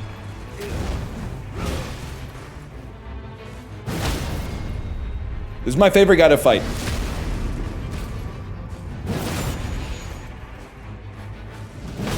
Curtains for Zusha.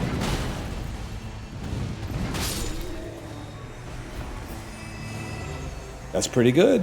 Fire Great Horn Hammer? That's pretty good, man. I'm the type of beast who wouldn't worry about taking something like a Fire Great Horn Hammer.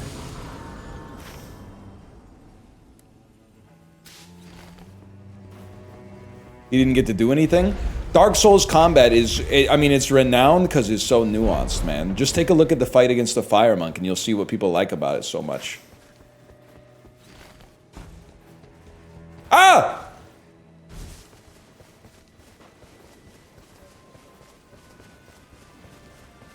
I was explaining to my nephew how Netflix used to send you DVDs in the mail. I bet if you're 12, that does sound absolutely fucking psychotic. To be honest, even as a kid, I was kind of like, why would I use Netflix? I'll just go to the store. I'll just go to the video store and get the stuff. How does a person get up there? Oh, right there.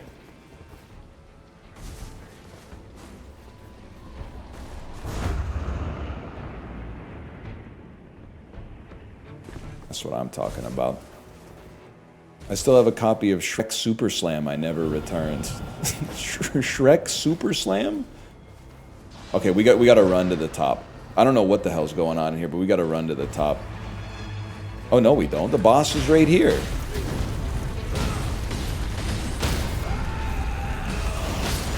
Oh, but I would like the jail key. I got turned into Porky Pig. We're gonna have time. If you chill, you got time.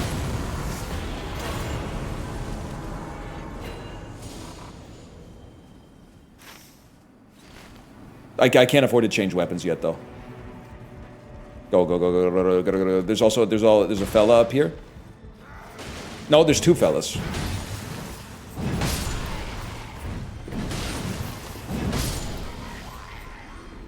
Go.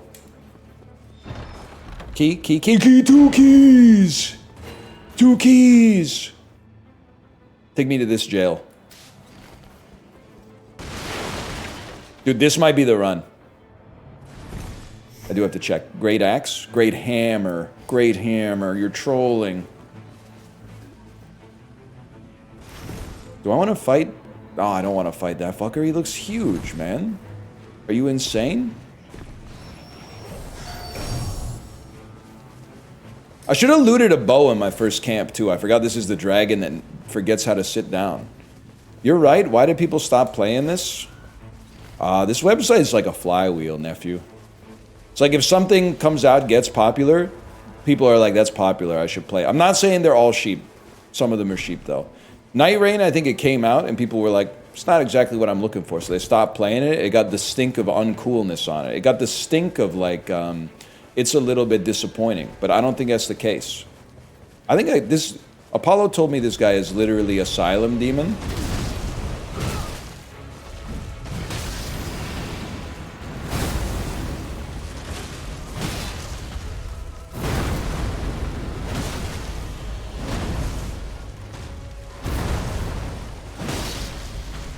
Mods.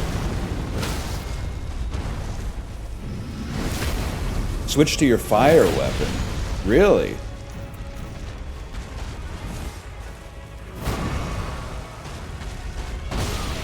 Guys, the menuing has screwed me up. As soon as I got the menuing, like I was like, I've got two-handed weapons, but they're not working right. Oh my god.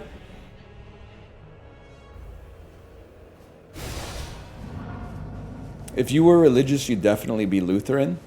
You can't say that just because I like Bob Dylan.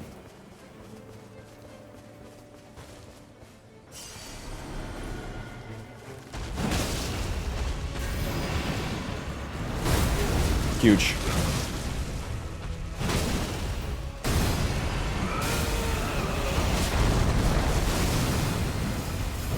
I don't think I should be here. I think I should heal. I think you do more damage than I would expect.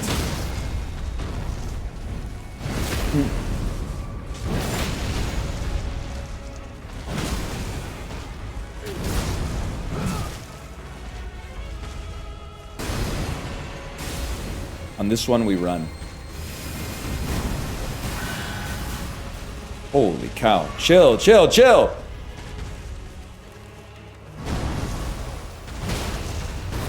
I need one of these.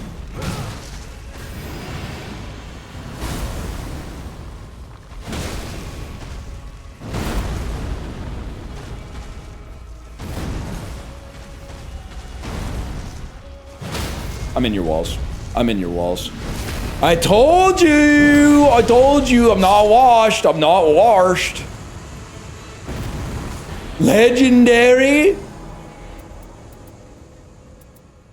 Guys, this might sound insane. I think we need a pulley crossbow for the boss. I'm not even gonna, because people are gonna be like, no, take the Wending Grace. I'm not even gonna wait for you to say that, because I don't want you to say that. For this boss, I think we need it. I think we need to do it our way.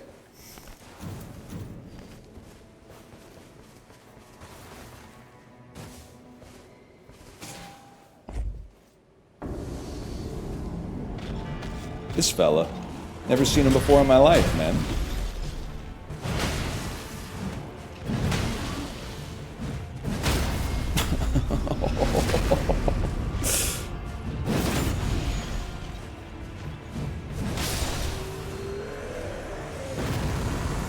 Huge. And we got one more jail key, man. That I have no idea what to do. I guess go to the jail. Get Apollo in here. We're playing a lot of Elden Ring with Apollo and Justin tomorrow. Don't worry. Don't worry.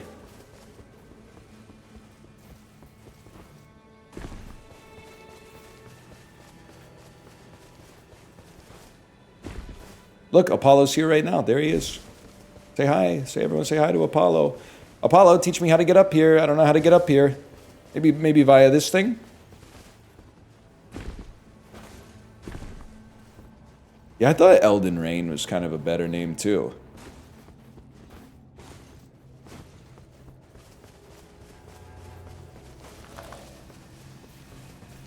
Is Baby Steps on the menu? I feel bad. I have no beef with Foddy or Baby Steps, but I played the demo. I didn't like it. Also, Chip validated my opinion when he said... I think he called the humor Quirk Chungus, which was all I needed. Just one, a -2 from Chib was all I needed to feel open to sharing my honest opinion. Giant steps I might consider. Guys, I went the wrong way.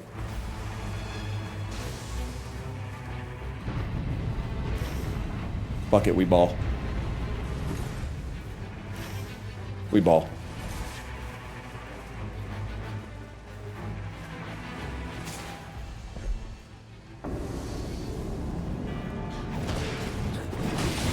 Whatever, just eat this.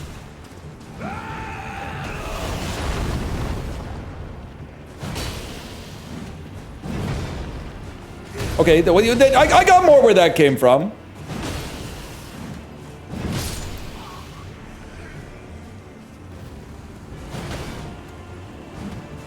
Damage too low, TV too high.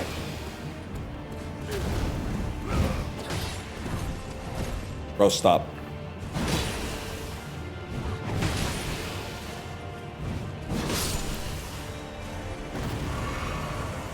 Is this Deep of Night or Normie? I'm pretty sure it's Normie. I haven't beaten the prototypical Nightreign or whatever the heck he's called yet. So I haven't unlocked Deep of Night, I think.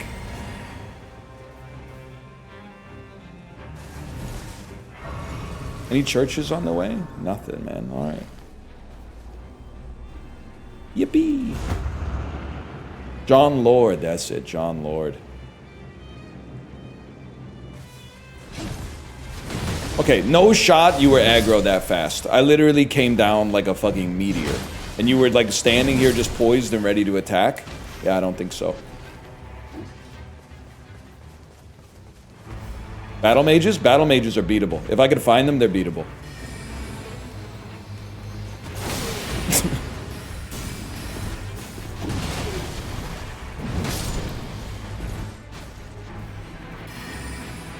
Are they beatable? Might be tight.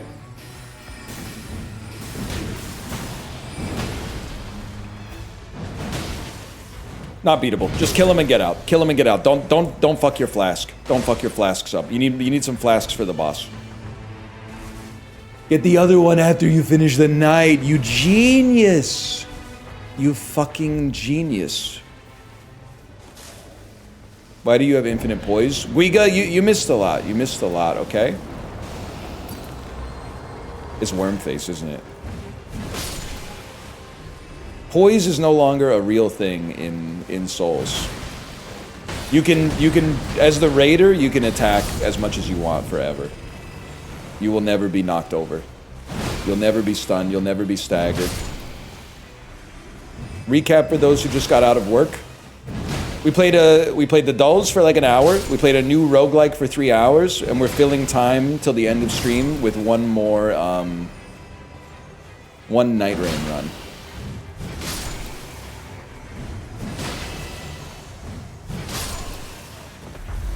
Okay, but real talk, if this is Wormface, please remove this guy from the game. I never want to see him ever again.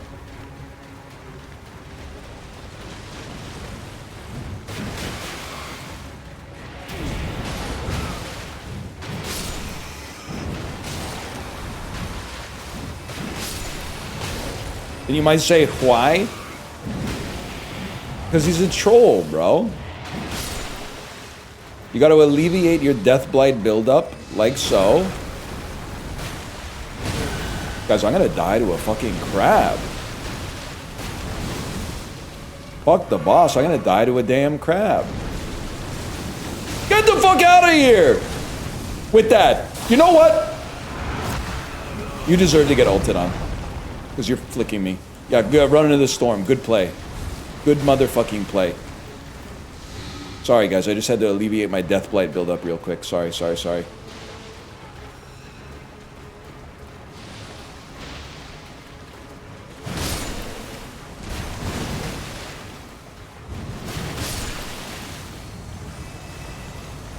Fuck it. I'll do it again. Don't fucking grab me. Don't fucking grab me. Why am I so zoomed in?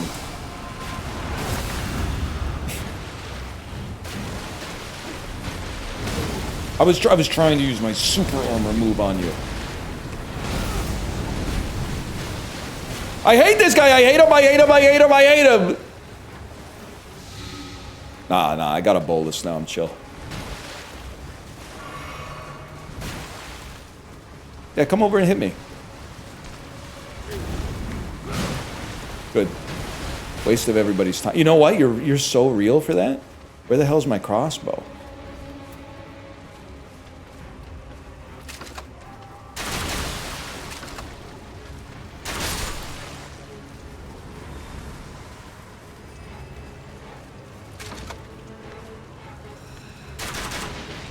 Wait, it's goat?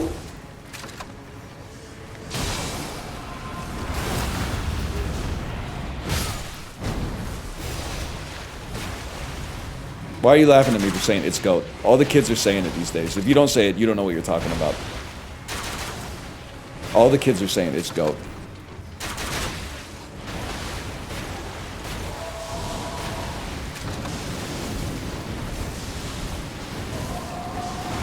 Apollo, now that I've learned to carry a ranged weapon with me at all times, I might be the greatest asset you'll ever have in this game, to be honest with you.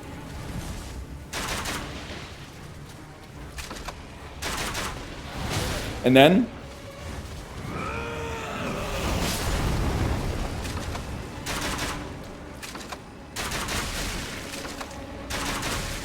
oh, this feels fucking good. This feels great.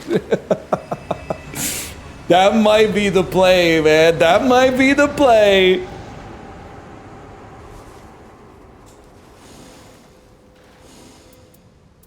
Yeah, violent deluge of star rain while walking. I had that IRL once.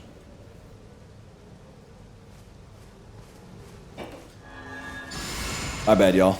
I let the controller rest on my lap and it cast a spell.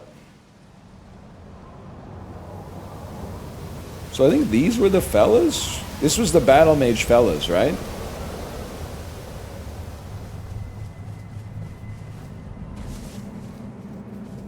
Sure, I appreciate that.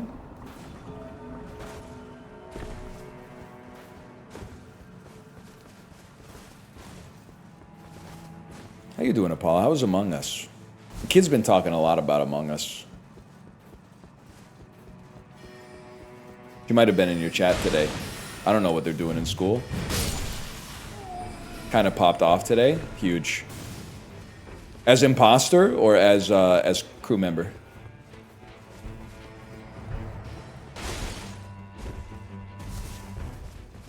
Both? That's what we like to hear. That's what we like to hear. Aren't you? Yeah, you're the guy. You're the fella.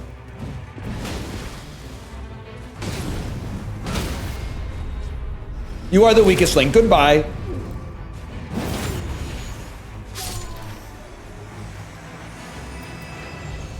%, extra runes. Huge. I think we go castle base. I think it's the perfect time for a beast like me to go to the basement of the castle.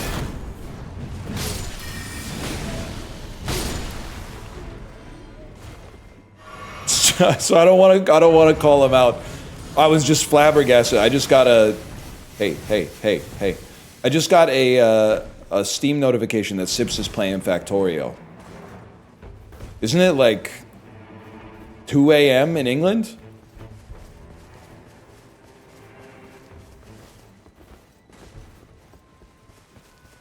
It's only 10? Oh, okay. No, 10's real. 10's real. I thought it was 2 a.m. I was worried for him. This guy's not even worth your time. But on the other hand, you know what? You were supposed to fall off. Yeah. You fall off the horse and I let you live.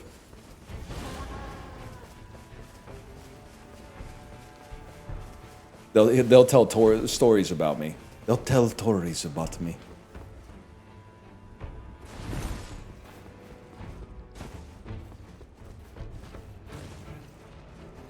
Why though? Aura? Spreading the legend of this character? What the fuck? A plague of locusts befell the motherfucking land, dude. Find the enemy who's stealing your runes?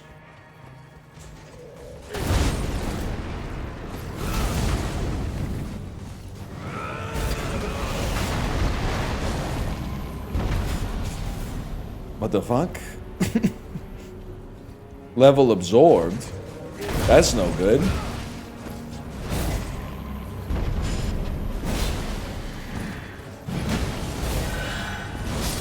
Jesus Christ. And now I gotta go back down here, get my fucking runes, fight this guy at the same time I gotta dodge this fucking locust that's stealing a level every single time you get caught in the fucking thing. This guy's fun and fair. Well, to be honest, I am just jump attacking him, so it's not like I can be like, oh, this is fucked up from, you fucked up with this one. That's not the right attack. I hate solo Nightreign! I hate solo Nightreign! It's ruining my life! I hate solo Nightreign!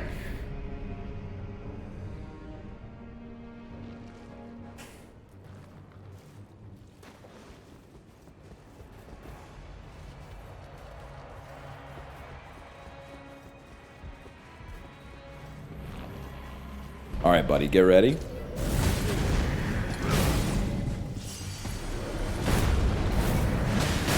I didn't know you did that. That's my bad, I didn't know you did that. I probably shouldn't fight this guy. But I'm gonna.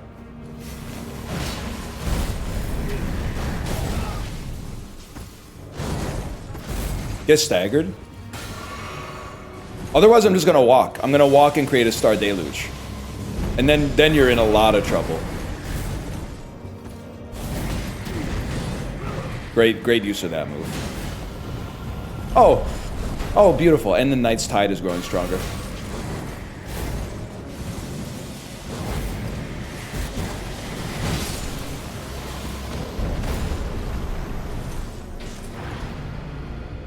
Yeah, this one's over.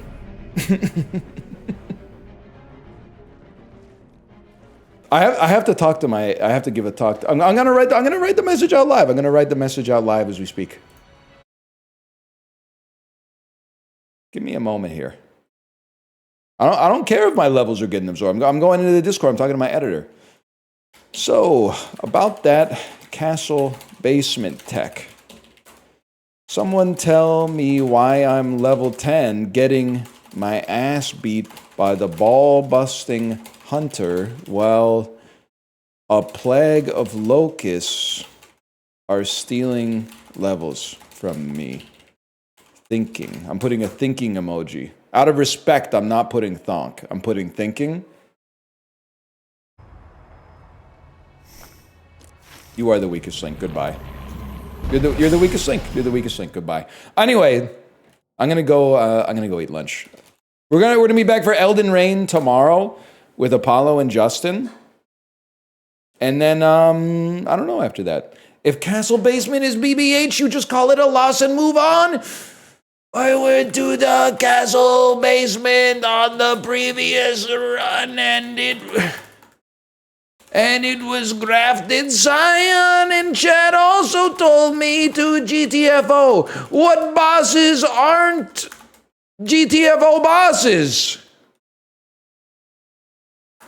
Are there any bosses that aren't GTFO?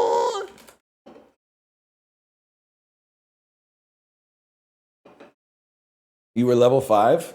Oh, wait. Okay, hang on. I'm being told I was level 5. And that was my problem. That's fair. That's my problem. Damn, he hit me with the I fight anything that's not BBH. It's basically like skill difference. Fair enough. You were level 10? You're talking about two different things. We're talking about Grafted Scion now. Nephew. You got to keep up.